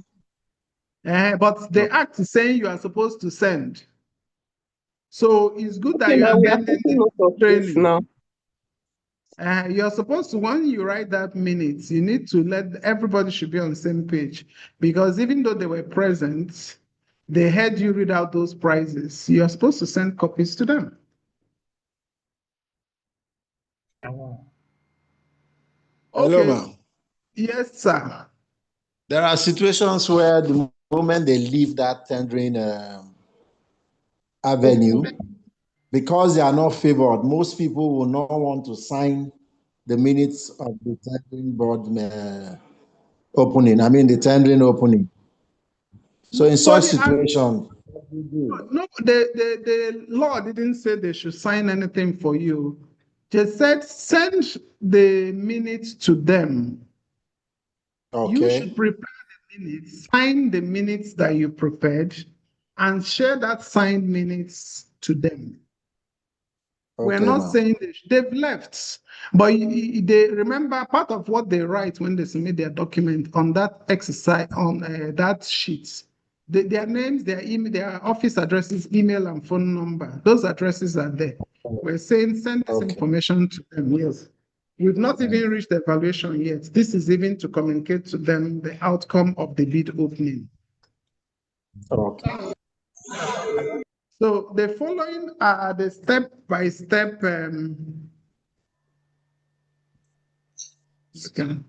the following are the step-by-step processes for tender evaluation. First, you have to have the preliminary examination, detailed evaluation, eligibility, financial evaluation.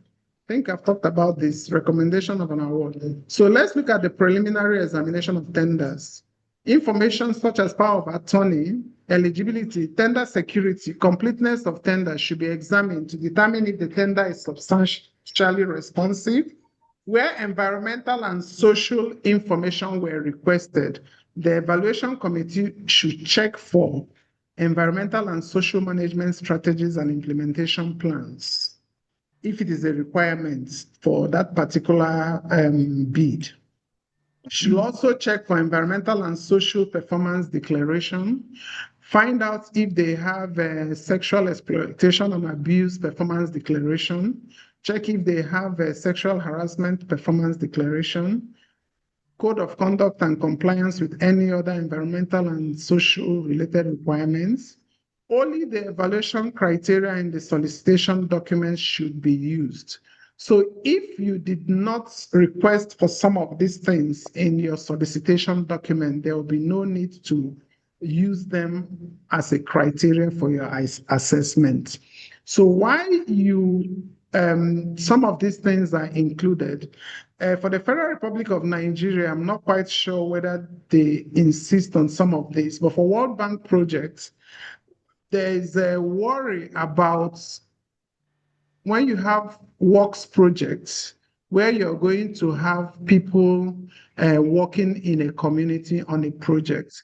We want to be sure that you have your sexual harassment policy that educates those contractors. So we are talking about whether your contractor, that's the tenderer now, have some of these things in place. Have your staff, your engineers who are going to be on construction sites in our procurement entity, have they been educated about sexual harassment? Have they been educated about how to handle environmental issues and social issues and sexual issues and how to conduct themselves? And your policy, is it in conformance with what we also believe in? So if it is important to you, you need to quickly bring it to their attention. And when they know that you are requesting for some of these things, they know that for you to ask for it, any person who does anything wrong at your PE during the period of execution of their project, they're going to have a problem with you. So verify that all required documents are included.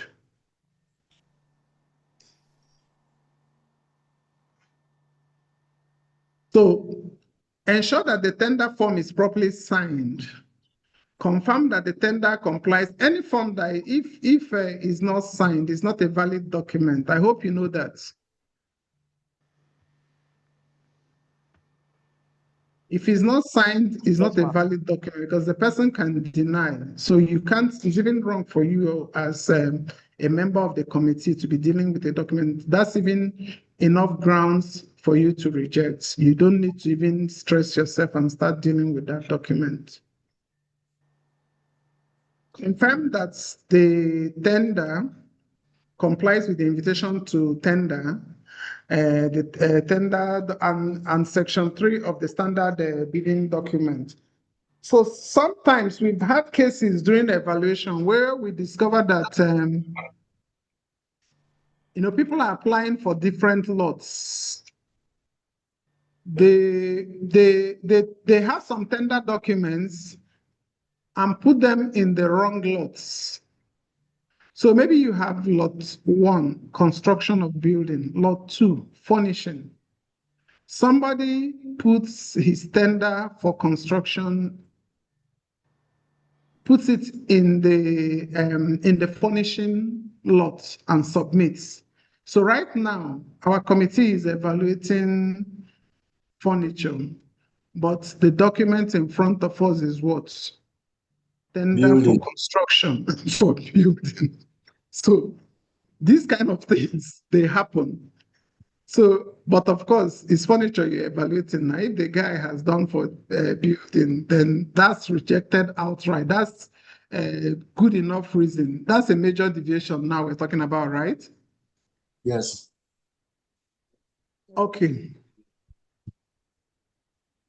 So ensure that the tender meets the minimum eligibility criteria, such as legal compliance. So check for the eligibility of tender. Section 16(6) of the Public Procurement Act gives you detailed eligibility for tender criteria. So I'll share the acts in the WhatsApp group. And you people should minimize the stories you tell in that WhatsApp group so that you can see important information that is shared with you. Exactly, ma. So it's just a word of advice, a friendly word of advice. So I will Thank you. share the act in that forum. If I share it, I will advise you to quickly download it before the stories you cannot find it again. I'll do that after the lecture. Okay. So to be eligible to tender for and execute a public procurement contract, every tenderer must possess the legal capacity to enter the procurement contract. So you shouldn't be 18 years and below. You shouldn't have been confirmed to have mental issues. You shouldn't be an ex-convict and all of that. Not to be in receivership, insolvent, bankrupt, or being wound up, being suspended, or being the subject of any proceedings of forgery. So these are some of the criteria. Must have fulfilled all its fiscal obligation and social security contributions, have no directors who have been convicted in any jurisdiction of criminal offense involving fraud, corruption, misrepresentation, or falsification of facts in any matter. They should submit all required self-declaration forms as specified in the standard tender documents, including an affidavit accompanying each tender. The affidavit should disclose whether any member of the procurement entities, committees, or the bureau is a current or former director, shareholder, or holds any financial interest in the tenderer, and confirm that all information provided in the tender is accurate and complete in all aspects. So I hope you all remember the grass cutter situation in this country during, who remembers that incident?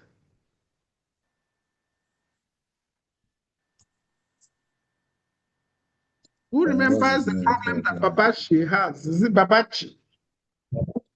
Babachi Lawa. Babachi Lawa. What was his problem? What was his problem? Grass cutting project. Yeah, Did so you follow but due process? So, Due process was not observed. I think that's the story that is on the front line. But when he left the job, I followed up with that story, and the issue. My battery is low. The issue is that he was a director of one of the companies. So that's what they're saying, that he can't be a former director. He was a former director, even though he was saying that he had resigned the directorship. But when they checked the records, it did not reflect. It reflected like he was still a current director. So you can't be in maybe I'm the vice chancellor of Federal University of Technology, and a company that I'm a director of is also, we're now awarding contracts to that company. I hope this example is clear to you. Conflict of so interest. You're supposed to do an affidavit to say, oh, this I don't have any connection. I mean, as a contractor, we don't have any connection with this procurement entity. None of our directors have any connection with the procurement entity, their committee members. None of the procurement entity staff is a shareholder in our company. None of them have financial interest in our company. So this has to be signed and shared. Then provide either a tender security or a tender security declaration as applicable. Section 26 of the Act as amended, for tender security, verify that the tender security is submitted in an acceptable and authentic format, complies with the specified requirements, is unconditional, is valid for the required period, is correctly executed, and is in the prescribed amounts. Have you gotten it? So I've already explained that. So if you said you're providing a bid security, so I also need to make a clarification. When we say bid security or tender security, is the same thing, just being interchanged, right? In Nigeria, we tend to say bid when we talk on the streets, but the Act uses the word tender more than bid. So the BPA document has most of it listed as tender or tenderer, but we tend to talk more about bid. Hello, ma'am. Hello. Can the bid security be specified? Yes, the bid security needs to be specified. So you are supposed to, the procurement entity specifies that we want 2%. The specification is done in percentage mostly. I'm not talking about the percentage. Sometimes, in most cases, they use a bond, a guarantee from the bank.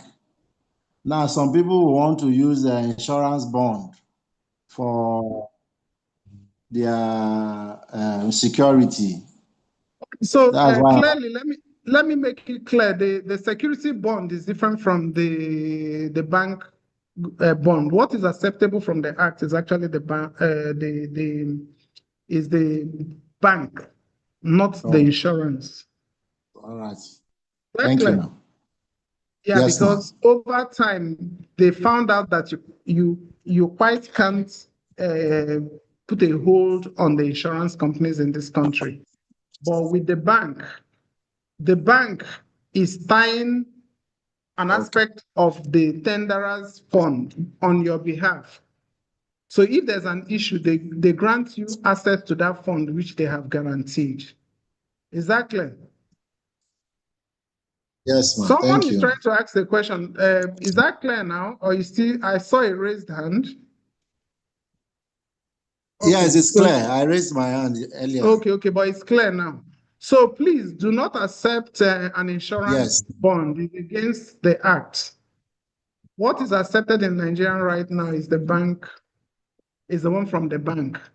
And the reason is because the bank guarantees. And that guarantees that they tie an aspect of the tenderer's money for the period of validity of the tender.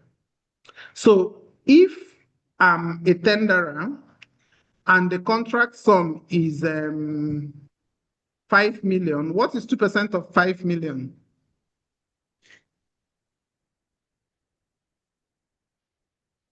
So I guarantee, I give you a bid security of 2% of, because I said the value of my contract is 5 million. The bank guarantees 2% of that 5 million. The bank actually holds back that money. So the tenderer, so I'll give you an example. We had tendered for a job and we had provided a bid security. So if the tender amount is 15 million, if I have 30 million in my account, until that tender lapses, I cannot have access to 15 million of my money. even though it's showing that I have that money as a guarantee for this project. So please, can you mute yourself? Background is noisy. Engineer Mike. Background is noisy. Come and mute all these people. Okay, we'll mute them. So, but is it clear? I think they've muted. Okay. Okay, but you need to mute. The person is still making noise.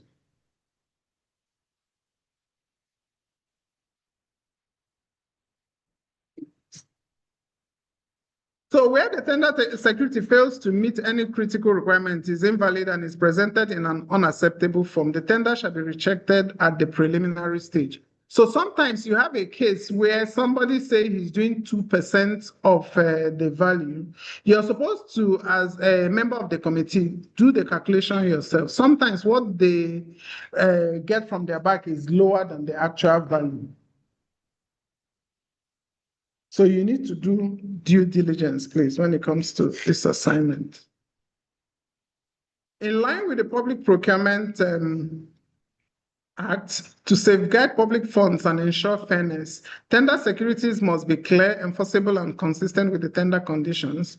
Tender securing declaration, section 45.2 of the Public Procurement Manual is where a tender securing declaration is required in tender data sheet. It must be submitted strictly in the format provided in the issued tender documents. At the conclusion of the preliminary examination, only those tenders that satisfy the minimum requirements shall proceed to the detailed evaluation stage. So I'm going to stop at this point. If you have any questions, I'll appreciate your questions. Because I will continue tomorrow. I'm going to stop here for today.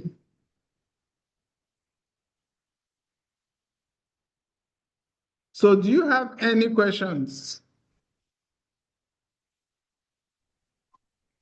Hello, no question, ma. No question. Oh, sorry, I have a question. Okay, Ibe Sunday Oga, what is your question? My question is not based on the topic, it's based on the group they are talking about. Some of us are not in the group. So to carry out the assignment, they talk the alias Don't worry topic. about the group now. He said, okay, you're not in the WhatsApp group.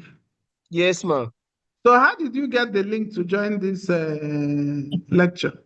Oh, I can't hear it. You asked I me a question. registered. You registered where? I followed the link because when they send it, we joined the link, but in the WhatsApp group that we're supposed to, I don't know whether we are receiving the WhatsApp group, be the WhatsApp group that we are following in this thing. I don't know whether they create the WhatsApp group that every information are dropped there. That is where I'm saying I'm there's a trying to WhatsApp find group. out. Now I'm asking you, that WhatsApp group, the link, the Zoom link was shared in the WhatsApp group. Was the Zoom link sent to your email? Which is I follow it. Yes, I received it from somebody that sent to me. So when I joined it, I joined the group now. You received it from a friend now, because I don't know how you even got into this Zoom in the first place. Because if you registered for this, you were sent an email. Were you sent an email? I registered, but I didn't receive email.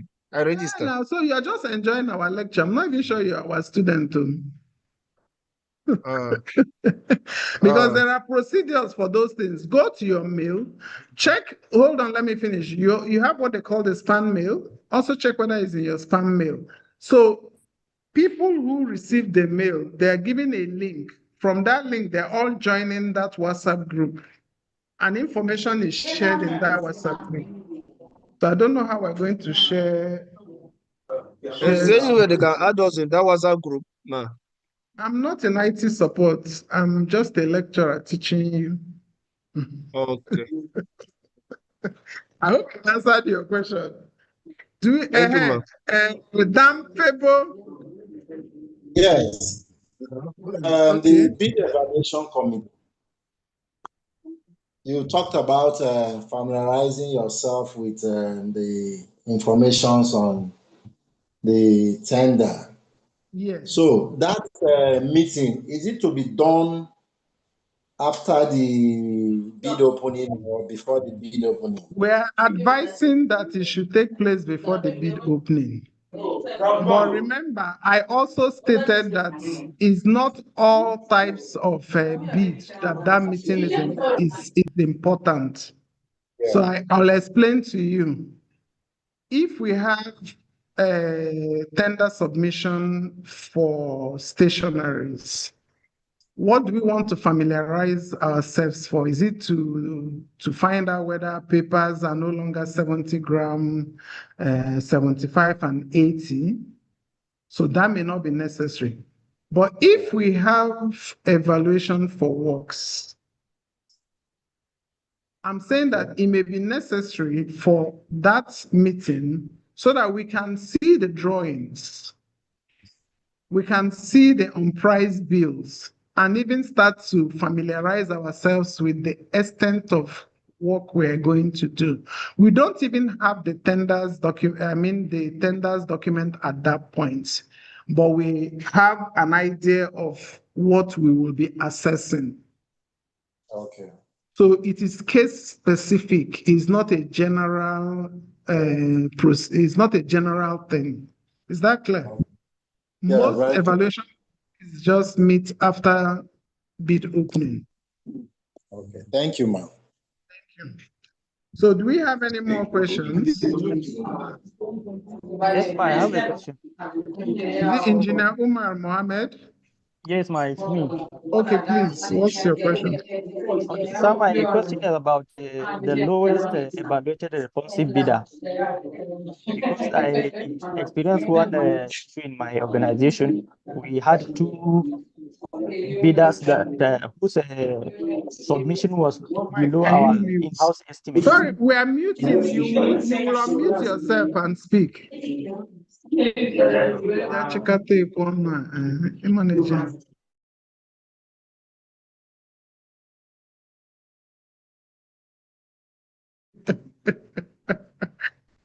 Okay, please, Usman, let's hear you now. There was a lot of background noise coming.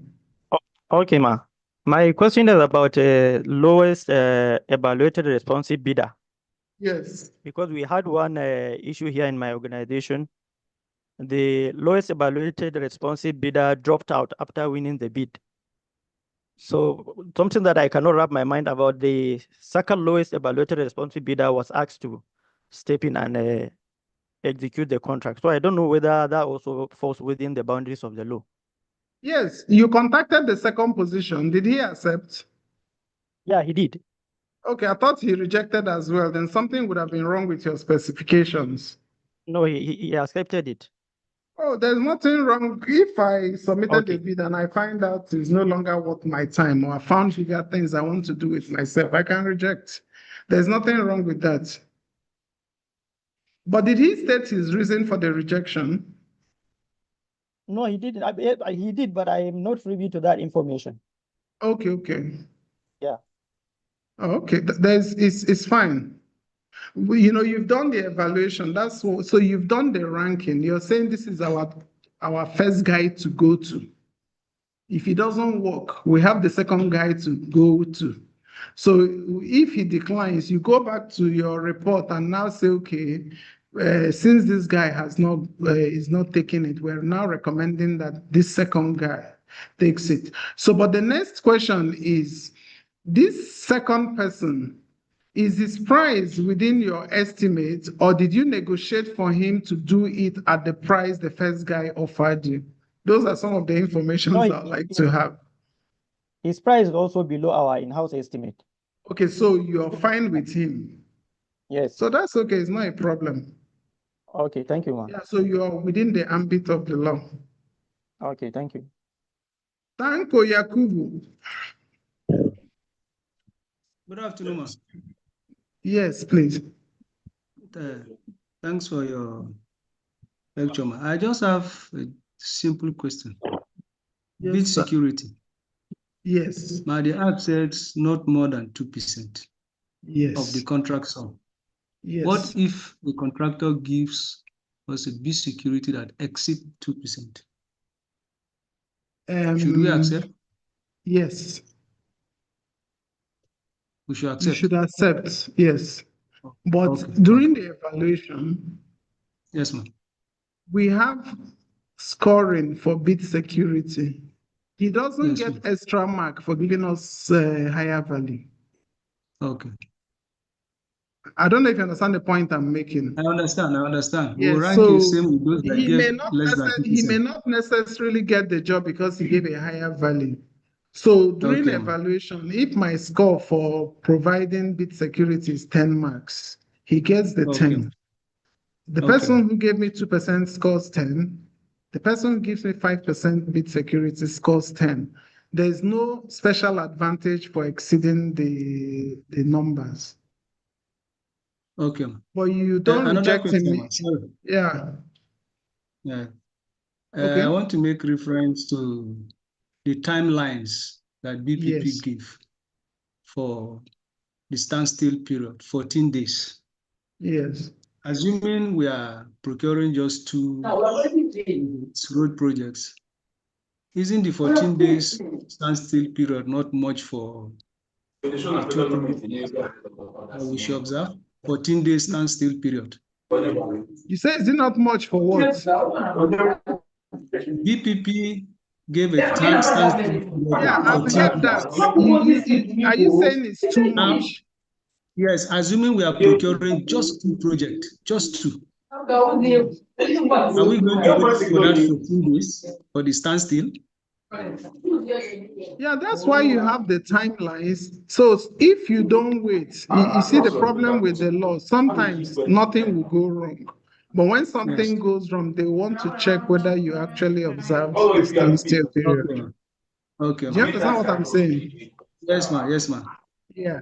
So sometimes nothing goes wrong, but the best is just follow the guidelines. Because what happens is that if there's a protest, some contractors write directly to the BPP reporting your agencies on certain things. The BPP will write your agency requesting for all the information that is related to that particular project, from the contract, from the advert to your bid opening, the minutes, the evaluation, who are the members of the committee, the evaluation committee report. They will on their own try to check some of those timelines. Okay, thank you very much. But yeah, it's possible nothing goes wrong, but as much as possible, just try to follow the guidelines. Okay, I appreciate it. Thank you. Thank you. So can we end and continue tomorrow? Please, ma, I just want to ask one question. Yes, what's the name of the speaker? Okay, Priscilla. Priscilla, ma. Okay. Yeah. Yes, ma'am. Yes, ma, I want to ask that in considering the bid evaluation members and also looking at the government setting where they value ranks in selection, how does where it they value work? what? Where they value grade levels, as in who to select and all that. You cannot select a grade level 14 officer as the chairman over maybe grade level 15. What happens in that regard? So, but did the act specify who, is this specifying the grade level? No, ma, it's not specifying it, but some persons are so particular about such things that why will So your your senior... own is a ministry or is an agency? A parastatal, yes, ma'am. Don't you have the procurement, head of the procurement? Yes, we do. So the head of the procurement is actually the chairman of the committee, according to the act. So except he's asking somebody to represent him. Okay. I mean, the act specifies that the secretary to the tenders board, and the secretary to the tenders board is actually the head of procurement. He's the chairman of the evaluation committee. It's stated there in the act. Okay, so it doesn't matter. It's statutory now. The chairmanship is statutory. Yeah, the chairman is statutory. That's my point. But he can now, somebody can represent him. So I don't see where the quarrel is coming. There is the procurement unit head now that states who stands in for him. Is it making sense? Okay, in my case, that is why I'm just trying to make it clear. In my case, I recently became the head of procurement and I'm a level 14 officer. So that's because my director just retired. But in doing evaluation, sometimes there are persons that are way above me and they feel like, why should I be the one? And I keep letting them know that as the secretary of the tenders board, I should be the chairman. Yes, Act and show them now. You are the chairman. But if you don't like overworking yourself, occasionally allow them. But you have some of your subordinates who are also there who will give you all the information you require. Yeah, yes, ma'am. Do you understand the point I'm making? I'm trying to. I'm saying that if I am the head of unit, you're saying you're the head of unit, yes, you should be the chairman, but people who are higher than you in your department want to chair the committee. Not in my department, because as it stands, we have this issue. You're not in procurement units. I'm in procurement No, I unit, think but the other people are not in procurement units. no, ma. They're in general services, and we're always having this tussle with general services and procurement at my They cannot chair the committee, bring the act, write memo, print the page, and bring everybody together. So you people, see, as a procurement officer, first you need to know this act, and in government balance, anything you want to do to protect yourself is based on documents. So if the issue of who is chairman of tenders committee is in contest in your organization, as the head of procurement, right, attach the act and that you are only guiding them on what the act specifies. They can verify with the Bureau of Public Procurement. Thank you, ma'am. Okay, Dr. Mike say you people will go to Kuje prison if you're not careful, if you continue this way. Okay, Priscilla Charles. Thank You you, have a question? Okay, you're the one that just spoke. Yes, ma'am, the one. Okay, okay.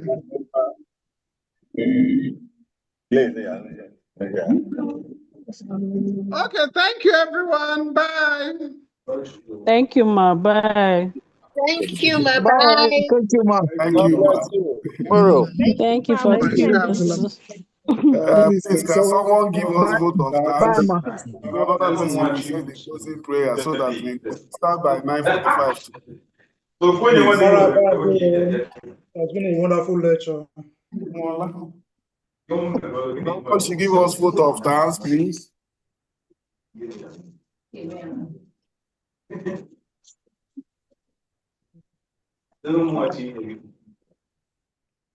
Vote of thanks from Obijoy Kelechi. We want to thank you, ma, for this lecture. We appreciate. Is it only ma? All the lectures. Other facilitators. Thanking all the Thank you, facilitators. on Thanking behalf all the of facilitators. How about the Thank you Okay. all the facilitators. It has Thank you been all. insightful and interesting listening to this I have a session suggestion to make. from I have a Juliet. suggestion, please. Thank you. So Hello? somebody should pray for Hello? us. A Muslim brother should Can pray for us, someone please. hear me, please? I have a suggestion, please. A Muslim brother should pray for us. I have a suggestion. No, I have a suggestion. I beg. What's your suggestion, please? Please, can a Muslim brother pray for Thank us, please? Can a Muslim brother pray for us so that we can close?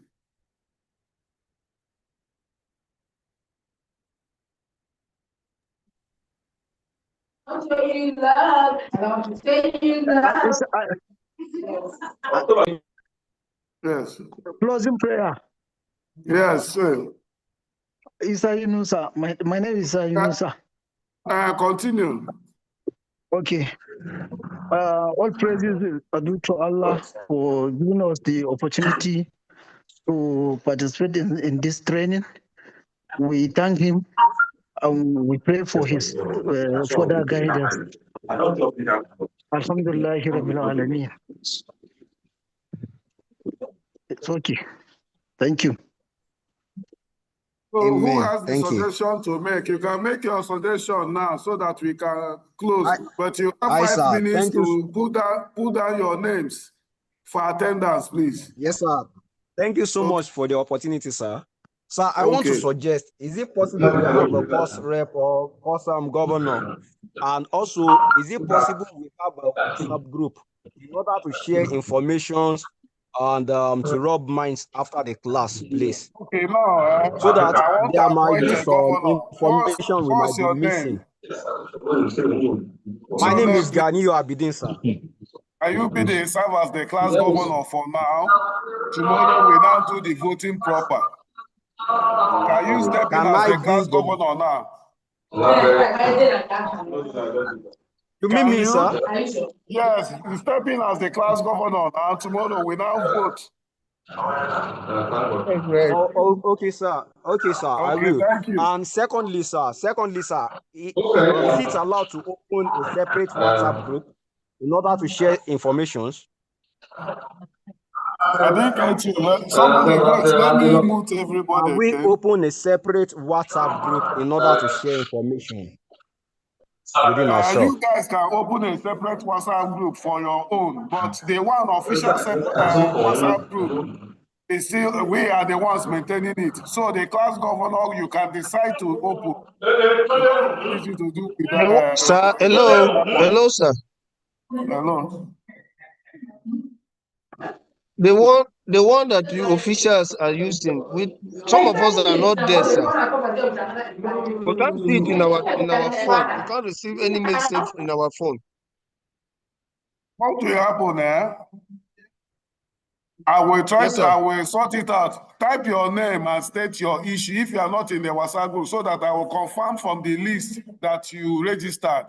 Then I will add you. Good Okay, afternoon, thank sir. you, sir. Okay. To try to access my LMS. We have 10 minutes to do that so that I will shut down. Okay, sir. But I'm having issues accessing my LMS, sir. The IT support will give you access. Just hold on. It takes time. You guys are more than 1,000 plus. Okay, sir. Thank you, sir. That's my good. Plan fast. Plan fast No. for me before the. It says you type my name and person. Person. Okay. Send it.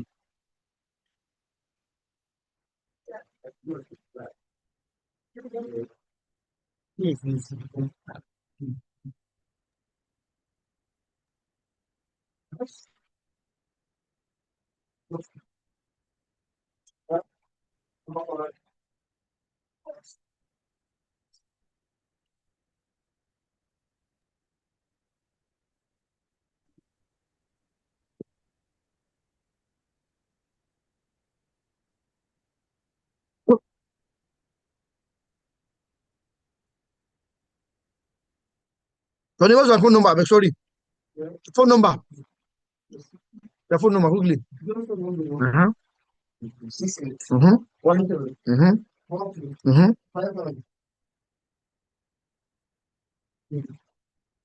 Yeah. Don't go, bro. Yeah, don't go.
Hello, please. Has engineer left the group? Left the call, rather.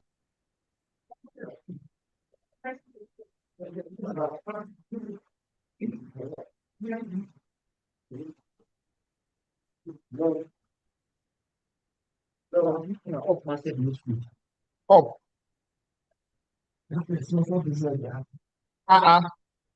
Eh. So, now so you talk.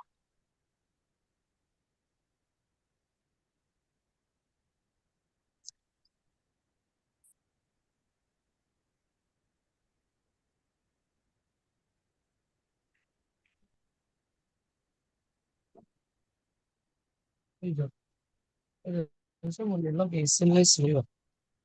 Seamless. Share the login, share. You show for the login because I'm very, very busy. African one, but and this system is always busy. Well, ó ń gbé kò ná appraiser. Mo kàn fẹ́ login, ó ń gbé authenticator wá fún mi tẹ́lẹ̀. Wọ́n wá ti yọ kúrò lọ́dọ̀ IT, but ó busy, kò sí lọ́fíìsì. Ló yẹ kí n máa pààrà ọ̀dọ̀ ẹ̀. Wọ́n á ní pé mo lè login in another place, kí n kàn login tó bá sì gbé kíní ẹ wá. When I fẹ́ login out. Ẹ̀yin nìkan lẹ̀ ń lo àbí? Ẹ̀yin nìkan lẹ̀ ń lo sí.